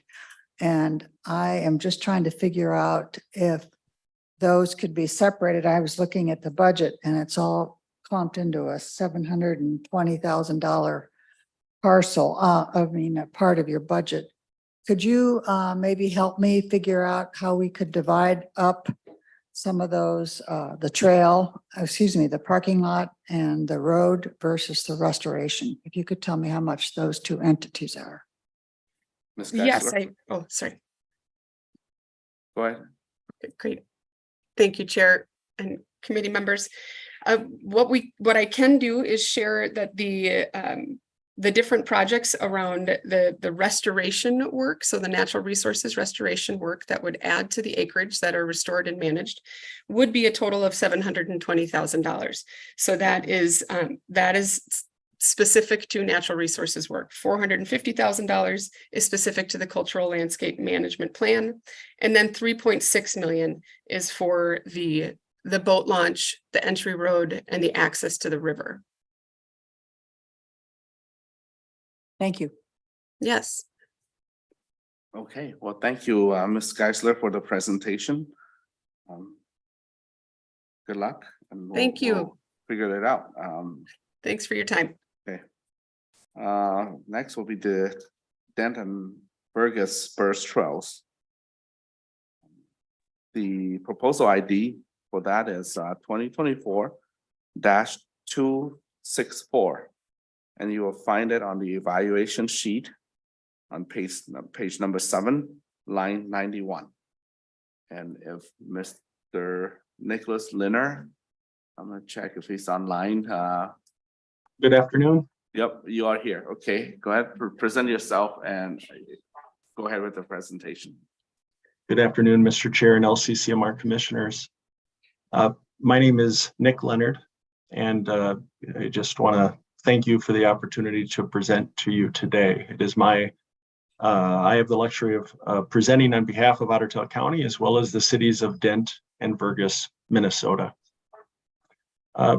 Over a decade ago, and it's been a decade since we started this work, and frankly, thanks to the support of LCCMR, the Heart of the Lakes Trail became a reality recently.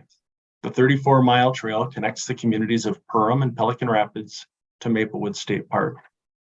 Through the development of culturally relevant, accessible, and resilient outdoor recreation infrastructure, This project has successfully expanded outdoor recreational opportunities in an area of the state that, well, frankly, had no substantive recreational trail system. You see, Otter Tail County is a gaping 2,500 or was a gaping 2,500 square mile hole separating the Central Lakes and Heartland state trail systems. This project also provided a safe, non-motorized alternative for accessing Maplewood State Park, which I would argue is one of Minnesota's best kept secrets. Today's proposal is a result of the success and excitement around the Heart of the Lakes Trail. The small communities of Vergas and Dent sit just a couple miles off the Heart of the Lakes Trail along County Highway 35. Vergas is 3.7 miles to the north, and Dent is 2.9 miles to the south. I'm not from Otter Tail County originally. I actually grew up in Iowa, just a few miles from Dyersville, home to the Field of Dreams. There's a famous quote from that movie by Shoeless Joe Jackson. I'm sure most of you have heard it. If you build it, they will come.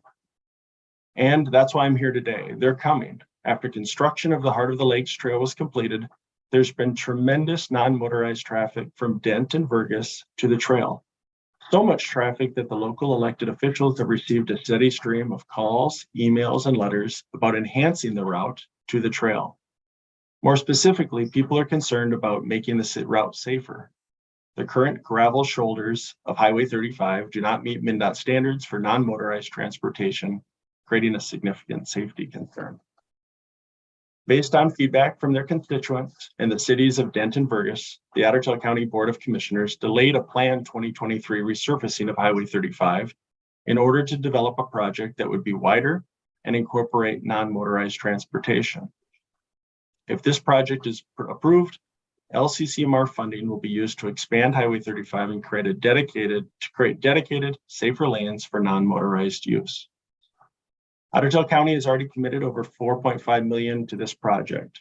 LCCMR funds will only be used for incorporating non-motorized trails. And by doing so, we will achieve the following project outcomes. First, this project will expand outdoor recreational opportunities through additions and connections to state, regional, and local parks and trails. Second, this project will increase access to and expand opportunities for culturally relevant and innovative connections to the lands and waters of Minnesota. Third, this project will reduce social, economic, and physical barriers to outdoor recreation for the residents of Dent, Vergas, and the surrounding area. And finally, this project will assist Minnesota in achieving reliance on non-polluting, renewable transportation alternatives by creating safe, non-motorized routes between Dent, Vergas, Perham, Pelican Rapids, and Maplewood State Park. I again want to thank you for your time today. I want to thank you for your consideration of this project and the opportunity to present. I'd gladly answer any questions that you might have. Thank you. Thank you, Mr. Leonard, for a good and short presentation, which is perfect for this. So we have time for question. Commissioner Peichel. Thank you, Mr. Chair. And I appreciate this project and your consideration of safety, especially as somebody who has biked that region with small children and new bicyclists. They certainly get nervous when they have to ride on the road. I'm wondering what proportion of this project includes consideration of adjusting speed on those sections of road. Thank you. Mr. Leonard. Mr. Chair, Commissioner Peichel, and members. So the consideration that I can speak to is in determining the project, traffic counts as well as speed was determined in terms of, that was used to determine the MnDOT standards for how that road will be widened. So in terms of reducing speed, that hasn't been a conversation, but the actual design of the project itself was based on current speeds and ADTs. Okay, follow up from Commissioner Peichel. Thank you, Mr. Chair. I'm just concerned that it might not be enough to build it and they will come if the posted speed limits in that area in particular are still ignored, as there still may be a perception of a lack of safety, even with the additional, what was it, 10 feet, I think, of bike facility. Thank you. Mr. Lehner, any response to that? Mr. Chair, Commissioners, I don't disagree at all. I think in a perfect world, we would create separated, I myself have small kids and utilize the resources in this area. And in a perfect world, we would create separated, trails throughout the county. And I see many instances where people are riding along the highway in unsafe conditions. I think you're absolutely correct. We have people right now, a substantial number of people that are riding along County Highway 35 and on basically gravel shoulders. And so you're right. If we had the resources to separate it and make it a separated trail, that's exactly what we're doing.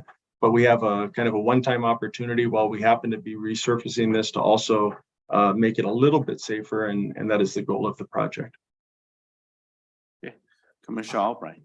Thanks, Mr. Chair. Thank you for your presentation, Mr. Leonard. I like this project in part because it connects to the state trail. And I think one of the challenges we have with state trails is sort of that hub and spoke wheel that we often have a trail, but how do people get to the trail from the places where they live? And so connecting this trail from Dent to the Heartland and up to 35 and to Vergas, I think is really wise and smart. I do have a question. I know that there are some state and also probably national transportation recommendations and requirements for the width of trails. And I see you're just doing a 4-foot, maybe to Mr. Pikel's point, you're doing a 4-foot trail on the lower portion and a 6-foot shoulder on the northern portion. And do those meet the standards that we need? Because usually trails are 10 feet wide or so. Just a question about that. Mr. Lehner. Mr. Chair, Commissioner Albright, and members, you're absolutely correct. The design was based on the MnDOT standards for speed and ADT. And again, as I mentioned earlier, I don't disagree with you. I'd love to have all of them separated or as wide as we can for safety. But keeping also cost in mind, we're trying to make improvements while simultaneously keep it within the budget that we can. Just one follow-up, Mr. Chair. Follow up by Commissioner Albright. Thank you. And correct me if I'm wrong, did Otter Tail County or this trail segment, did you apply for regional designation from Greater Minnesota Regional Parks and Trails, or have you received money for any of this trail system here? Mr. Lehner. Mr. Chair, Commissioners, yes, this trail is the heart of the Lakes Trail is regionally designated by Greater Minnesota Regional Parks and Trails. We did receive funding for part of one of the segments of this trail through Greater Minnesota Regional Parks and Trails. I think that answers your question. Yes, thank you. I just wanted to recognize that you have looked for other additional sources of revenue to complete your trail system. And also I commend you for working with the county to make sure that this is done in conjunction with the road project. So thank you for your presentation.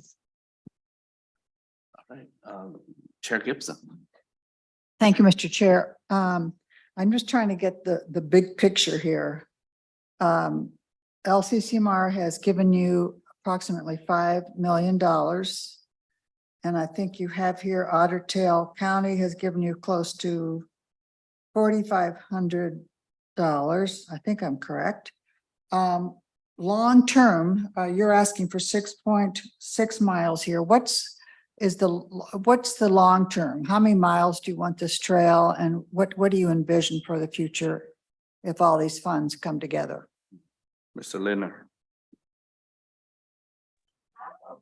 Mr. Chair, Commissioners, the entire, I'm gonna use ballpark numbers because I don't have the spreadsheet in front of me, but the original Heart of the Lakes Trail through Maplewood State Park that connects Perham to Pelican Rapids was approximately, I'm gonna say a $13 million project, east to west.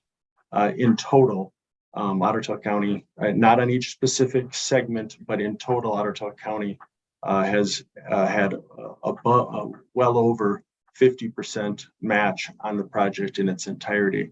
I think your question is how much more money are we going to be looking for?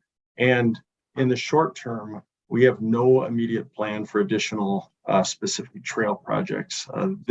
We will continue to support the cities. The city of Vergas is working on the final connection up to the Heartland Trail, which is just a few miles to the north. We'll continue to partner with them and help assist them with that project. But this really proposal came out of and wasn't frankly on our long-range strategic parks and trails plan. It came out of really this drive by the residents as well as the cities based on what they saw is an immediate need. And the timing came together with this road project where it was hard to say no and then regret it for the next 25 years, which is essentially what we'd be doing, knowing what a resurfacing, how long a resurfacing lasts. I apologize, Mr. Chair, Commissioner Gibson. I'm not sure if that answered your question. Follow up. Thank you, Mr. Chair. Gibson. Don't interpret that as a criticism. I was just trying to figure out all of the expenses that the Environmental Trust Fund has funded you and Otter Tail, which I commend them on, Otter Tail County, and you're asking for close to another $1 million. My question really is, long-term, are you done after this funding? And if you're not, I just want to kind of grasp what the future will be. Thank you. Mr. Leonard. Mr. Chair, Commissioners, are we done? The short answer is no. We have a long-term master trail plan, and that includes two major arteries, if you will. It is an east-west artery and a north-south artery. We have completed the east-west artery, and I'm glad to make that master trail plan available to of course, all of you. It's on our website. We still, the only segment that we have left to complete is the north-south artery, and that is in the future. And I can promise you it won't be in the immediate future because we've been doing a lot of work recently and we have to kind of gather ourselves. But long-term, the final segment that we're really going to be focused on is getting from Maplewood State Park south down to the city of Fergus Falls to connect the Central Lakes Trail. And that's the other part and so to your question, are you done seeing me? Probably not. I hope that you get to see me in the future, but not immediately. We're good with that. Thank you. That was a good answer. Appreciate it. Okay, well, thank you, Mr. Leonard, for very, very pleasant answer at the end there. Yeah, thank you for your presentation. Now we're gonna move to our next project on our list here, the Zumbro River Regional Water Trail. And that's for members, that's the proposal ID is 2024-0-094. And on your evaluation sheet, it will be on page 9, line 101. So Ms. Schultz or members who represent this project, if you're online here, I believe you are, go ahead and begin your presentation. Thank you, Mr. Chair and Commissioners. Thank you for this opportunity to appear before you. I am the city administrator in Orinoco. My name is Sunny Bjorklund Schultz, and I've been here for a year. So I am going to defer to my learned mayor, Ryland Eichhorst, who has been intimately involved in the project. And I will shift to him. Thank you. Great. Thank you, Sunny. Good afternoon, Commissioners, Chairman.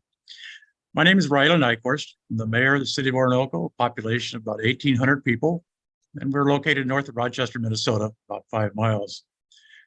I'm the lead person for the water trail, and I've been involved with the trail for the last 5 or 6 years. Zumbro River and its branches cover 150 miles of navigable river through 4 counties and 11 cities in the Zumbro watershed. The Zumbro watershed is made up of 6 counties and covers over 900,000 acres, which the rivers and the branches flow through it. These 4 counties and 11 cities have supported this project through resolutions and initial funding for the water trail. The Zumbro River and some of its branches flow through the driftless region of southeast Minnesota to the Mississippi River. 2 branches of the Zumbro River flow through 3 of our 8 city parks in our small city of Orinoco, but it's a big part of our city's recreation. It also supports a local kayak and canoe rental outfitter as well. The Zumbro River Water Trail will create an experience connecting people between the land and the river. It will bring awareness of the people to the water regarding the environmental impact of erosion, pollution, as well as the enjoyment of the natural landscapes along the river. At the same time, we'll develop a sense of stewardship with our partners of our 4 cities and 11 cities that are on or very close to the river. The funding that is being requested is needed to help us develop a master plan. Significant portions of the master plan is developing a joint powers board with representation of elected officials from cities, counties, as well as the public interest. The Joint Powers Board will ensure the best level of financial investment. We will evaluate and analyze current and new access points for the river. A key to the master plan is seeking public input.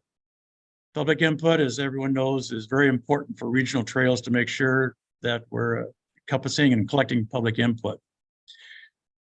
To collect that public input, it requires publication costs, message boards, mileage, coordination with the counties and the cities. So timing and funding is very critical for these organizational efforts. We will be using a professional engineering firm to use their experience. They have had experience with developing regional trails. This is a water trail, which is kind of unique. So they'll be evaluating the criteria of they're developing the criteria to review the existing sites, as well to look at any new potential river sites. The funding will help develop the master plan, as I explained. A part of that effort is to identify 5 to 6 regional or strategic locations. So we'll be planning for putting towards parking lots, restrooms, access to the rivers for both all ages as well as abilities. Signage is very important. As we know, accessing the river has some cases outside of the small cities, there could be remote locations. So with that, it's important that we have adequate signage on our highways and county roads to direct people to those cities or to those sites. A key part of the master plan is developing a maintenance program. The maintenance program ensures the longevity of the stewardship of the rivers, and that's very important. That's detailed, and with that, it takes a lot of time and effort from our professional services. So the overall benefit of the outcomes is to not only enjoy the river, but we also have a Lake Zumbro, which is part of the river access or part of the river. It's a 715-acre lake located in Olmsted County, and that's provides recreation not only for the association, but for the residents to use the lake. And they can continue down the river all the way to the Minnesota River through the driftless region, which is located near Kellogg, Minnesota. It will also provide and stimulate economic and development recreational sources for these cities that are along the river.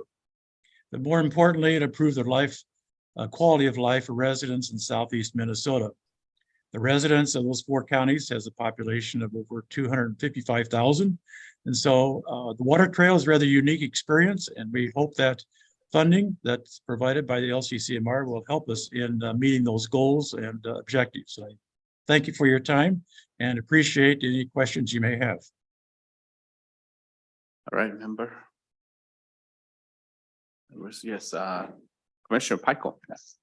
Thank you, Mr. Chair, and thank you for your presentation. Congratulations on your regional designation for the water trail.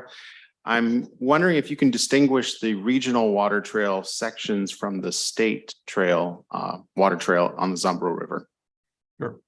That's a fair question. And yes, there are state trails that are advertised on maps and everything. And our particular regional water trail, we are encompassing more of the branches of the north, the south, the middle, as well as the main river branch too. The funding is, an emphasis comes from the Greater Parks and Trails Commission. They would like to see this developed throughout the whole southeast Minnesota area of these counties. So we're trying to bring in more signage as well as helping and develop these small cities for recreational and economic development along the river. All right. Any more question or follow-up? Commissioner Albright. Thank you, Mr. Chair. Thank you for your presentation. It appears to me that the most difficult part of this project will be to create a joint powers board. No doubt. But I see that you are well on your way because you have your list of partners that Yes. have already contributed apparently some financial support for this. So I'm curious a little bit about the amounts that each city has contributed, $154. That's quite an odd number, but in addition, but I'm also just curious how you feel the potential for creating that joint powers agreement and coming to an agreement on how you're going to operate and how that will make a difference with this project. Thank you. Mr. Schultz. Thank you, Commissioner and Mr. Chairman. Yes, it has been a challenge. The $154 was our initial support for the application to the commission, and we received a high ranking back in 2019, 2020. So going forward, that was an excellent question of how we support going forward. So rather than going to individual 11 cities, which vary from 1,800 or 500 people to 120,000, how do you equivalent come up with the funding? So what we did, we went to the county level and we asked for between $14,000 and $15,000 from each of the counties. That $60,000 helps support our professional development of starting to develop our master plan, what we've done so far to date. But with that, we really haven't gone to the next point of getting the public input. We have buy-in, and so we've been using this funding over the last 3 or 4 years. Some of the funding has come in partially from each of the counties. Each of the counties have had flat budgets, and so outside agencies on those budget plans is somewhat limited, and we still continue to get funding of that $14,000 from some of the counties. So it has been a challenge, and no doubt it will be a challenge to joint venture board, but hopefully with this financial commitment and working with the planning and zoning commissions of the different counties and parks, that the support will come forward in the counties so we can develop a joint powers board. We have some examples. The Cannon Valley Bike Trail is locally, and I've talked to those people about how they go about identifying board members, good and bad points about elected officials versus public officials. So we have a lot of huge tasks ahead of us, and no doubt the funding will help us accomplish those goals. Thank you, Mayor. Great, thank you. Thank you, Mayor Ackort. Any questions? Okay, the Commissioner Pickel. Thank you, Mr. Chair. I wanted to offer as well the experience of Three Rivers Park District and Carver and Scott counties in the metro. They have some joint maintenance agreements that might be useful and inform your work on that. Excellent. Thank you. Appreciate that. Good. Well, thank you, Mr. Mayor and Ms. Schultz for your presentation on the Zumbro River Regional Water Trail here. And have a good day and good luck on this project. Great. We'll move on to the next item. Thank you. On our list is minimizing Minnesota landfill problem by expanding waste diversion. And the proposal ID for this project is 2024 039. And for your evaluation sheet, it'll be on page 5, line 62. And if presenter of the project is here online, I assume you are, okay, there he is. Okay, so introduce yourself for the record and proceed with the presentation. Mr. Chair and Commissioners, my name is Jason Allen. I am the Waste Diversion Project Manager for Better Futures of Minnesota. We are a workforce development social enterprise that embraces a population of men who are justice system involved with criminal records and are currently either on probation or parole. When coming to us, most of these men have little to no work experience, and we provide them with the tools and structure to help them know that they can succeed. We live currently in a disposable society, and Minnesotans generate a lot of waste. According to the Minnesota Pollution Control Agency, nearly 2/3 of what ends up in landfills and garbage incinerators in Minnesota could have been reused, recycled, or composted. If our tendency to toss continues, an additional 8 million tons of waste will end up in Minnesota landfills by 2040.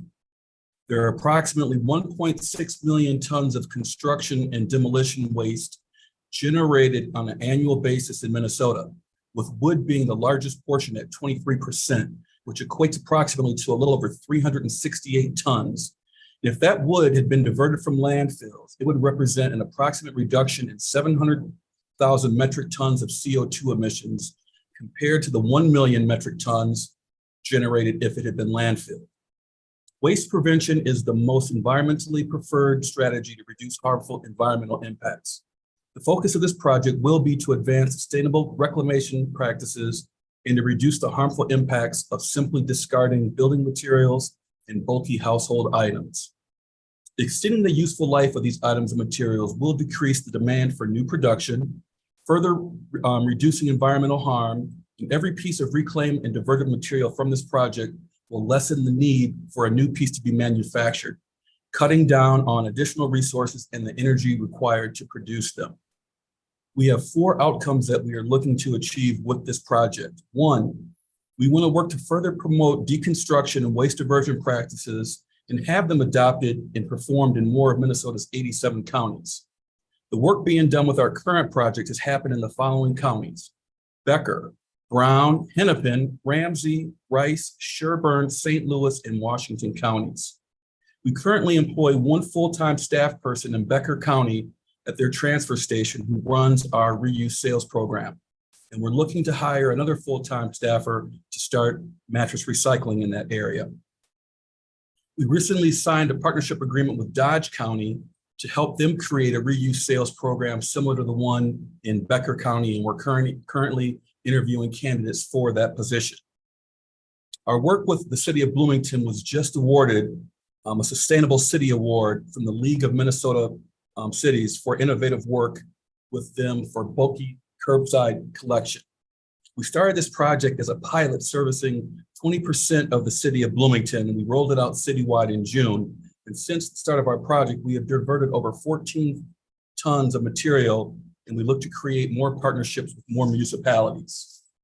2, we want to determine the viability of creating a statewide network for sourcing reclaimed building materials, connecting contractors in northern Minnesota to southern, basically creating a pipeline for reclaimed building materials.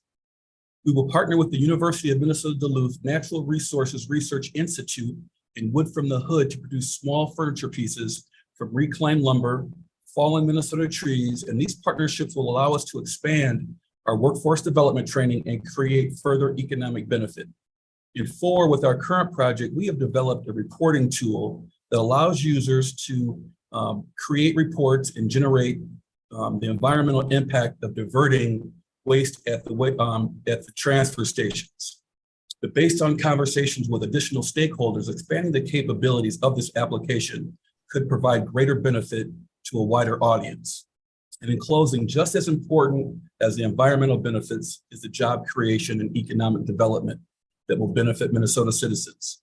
The creation of jobs for local people will help build more stable environment and economic future. This project will be an investment in Minnesota's present and future. I thank you for allowing me the time to present. And if you have any questions for me, I'd be happy to answer them for you. Any questions, members? Chair Gibson.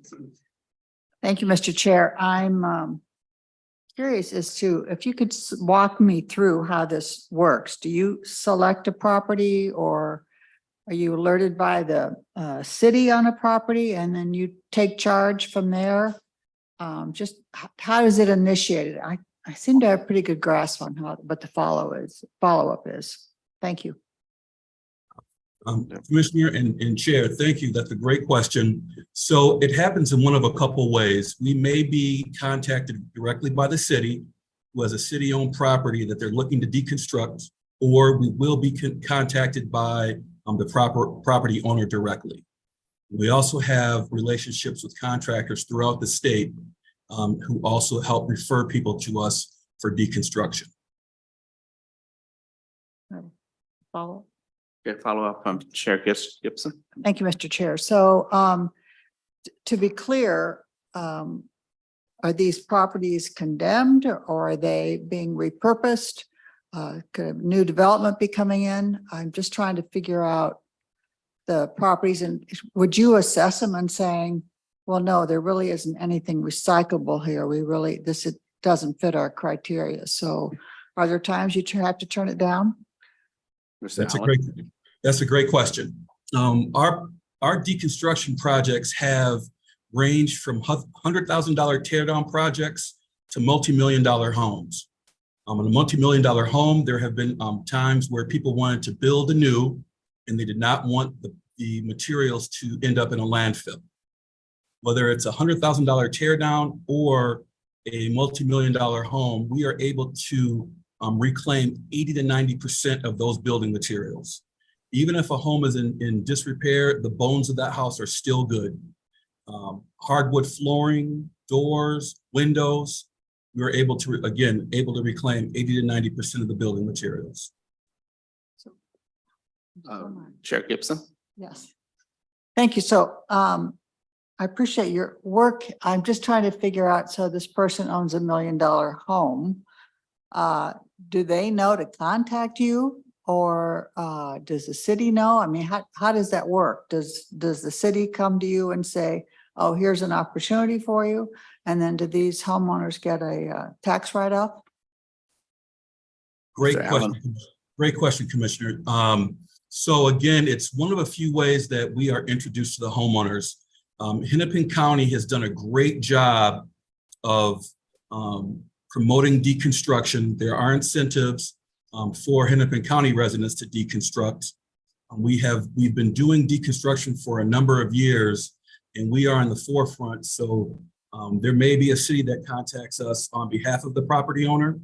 And to answer your other question about the benefits for the property owner, the reclaimed building materials will be donated to our reuse warehouse where they're sold, and the property owner then in return receives a tax credit for the charitable contribution of the materials. All right, thank you. And Commissioner Reese. Yep, thank you, Mr. Chair. We funded this effort back in 2021. This proposal is very similar. And, I think in 2021, it may have been more of a pilot, something new, referring to Chair Hansen's comments earlier today. What is new about this project that wasn't new in 2021? That's a worthy cause. Landfill waste is one of our biggest problems, and construction waste is at the top of that list. But at some level, LCCMR is not in the business of supporting long-term efforts like this. I think we're more looking at research development and hoping things stand on their own at some point in time. So what is the question is, what is new or unique about this proposal versus the 2021 proposal? A great question. Great question, Commissioner. So there are a couple elements that are unique to this. And again, it's creating the pipeline for reclaimed materials was not anything that we did in 2021. In 2021, the reporting tool that we created had limited capacity. And based on stakeholder conversations with counties doing score reporting for the MPCA, there is a need for that reporting tool. And also the work that we're doing, I understand that LCCMR is not in the position to continue to support projects, but this work is great work. And there is a need for this work throughout our state. And as we have done this project on our current project, we realize that the project is going to take some time. Thank you. Okay, thank you, Mr. Allen. We have a question here from Senator Dietzit. Thank you. I just want to clarify. Sorry, I was checking an email. So my understanding is how this is different is this is also you're expanding into different counties. Is that the case? So you're doing some of the similar work, but expanding into additional counties? Correct. Correct. Similar work, but expanding it into further counties.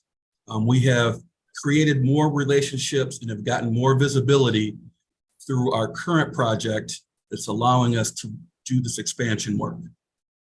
And our current project was simply focusing on waste diversion at the transfer stations, going to the transfer stations and setting up reuse retail sites.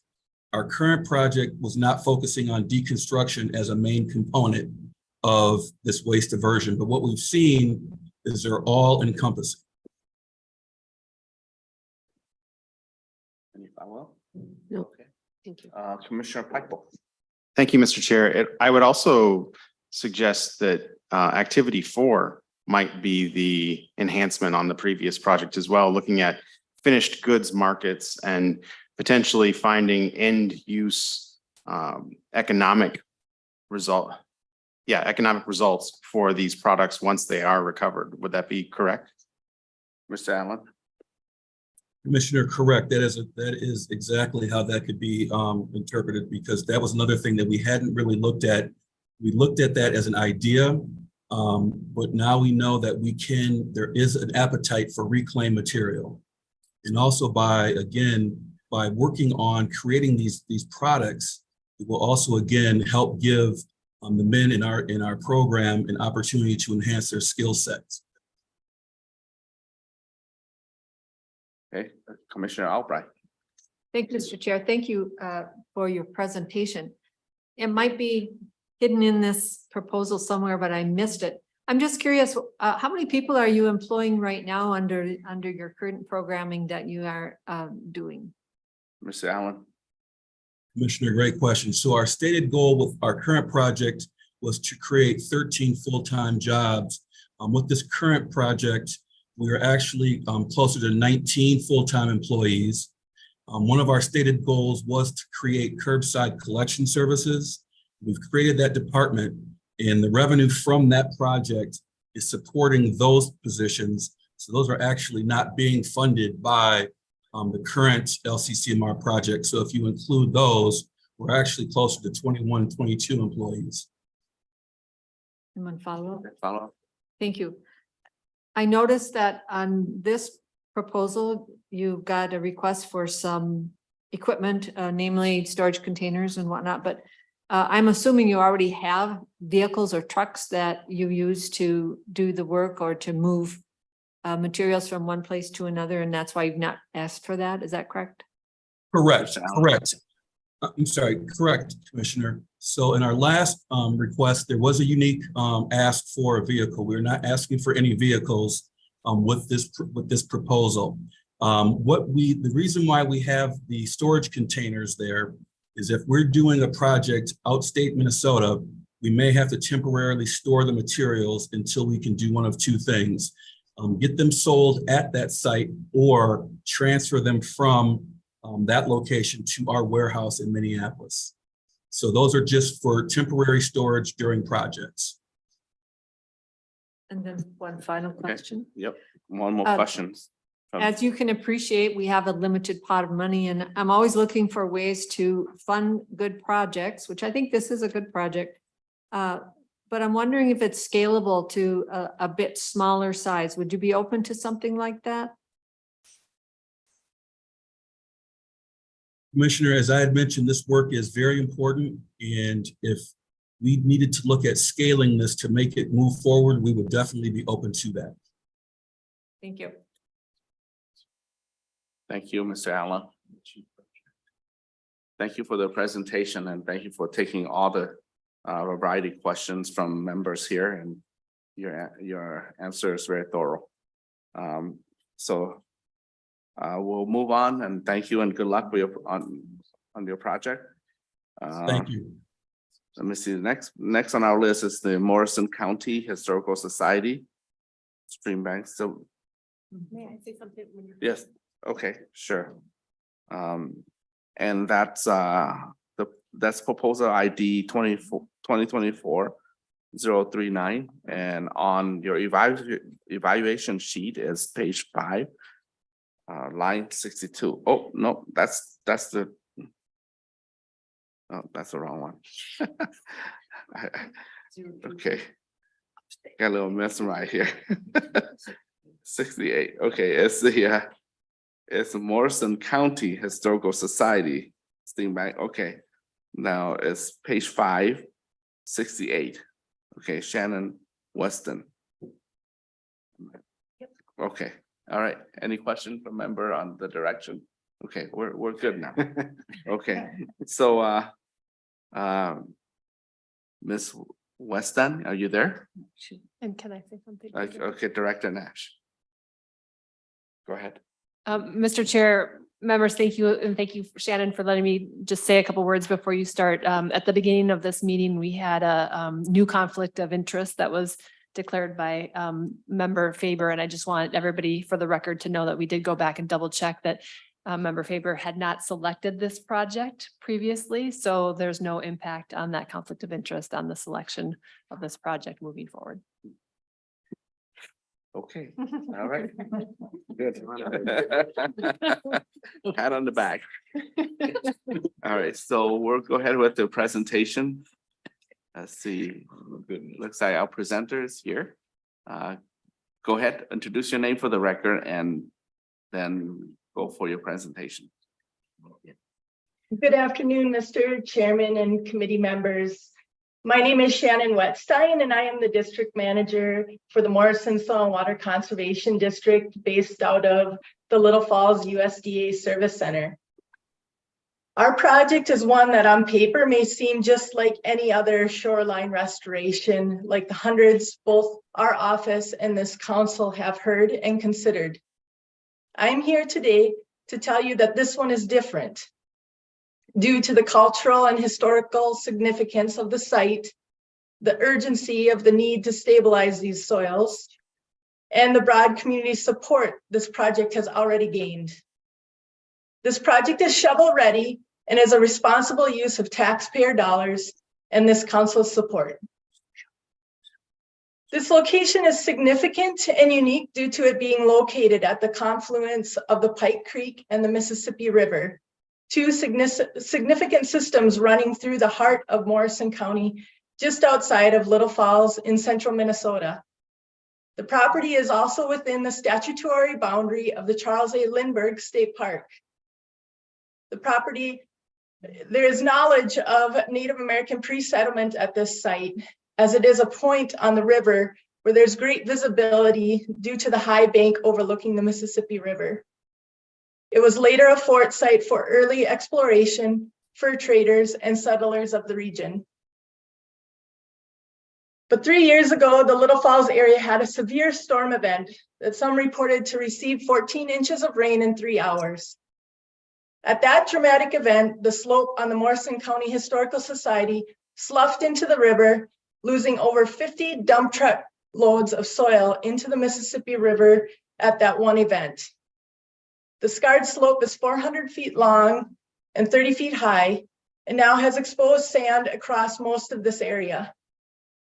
Every erosive event since this day compounds the amount of sediment, nutrients, and habitat loss that ultimately affect the whole Mississippi, and especially the drinking water supply for millions of people in the cities of St. Cloud, Minneapolis, and St. Paul.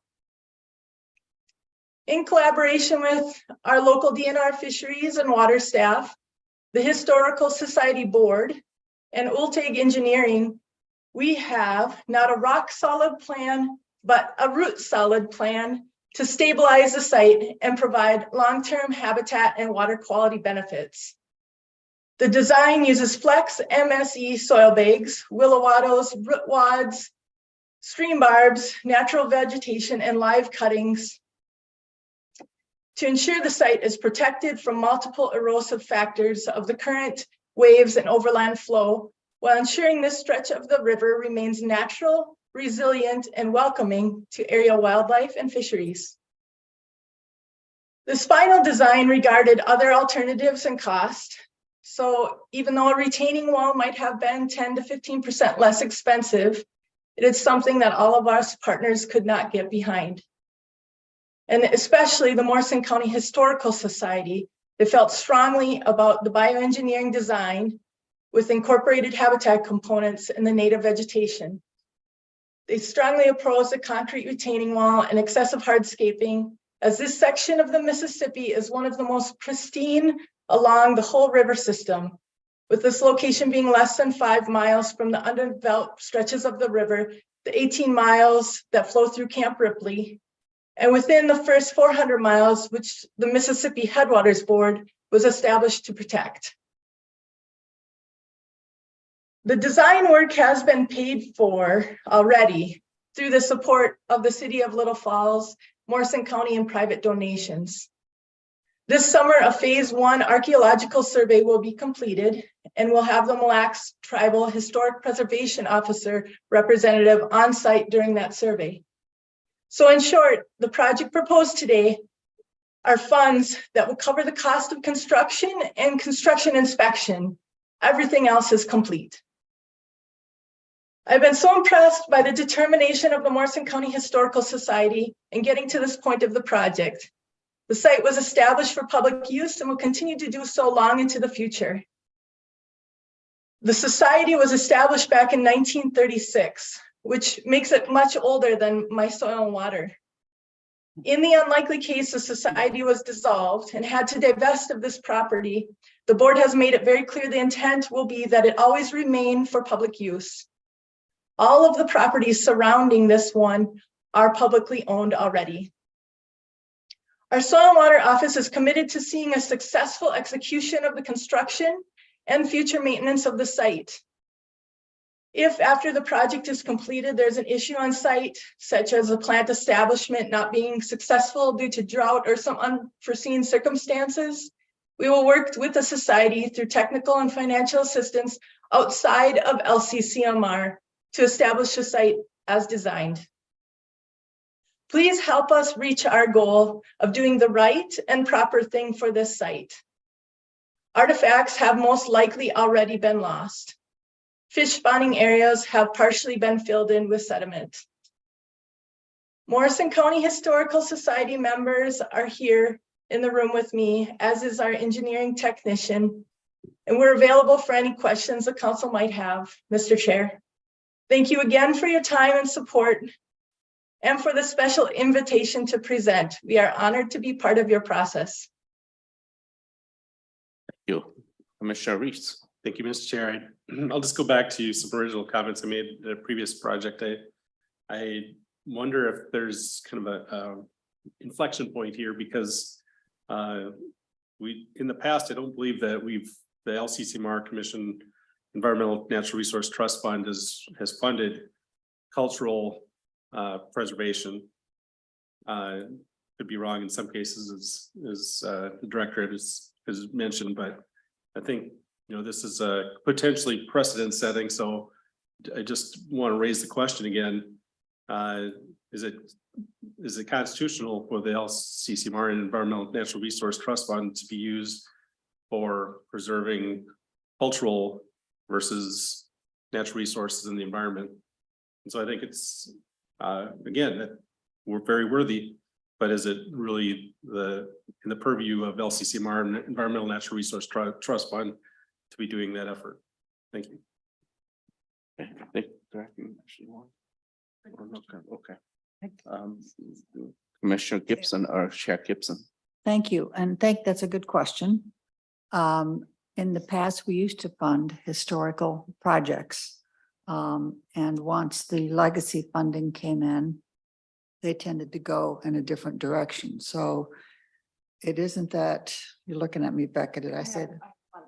Okay, so that used to be the case, and whether you call them cultural or historical or whatever, they were funded. And so this is not outside the realm, although it certainly has been outside what we've been doing lately. So.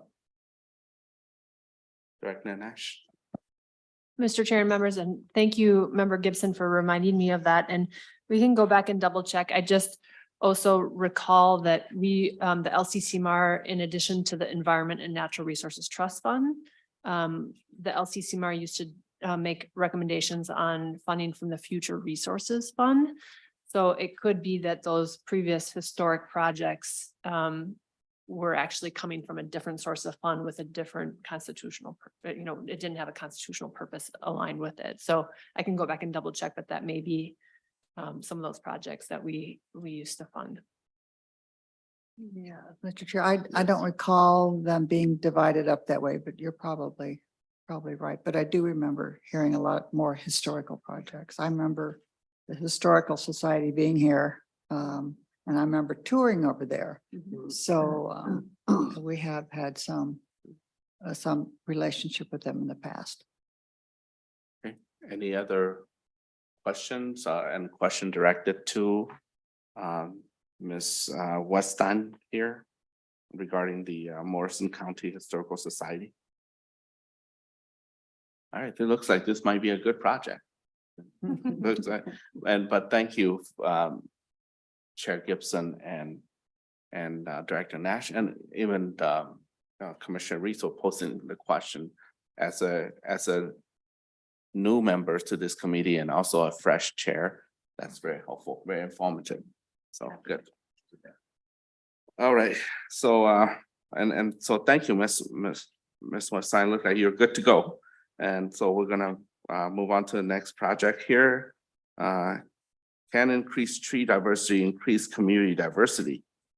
That is proposal ID 1D24-045.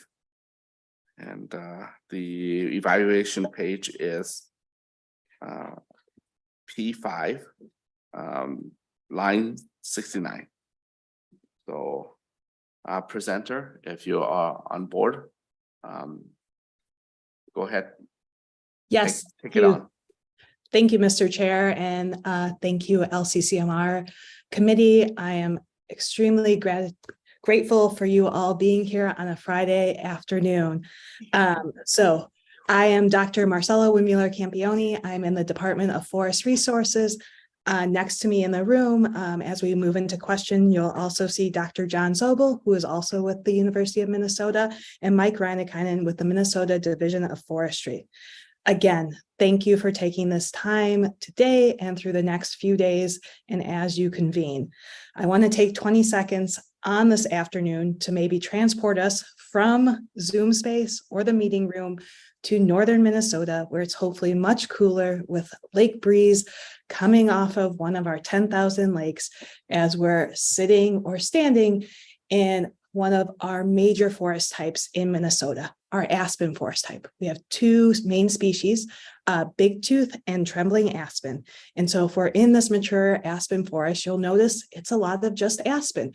But as that breeze comes off the lake and it's not 90 degrees, hopefully in that forest that we're imagining, maybe it's closer to like 70, you'll hear that trembling of the aspen leaves, which give them often their name, the trembling of the aspen, the hum of the forest, the birds singing in the background, and we'll come back to just this forest that is so iconic to Minnesota. So sadly, we are not in that forest this afternoon. We're in Zoom or in the meeting room, but that is what our project hopes to explore. So Aspen is a critical species in our Minnesota forest ecosystem. The flutter of those leaves, the fall golden foliage, and the habitat for ruffed grouse and migratory songbird species like the golden winged warbler. And of course, the role aspen plays in our bioeconomy, composing over half of the harvested volume on publicly owned lands. However, with increasing climate-related impacts like drought, warmer winter snow events, and defoliating insects outbreaks, aspen-dominated forests are vulnerable. The current monoculture aspen forests are a reflection of previously extractive and destructive logging practices during the 1880s through 1900s. Aspen's ability to seed and resprout following large-scale disturbance events greatly shifted the forest composition in Minnesota. And that composition has largely been maintained as aspen has become a critical component of our bioeconomy. Minnesota has a lot of monoculture aspen. And just like with our stocks and other resources, diversifying aspen stands could ensure forests continue to provide critical ecosystem services. Historically, aspen stands were more diverse with a mix of hardwoods and long-lived conifer species like spruce. Forest managers are working to increase this type of forest management called mixed wood systems, resulting in multi-species forests still with a strong component of aspen, which is hypothesized to both increase ecological and economic diversity. With initial funding from the Minnesota DNR, UPM Blandin, and the Minnesota Forest Resource Council, we are sampling monoculture and mixed wood aspen stands across multiple different age classes as we speak this summer to quantify growth and productivity by installing permanent plots. However, forest management decisions are not often just about growth and productivity. It is also about the full suite of ecosystem services. So we're hoping to build off of this initial investment to capture bird and small mammal diversity in Activity 1, herbaceous and fungal diversity and down dead wood for carbon pools in Activity 2, and bring this information, data from our initial funding, and knowledge from the forest management community to shape these best management practices. Diversity is often hypothesized to increase resilience and productivity. We want to capture what is happening in our mixed wood versus monoculture aspen stands in this proposal to better able to assess trade-offs and understanding how adding diversity in our forest tree species may influence other components of the forest ecosystem. And it's with that, I welcome questions and welcome discussion on our proposal, and thank you. Thank you. Any questions? All right, looks like it's another good project, and if there's no question here, so thank you, Ms. Capion, for taking us to, outside our committee here a little bit and come back, but very refreshing, and we'll allocate and lay down the amount that each member felt is appropriate. So good luck with the project, and look forward to help preserve our aspen habitat. So yes. Cooler in here than it is up Yeah. Guaranteed. Looks like it's gonna rain tonight or something, yeah. So, all right, good. And so next on the project here is conservation grazing for bird, beef, and better soil. That's proposal ID 2024-103, and you'll find it on the evaluation sheet on page 6, line 71. So, Mr. Gentry, if you're online, introduce yourself and go ahead with the presentation. I love the background already. Thank you. Thank you, Chairperson Hart. Glad you like it. And thank you, councilpersons, for the opportunity to speak on behalf of Audubon's proposal. My name is Dr. Dale Gentry, and I'm the Director of Conservation for Audubon, Minnesota. Audubon is a nonprofit whose focus is on the conservation of birds. Now, among the most staggering recent discoveries in conservation was the 2019 announcement that North America had lost almost 30% of its birds. A close examination of those declines found that grassland birds like bobolink and grasshopper sparrow and prairie grouse like sharp-tailed grouse and greater prairie chicken, among many others, were declining the fastest, and that grassland birds together had lost more than half of their North American population between 1970 and 2019. Now, this decline in prairie birds is most closely tied to the loss of suitable habitat, because most native prairies in Minnesota and around the country have been converted to use for agriculture. Now, this association between grassland bird declines and the growth of agriculture leads some to believe that food production is incompatible with high quality habitat. But it also suggests that the greatest opportunities for grassland bird conservation lie where we can find food production strategies on healthy grasslands. And that is where cattle ranching comes in. North American prairies evolved with bison and other grazing herbivores as a critical part of a healthy prairie.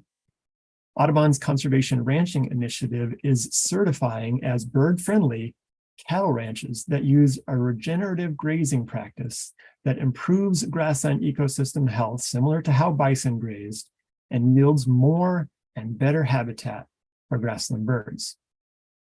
Audubon Conservation Ranching is working in the Western United States, where it is established. The grassland bird community on Audubon's certified ranches contains more sensitive grassland bird species and more birds, period, than there is on surrounding grasslands.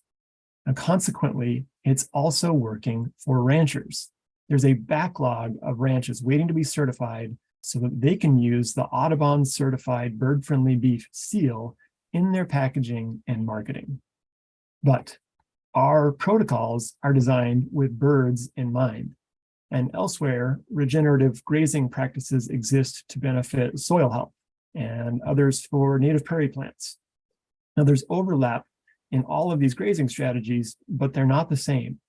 And while Audubon is happy to have more grassland birds and other groups delight in their positive outcomes for soils and plants, ultimately, we all want healthier prairies, and we won't know how to graze to benefit the whole grassland ecosystem, plants, soils, and birds, without studying the outcomes of different approaches on all of those components in Minnesota. So we have secured funding from the National Fish and Wildlife Foundation to start certifying ranches and conducting bird surveys on those properties in Minnesota.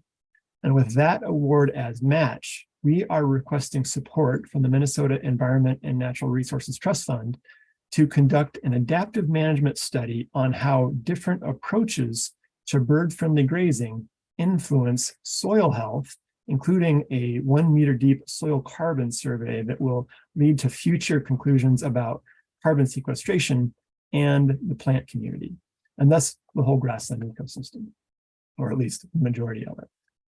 Now, our adaptive management approach will involve using different grazing prescriptions that vary with time of year and intensity and duration of grazing and rest periods on different ranches, and monitoring the outcomes to determine how each approach affects birds, soil health, and plants. Once we identify best practices to benefit birds, plants, and soil, we'll share the outcomes of our study with the grazing community in Minnesota and the upper Midwest on our website, with published grazing guidelines and at conferences to help define grazing strategies that maximize positive outcomes for the whole prairie ecosystem. Well, this study will also help ranchers by giving them data and stories that they can share with consumers about how their cattle and their ranches are improving soil, supporting native plant diversity, and contain a population of native grassland birds. Ranchers that are seeking Audubon certification have told me personally that they would value this information because they know that the success of their business is dependent on the ability to tell consumers about what's happening on their land. This opportunity to improve conservation grazing for birds, beef, and better soil should be music to our ears, but in this case, we'd rather hear singing birds. Thank you for your time. I'm happy to answer any questions that might have arisen. Thank you so much. Commissioner Reese. Thank you, Mr. Chair. I support this proposal. I think there's a lot of benefits of grazing that we're missing out on in comparison to prescribed burns, for example. Dakota skippers, listed species, they don't survive the prescribed burns very well where they do grazing, and that's documented. And then also just different species of wildflowers coming through grazing versus burning. So I think there's a lot of benefits here, and I applaud the proposal. So thank you. Commissioner Fagler. Thank you, Mr. Chair. Dr. Gentry, this is the third time I've heard you talk in less than 4 months. Now this time I'm going to ask a question since you're here asking for money. The other times were informative. So this commission has supported the development of silvopasture, and I'm sure you must be familiar with that now that you're working with Audubon, Minnesota. I would hope that you are. And this is somewhat different than that because it's more intended for grasslands. But as you probably do know, also silvopasture has been accepted by the NRCS in Minnesota as a conservation practice that can be promoted to private forest landowners, and I should say producers where they have pastures that are partially covered with forest. Would you look at taking this to that type of level? Because I mean, you're going to get really, really widespread. It may be something like that out west because I think it's state by state, but that's something that I've thought about now that I'm hearing this for the third time, which can really promote it, is if you take it to the next level, so to speak, by getting it hopefully accepted. Have you thought about that? Yes, we have thought about that. Thank you for the question. That's a great one. And, we already have a lineup of ranchers that want to get certified, and most of them are in that forest prairie transition zone in central Minnesota that kind of runs from the northwest to the southeast. And so we know that that we're going to encounter a lot of silvopasture. We're happy about that. I think it's good for birds. We will have.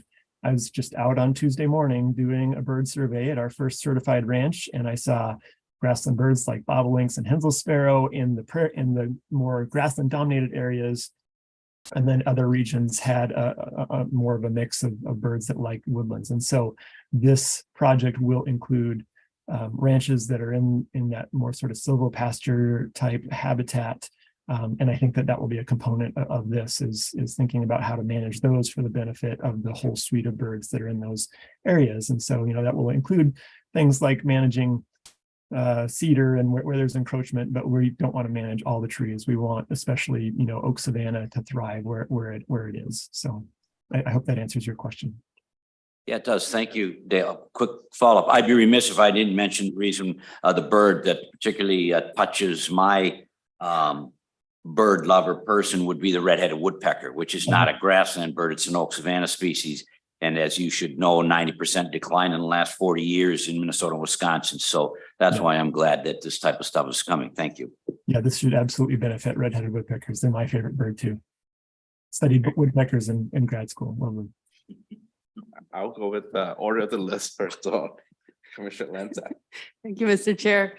Thank you, Dr. Gentry. I'm super excited about the meter deep soil probe. So that's what I'm tickled about. It seems like you've got everyone jazzed. So just wondering, could you talk a little bit more about that soil sampling technique and how long you're looking to do it? I mean, I'm even thinking 3 years might not be long enough time to see how deep we're actually able to sequester carbon with the deep-rooted pasture and prairie plants. So just kind of curious to hear what your thinking is on that.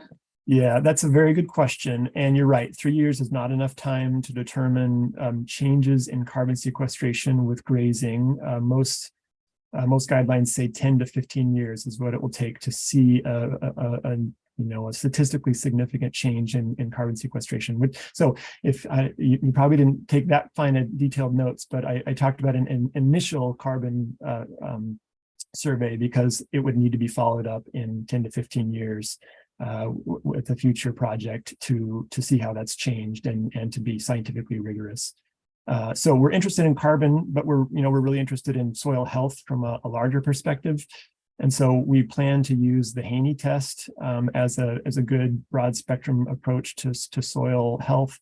And we will be consulting with soil biologists. Maybe you, Shona, thank you for the question, to talk about other tests that would be helpful approaches to help us get our thumb on how soil is changing with good grazing practices. Thank you, Mr. Gentry and Commissioner Albright. You have a question? Thank you, Mr. Chair. Thank you for the presentation. I'm curious if you could very briefly describe what bird-friendly grazing practices look like. Yes, thank you for asking that. So the Audubon Certified Bird-Friendly Initiative looks different in different regions. As you can imagine, a ranch in Texas is going to be quite different in Minnesota. And so we have, it's built on 3 criteria, one on habitat management, one on environmental quality, and one on animal health. And so habitat management for bird-friendly grazing means limiting the amount of hay fields that can be harvested in a year. We ask that certified ranchers not harvest all of their hay, because that hay is usually where the birds are nesting. And when it's harvested, it damages their nests. It means frequent rotation of the cattle so that they are not overgrazing and leaving behind very little healthy grass. It includes things like restricting access to waterways like riparian habitats and wetlands in appropriate circumstances. So we have nationwide guidelines that apply to every certified ranch. We have state guidelines that will apply to just ranches in Minnesota. And then we have ranch specific guidelines where our grassland ecologist goes out and visits each ranch and writes a habitat management plan specific to that area. And we continue to revisit that year after year to talk about how it's working for the rancher, how we monitor the birds and see how it's working for the birds, making sure the cattle are healthy. And so many ranchers start this program excited about the opportunity to use the Audubon certified seal in their marketing. And they said, yeah, that's great. But what we actually really like is the hands-on approach of Audubon and providing us with better grassland management. And it's good for the cattle, and it's also good for birds. And so we really feel like it's a win-win, and the opportunity to improve grasslands in private land and do conservation on private lands and productive lands that are profitable. I just feel like is a great win-win opportunity. I hope that answers your question. Yes, thank you. Sounds good. Commissioner Lemson. I actually have a follow-up question to that one. There, Dr. Gentry, you're also promoting rotational grazing or even mob style grazing? Yep. Rotation is part of the process. And so I think we are in favor of mob style grazing. If you want to get into the details, we probably recommend a little bit lower density than some people would, in part because really high density of cattle usually ends up leading to bird nests getting trampled. And so we usually recommend rotating on a little bit slower rotation, sometimes like a week, rather than daily rotation with really high stocking rates. So it varies. Again, it depends on the ranch, it depends on the grassland, it depends on the habitat. And so some cases they can handle that. But yeah, rotation and mob grazing is really at the core of what regenerative grazing and bird-friendly grazing is. Chair Gibson. Thank you, Mr. Chair. Just a quick question. Invasive species, i.e. thistle. If you have to control it, how do you do that? Does that hurt the certification of the ranchers, and does it hurt the bird population? Yes, thank you for asking that question. That's good. So in our environmental and habitat guidelines, we discourage the use of herbicides, but we don't restrict it and say it can never be used. In some cases, we think certain herbicides have minimal impact when used appropriately. And so we do, like we are restoring prairie elsewhere, use appropriate tools that have been shown with good science to have minimal environmental impact, so that we can get healthy, native plants out in the area. In many cases, we can't really tackle certain invasive species without limited use of herbicide. Commissioner Peichel.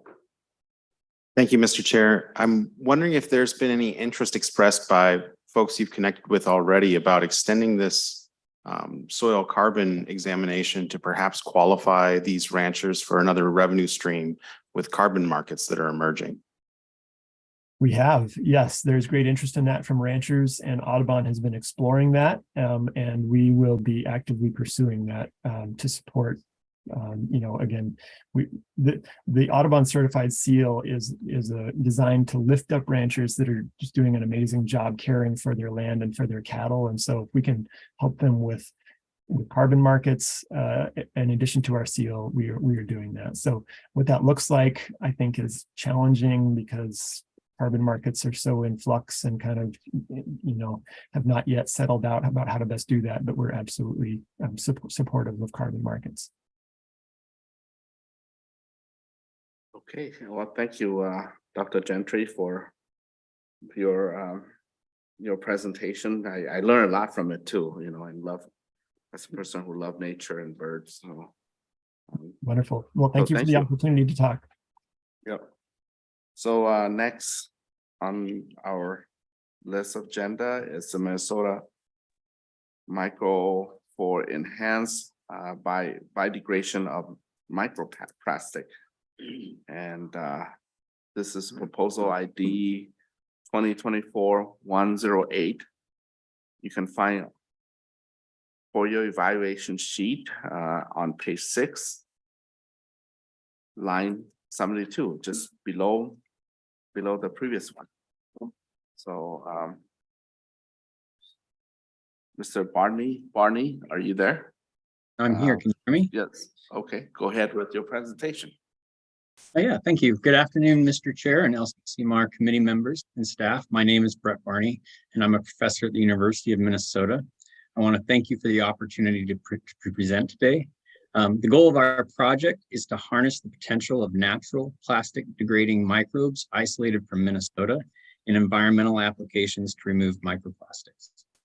Our prior LCCMR project focused on polyethylene. Polyethylene is long chains of oily compounds that become so long they behave as a solid.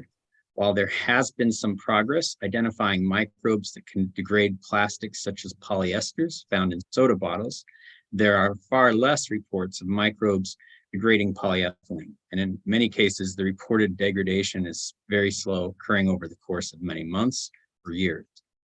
Our prior funding allowed us to develop methods to successfully isolate several communities of microbes capable of degrading polyethylene. After much trial and error, we were able to develop a technique that allowed us to enrich several communities of microbes that demonstrated the ability to degrade these plastics in shorter timeframes. We then performed an in-depth analysis of the microbes that make up these communities. This analysis of the communities led us to where we are today.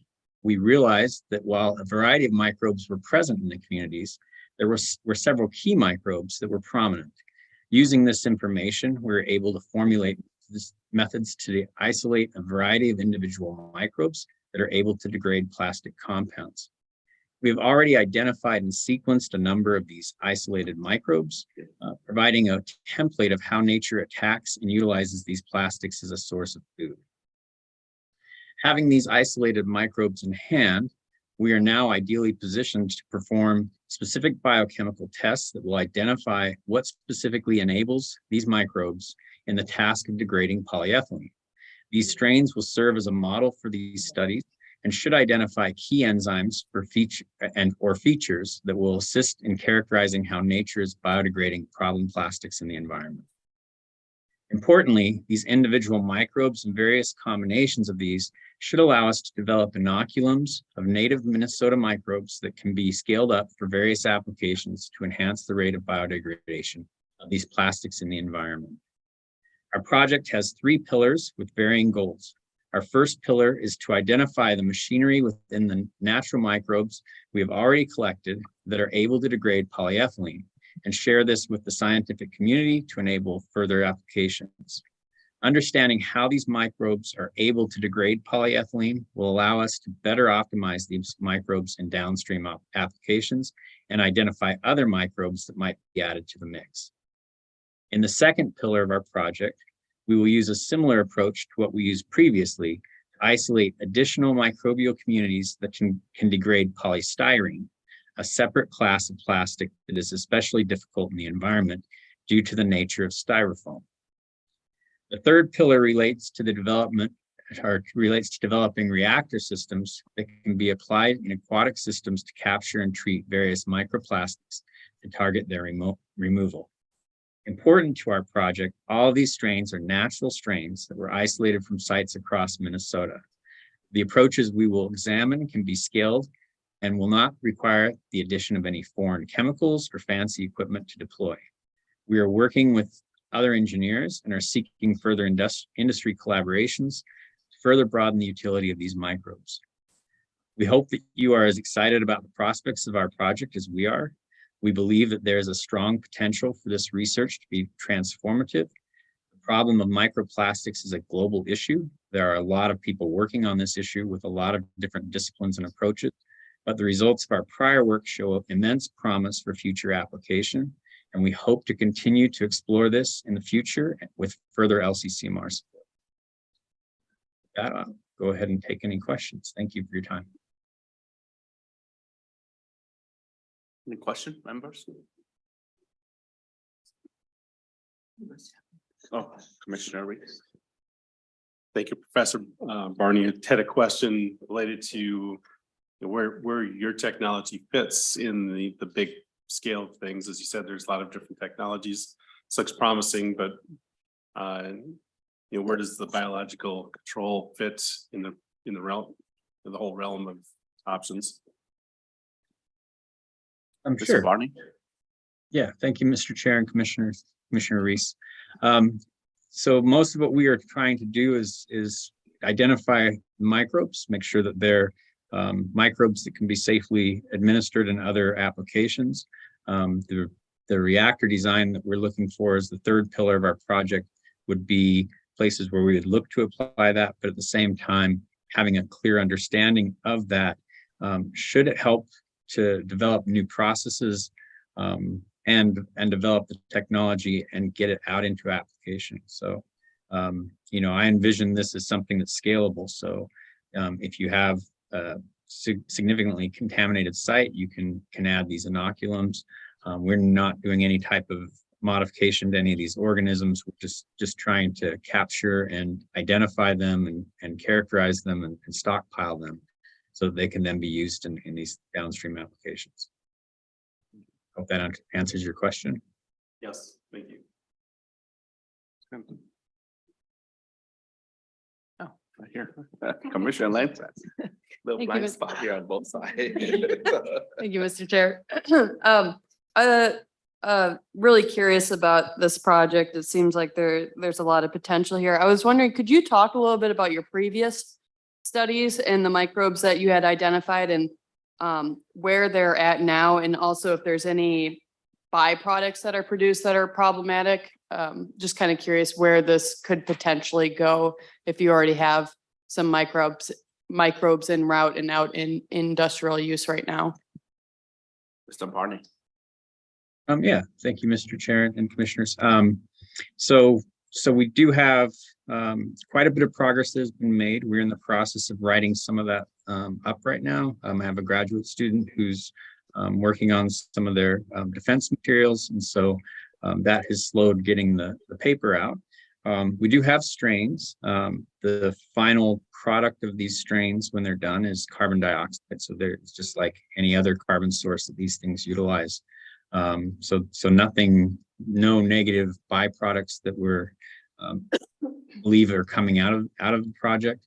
What we have been able to see is that polyethylene is basically a very long oil, and so just like any other type of oil degradation, the biggest issue is that you've got to get the microbe to the plastic, or the actual plastic itself, which is a solid, and so that's where you kind of run into trouble, is more of a surface area issue. And so that's part of the methods that we've been able to develop. We do have strains that we've isolated. We have talked with different folks in industry that are interested in potentially applying that. We have agreements, LCCMR, based on that prior work, and the university looks to potentially develop IP and license that so that it can be applied in different applications as well. So we're open to collaborations in that regard. The primary focus of our research is to identify and get as much information about these processes out as possible to the broader community so that it can be more widely used. We think we've uncovered some very interesting new biochemistries that we want to share with the rest of the community, just because we think there's a very high potential. So we are focused right now on getting some of the papers out from our previous work, and looking at the potential to expand on this work and broaden into some other areas, and then really look at the engineering piece of it, how we can deploy this to treat different types of sites. Does that answer your question? Yes, thank you. Yep. Sounds good. Any question from members?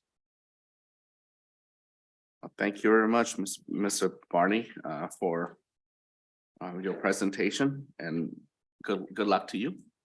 Yeah, thank you. Okay, so next we have mitigating the spread of invasive jumping worms. The proposal ID for that is 2024-097, and you'll find on your evaluation sheet, page 5, line 59. So the presenter for this item, please come forward and state your name for the record. And I'm not sure how to pronounce this, but after you say it, I will repeat it. Okay. Well, your name is going to be difficult for me, so I hope I get it. Chairman Herr and LCCMR committees. My name is Vera Krishik. I'm a professor in the entomology department who does research and outreach to support pollinators. And I'm a landscape ecologist who knows a lot about pesticides. I've been working on them for my entire career. Also with me is, I'll let him introduce himself. Yeah, I'm Jim Calkins. I'm a nursery production and landscape horticulturist and a former member of the University of Minnesota Department of Horticultural Science for 29 years. And currently I'm the staff person responsible for regulatory affairs and research for the Minnesota Nursery and Landscape Association. We thank you for inviting us to share our concerns about invasive jumping worms and our interest in protecting native ecosystems by finding ways to mitigate the spread of jumping worms in Minnesota. So to begin with, as we know from research done at the university, earthworms are not native to Minnesota due to glaciation, and jumping worms are just the newest addition of earthworms, but they come with more baggage and more of a problem as an invasive species. One of the issues is the pathways of spreading around the state. They initially came in as bait for fishing. They wiggle a lot, they move a lot, but they have gotten into areas where production areas, nursery production, have gotten to compost piles, mulch piles, soil. And so we're concerned about the movement of jumping worms from one area of the state to the other and affecting the natural resources.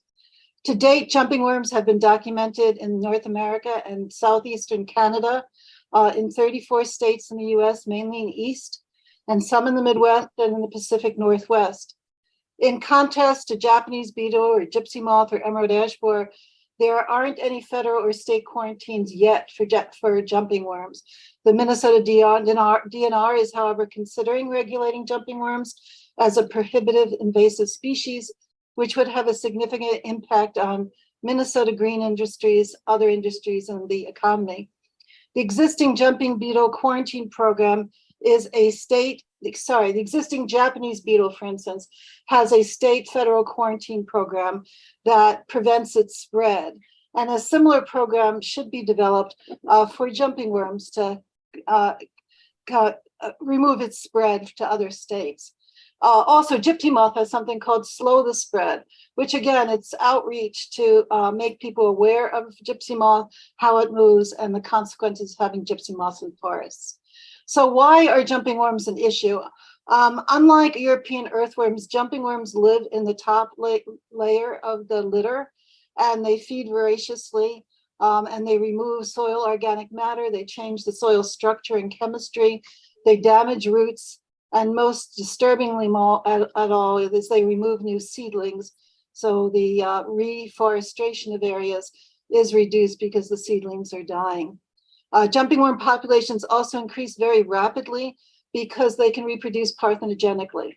That means they don't have to have mates. So one worm can reproduce many worms. They overwinter as cocoons. They are tolerant of all the temperatures in the soil in Minnesota.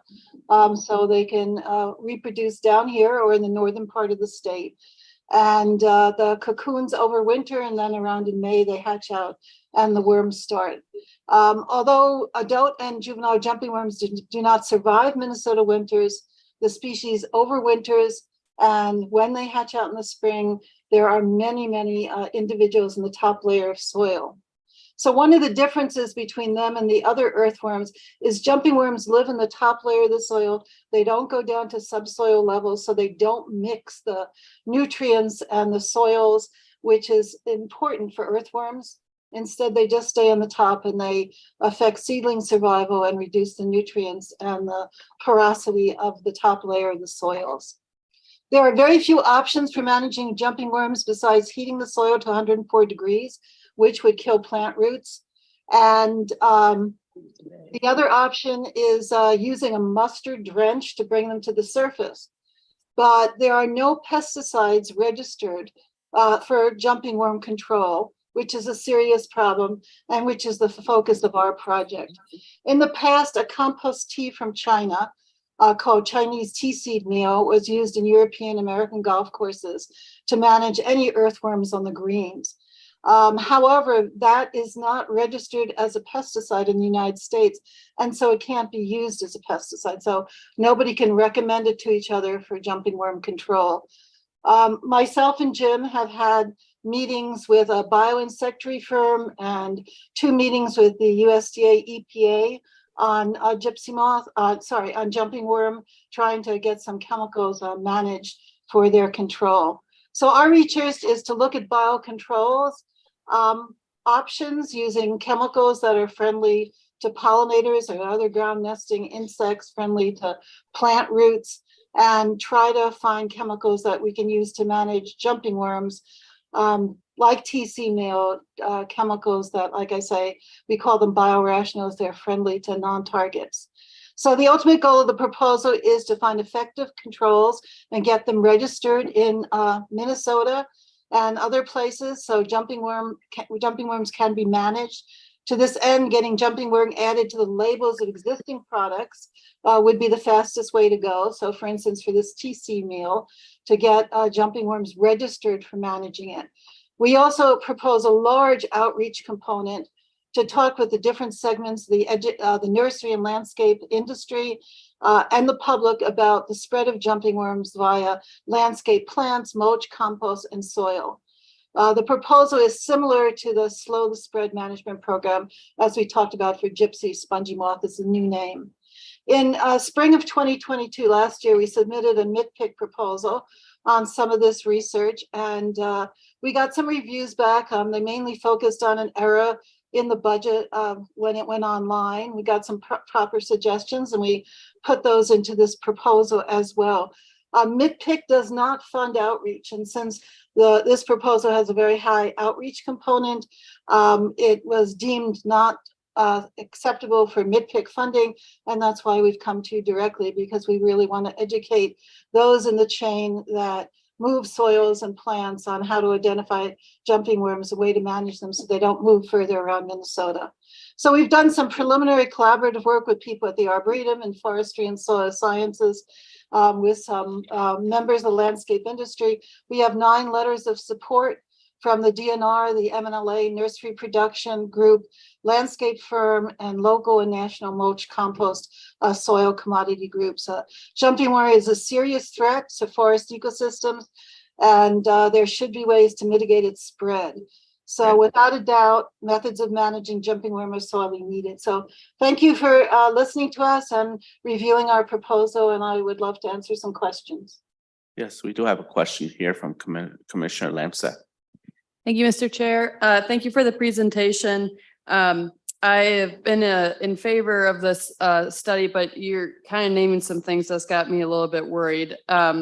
I work more on the soil health side, and I know across soil sciences, we're woefully lacking in our understanding of soil microbiology and especially fungi in the soils. And so when I'm hearing applying pesticides to especially forest areas, especially in southeast Minnesota with our thick duff that we have, that is that's worrisome to me because we really don't have an understanding of what's already out there.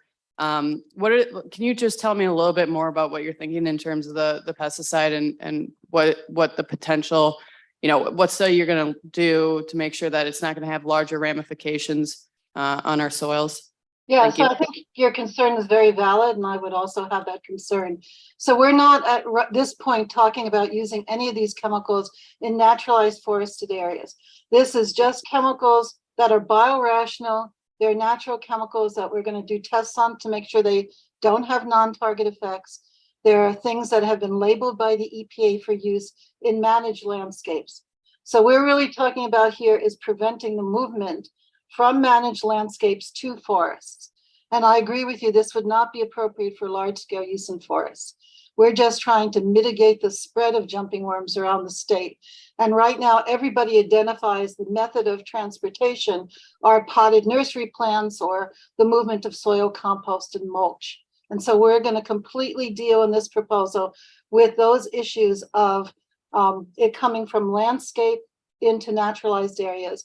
And I agree with you that somebody needs to sort out.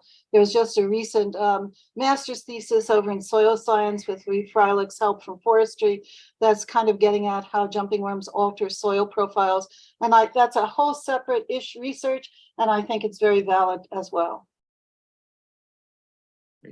Chair Gibson. Thank you, Mr. Chair. Dr. Krutchnik, I am so happy that you are taking on this project. I love to garden, and I have been so frustrated by some of the landscape industries that don't even know that we have jumping worms. I had a neighbor putting on all this mulch that I don't know if it was cooked yet. And so I panic that it's going to really spread fast. So you mentioned that it was 140 degrees. Am I correct on this mulch? Yeah, 104. 104, which will kill plant roots. So you can put mulch on like your driveway and put plastic over and solarize it like you would for a revegetation project. But that's not going to be something that if you want to maintain your plants, you can use. So for instance, if somebody is buying a native tree, or we're spending a lot of money on our state on bee lawns restorations, all of these products should be guaranteed that they don't have jumping worms in them. So you have to come up with some very friendly chemicals to add to the pots or to the bulk mulch to prevent its movement. And so that's what we're trying to focus on. And we are very concerned about non-target effects. Yes, thank you. My neighbors will think I'm crazy if I put all my mulch in my driveway with a plastic bag. That should work. Thanks a lot. So I'm sorry. Let's go back to mulch. And you said that's one of the transportation modes of these jumping worms. How do you approach? I mean, can you buy a bag of mulch that you know is jumping worm free? And is there a method for us to help you promote ways to prevent this through some communications and outreach with the landscape people? And if you get your bag of mulch from Lowe's. Thank you. Yeah, so that is exactly our concern, to come up with a slow the spread program for our state. First of all, to make the different parts of the transportation chain aware that these worms are there and they shouldn't be managing them.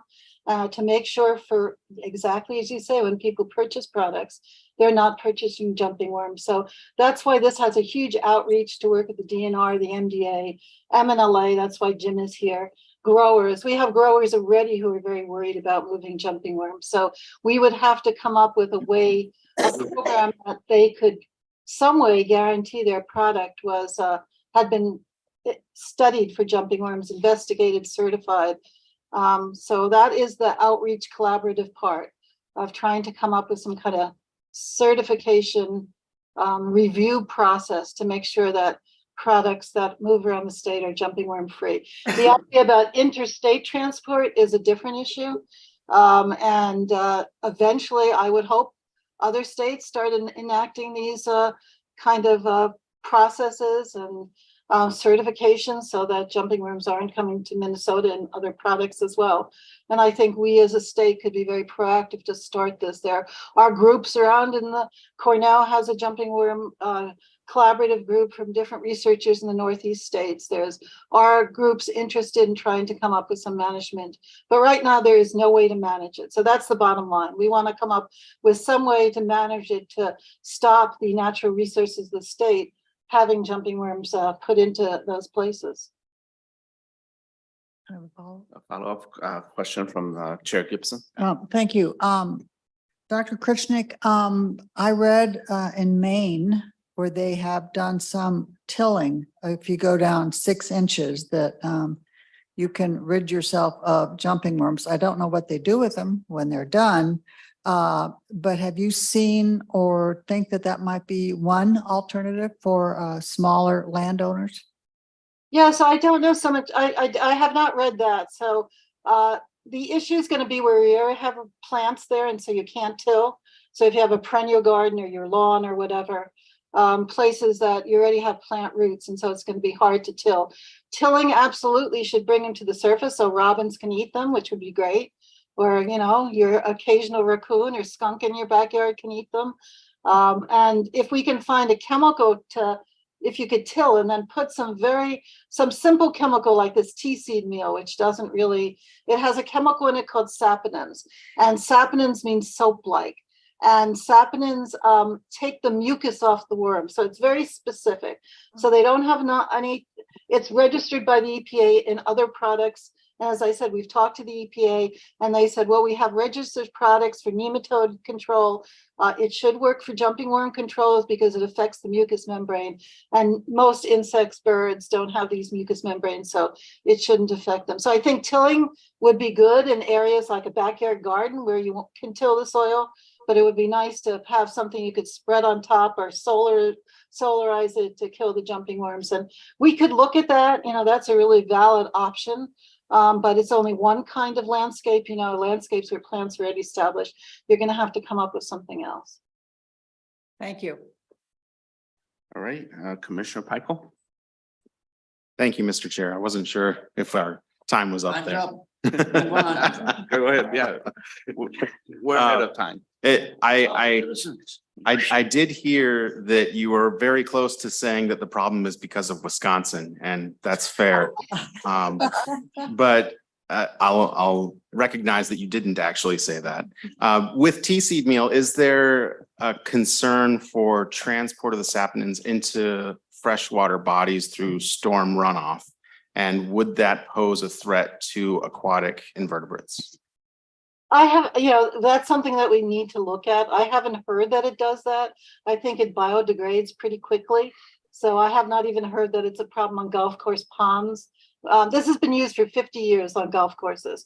And they say it's a soil amendment, although everybody blinks their eye and I'm putting it down for earthworms. So I have not heard non-target effects on aquatics, but absolutely that has to be sorted out. But we have a chemist at South Dakota that we're working on, that we potentially can work with, and we can look at degradation. And I'm thinking it as any natural product. So a natural product is something made from a natural plant. It degrades pretty quickly. Okay, all right. And thank you for the presentation, Ms. Crochet, and also Jim Polkin.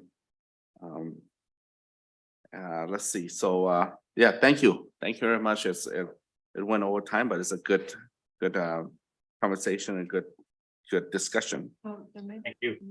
Oh, I'm sorry, there's a question online I missed. there's a question online. From I see. Representative Hansen. Okay, well, this is, Thank you. I mean, it is a major concern. So, Representative Hansen, go ahead. Yep, and maybe the response could come later, but where are we at with the rulemaking on jumping worms that the DNR was conducting? Has that been paused, or is there still regulatory action being taken? I can address that, Representative Hansen. We have met with the DNR a couple of times. In fact, we met with in February, I think was the last time, just to talk about what they proposed. They haven't made any decision yet. and we have not heard anything from them as far as how they're going to move forward on that. Has the process started with formal comment period, or is it just proposed rulemaking? The comment period closed back in December, I think it was December 9th. And they were going to pursue expedited rulemaking, but obviously they were hoping to have it done by the end of last year, and they haven't. So it really hasn't been expedited in my mind, I guess. And then one final question, Mr. Chair, with your indulgence. So has either the Department of Ag or the Department of Natural Resources put forward a budget request? Dr. Krushek and Dr. Calkins, I had heard you reference the Stop the Spread and the prior work with Gypsy Moths, which were, there was federal money and then there was general fund money, and I think there's been ENR TF money. Has there been any proposal from the agencies to do some of the tasks you're proposing? There has not. We have worked with the DNR to create educational materials, which they have up on their website. And then MDA has been working with industry folks. We do have a number of garden centers and nurseries that are infested. And so MDA has taken the lead because they do inspections in nurseries and garden centers. They've taken the lead in working with them to help them to prevent being a source of jumping worms. Thank you. Chair Henson, you're good? Okay. Well, again, thank you for the presentation. It's a major task ahead. We certainly want to, get rid of the invasive jumping worms. Okay, so, and thank you both for being here. Then the next on our item, and this last one too, right here, we finally got here, is Birch Lake Marina Design. Let's see, presenter is Dwayne Lossie, Jacob Chop. The proposal ID is 2024-174. On your evaluation sheet, it will be on page 9 and line number 108. And if the presenter are here, welcome. And you may proceed with your presentation. Thank you, and thank you for listening to our presentation today. Mr. Chair, Commission members, LCCMR member, staff members, my name is Dwayne Lossing, and I am the mayor of the city of Babbitt. First, let me begin by thanking this commission for the past grant that the city of Babbitt was able to use as part of our funding structure to build a new campground and recreation area on Birch Lake. Our LCCMR grant allowed for us to seek out other state and local funding to complete the $5.4 million project. Our campground just opened, and it is a beautiful new addition to our community. It was designed to serve visitors to northern Minnesota coming from all around the country. Thank you for being a partner in helping us build this campground. Our $197,000 request in front of you today is a continuation of this development along Birch Lake and will help us move forward with a new marina and dock complex on the lake.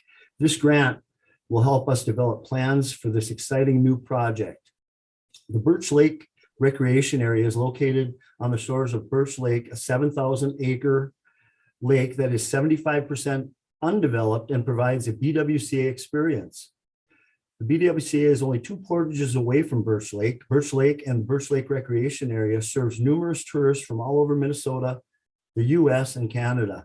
The completion of the marina will allow more residents and visitors to enjoy the beautiful lake and the remoteness of Northeast Minnesota. The city of Babbitt has been developing the recreation area along Birch Lake for several decades. The recreation area located on Birch Lake has provided unlimited outdoor experiences from people of all ages throughout the region, state, and nation. The city has heard from visitors over the past several years that although there is a variety of amenities in our recreation area around the lake, there is a real shortage for short-term or overnight docks. Due to the lack of short-term and overnight dockage availability, the City Council and Park Recreation Committee have decided to begin the process of designing and constructing a new marina complex. The proposed marina will be connected to an existing paved pedestrian bike trail that connects to the city of Babbitt and eventually to the Mesabi Trail. The marina will also connect to the new Prospector ATV trail that will serve visitors looking for the off-road vehicle opportunities. We propose the project to be completed in 2 phases. Phase 1 would consist of a design of the marina and completion of a site analysis evaluation. Phase 2 include all the costs associated with the construction of the marina complex itself. The total cost of the design and site evaluations is estimated at $197,000. The city is requesting the $197,000 from LCCMR through this application. Phase 2 will begin upon completion of the design, site evaluation, and fundraising phase. The proposed plan is to include docks, parking area, access trails, site lighting, signage, and electrical service. The marina will be open to the public and will be open annually from May through September. The marina, along with the surrounding facilities, will provide a variety of activities for everyone. The future maintenance and operation of the marina will be provided by the city of Babbitt through our annual budgets. We feel the marina will be the finishing touch to one of the most beautiful recreation areas in our state. Thank you for your time today, and I'll be happy to take any questions. Any question from members? Chair Gibson. Thank you, Mr. Chair. Maybe this is more for staff. The staff gave this the lowest grade of all of our projects. And it looks like only 2 people pushed this forward. And this is not I'm not I don't want to cause any problem with the presenter. I understand what you're doing. I'm just concerned about the Environment Natural Resources Trust Fund. When they asked the question, does your project include design, construction, or renovation of a building? The answer is yes. Is the asset costing more than $10,000? The answer is yes. And there is no match from the city of Babbitt that I can see. So I have some concern about it getting the lowest grade. I'm not going to ask staff to give us that reason, but I'm just really concerned about some of these projects that are taking up our time. So thank you. Any questions from members? Commissioner Reese? Yeah, I may have been one of the 2. I certainly didn't bring it forward from the Citizens Committee, but I do think these types of projects are important because they provide access similar to what we do with bike trails and other trails. This is access to the lake. And I think the question about the construction, this is just design. There's no construction here. So from that standpoint, it's not violating any of the provisions. But my question is regarding the access. I think when these projects are done, I think access is extremely important. So you're talking about daily and overnight use of the marina. Does that sometimes these marinas become kind of sweetheart deals where entities use the facilities and lock out other people in the public. Do you have any idea how you will manage the marina to make sure that there is actual access, public access? Mr. Losing or Mr. Shaw? Yes, I'll let Jason answer that. Yeah, I think it's the city's intent to manage the proposed marina the same way they do with their campground. There's going to be a certain percentage of the sites that are open to daily public use and some that may be required based on reservation. They do have a large complex of 48 site campground that is adjacent to this site, as well as a boat landing. So when the city moves that forward, they will go through their ordinance process to establish how that user base will be regulated or how those spaces are accounted for. Thank you. Okay, Representative Heisman. Thank you, Mr. Chair. And the previous question that was just responded to was one that was primarily on my mind, specifically pointing out that the objection raised earlier that there was some kind of construction here. That's not the case. This is planning. So that was misinformation being offered to the group here today. And then in addition to that, I just wanted to say how much I appreciate this project, and that when most Minnesotans think about the ENRTF and they think about the opportunities that they want to access, this is exactly the kind of project that people want. People want to be able to get outdoors and be able to access waters and enjoy an opportunity to be with their family. And although there may be some that don't feel that fits with the vision of the Environment and Natural Resource Trust Fund, I think that the public would disagree. And to the point that it was rated lowly, I would just respond by saying there were several projects heard today that were rated very lowly and were carried across the line by the support of members here that recognize how important some of these things are, and they're deserving of an opportunity to be heard. So I'm glad to be supporting this project and hope to see it move forward. Okay, thank you. Any other members? Any commissioner? Oh, Commissioner Langston. Thank you, Mr. Chair. I guess I'm looking and seeing here that this is phase one. I understand that this one is just designed, but if this is phase one, I assume that there's probably going to be other phases, and will those include construction pieces, or where, where is this going? Yeah, I think our application identifies, yes, phase one is this planning and design. Phase two is the city will work to obtain their local funds and other funds to move into construction. So the construction phase is phase two. And follow up to that, phase two, do you plan to submit a proposal to the LCCMR for that? I believe it would be the city's intent. The campground that you see the image with both Mayor Lossinger and I was a $5.4 million project that was recently committed. On that project, the city utilized LCCMR funds, IRRB funds, bonding bill, and I believe 1.5 million of their own funds, local funds, to build that facility. And that would be their intent to move forward with the marina in the same process. Just I was going to say thank you. I appreciate the candid answer. You're welcome. Commissioner Albright. Thank you, Mr. Chair, and thank you, Mayor, for your presentation. A couple questions.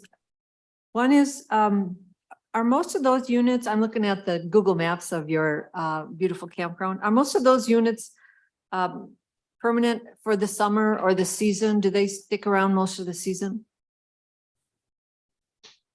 Mr. Sharp or Mr. Losey? Mayor, would you like me to answer that for you? Oh, sure, Jason. Thank you.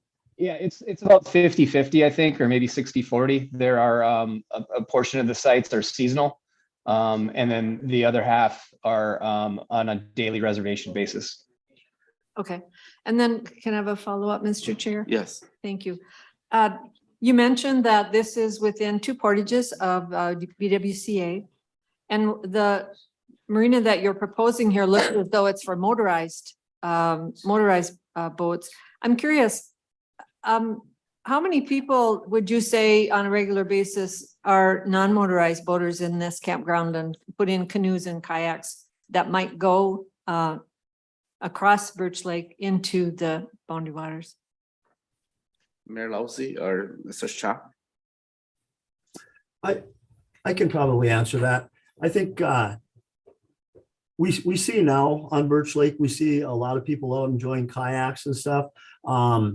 Whether they use, Birch Lake as an entry point into the boundary waters, it's connected to some entry points to the boundary waters, but I think the experience they get with Birch Lake is, like we had mentioned earlier, the boundary waters experience, because we have so many miles of undeveloped lakeshore on Birch Lake. It's a lot like the country that you see in the boundary waters. So we do see a lot of people out using non-motorized paddle boards, canoes, sailing, and different type of non-motorized recreation on our lake. It's very popular for that as well. Okay. All right. Any remarks? Okay, Commissioner Michael. Thank you, Mr. Chair. I want to commend you on mentioning the ADA access of your bituminous maintenance trail. I didn't see anything on the dock, however, that indicated accessible boat launch or features that would assist with individuals that have mobility limitations. Do you have any plans in this marina to incorporate more accessibility beyond just that maintenance trail? Go ahead, Jason, please. Yes, the proposed plan is to have a parking facility adjacent to the marina with ADA accessibility, both from the parking lot down onto the marina itself. Okay, thank you. Follow up from Commissioner Michael. Thank you, Mr. Chair. And then once on the dock, will there be accessible features to allow all Minnesotans to have an opportunity to enjoy Birch Lake? Mr. Shop. Yes, it's a main, the proposed plan is a main structure, permanent structure with finger docks that are ADA accessible. The amenity that is on there at this point and being considered as electrical, but that is part of the design process, is to see if there are additional needs for the city, whether it be other utilities or other accessibility items. Again, that's part of this planning process, is for the city to determine what exactly is going to be the detailed features. Okay. We have a question from Chair Hansen. I serve on Capital Investment Committee. I'm just trying to remember, was there a bill introduced for design or pre-design for the project? No, or for the actual project? Mr. Shop or Mayor?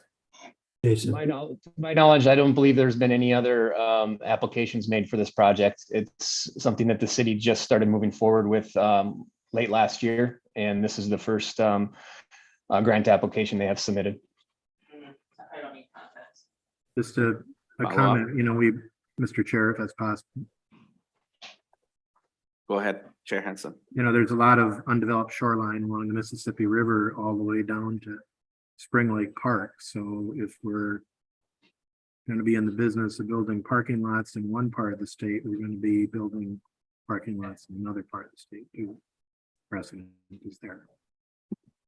Okay, point well taken, Chair Hansen. Any final remark from Mr. Shop and Mayor Losing? First, congratulations for getting this far, and I know that sometimes projects here, are at the borderline, but you have strong advocates for your project. Any last remark before we move on? One thing I'd just like to add that we maybe missed on a little bit is one of the amenities we have for people with disabilities is we have a wonderful pier for people to fish off of, and we would still be keeping that in place. It's just, I guess it's one thing we failed to mention in our presentation, but it's used very much. It's got great accessibility, and it gets used a lot. Okay, well, thank you both for being here. Thank you for the presentation. Thank you. Thank you. So members, looks like we reached the end of our day here. And we are ahead of time by 15 minutes. And I have to admit, I learned a lot from today's presentation, from presenter projects, as well as from our members. And I take it that all of you are not personal on your asking a question and not too opinionated. And so all of you are very knowledgeable people that I actually took pride of serving, and I just love the concept earlier by one of the testifiers, Ms. Camponi, about taking our mind out of here, but at the same time, I suppose most of us are environmental enthusiasts that you have to enjoy learning about what you enjoy out there too. So I really glad I get to chair this committee, and honored to have leader decent here to nominate me to be in this committee as well. So any other business, Director Nash? I was just gonna say for the new folks, and we haven't been in person for a while, but the practice is that if you want to save paper, put it in your folder, and if not, we will likely recycle it. I think you can leave, then you can leave your folder here and we'll hang on to it for you until Tuesday when we see you next here in this room at 9 a.m. One little detail, I tried to, in the last project, I tried to enter the number, but it will default to that if it's below 200. Yep. 200,000, so. Yep. So it will default to that. So, That's right. yep. So now our meeting is adjourned. Thank you. Thank you. Good job.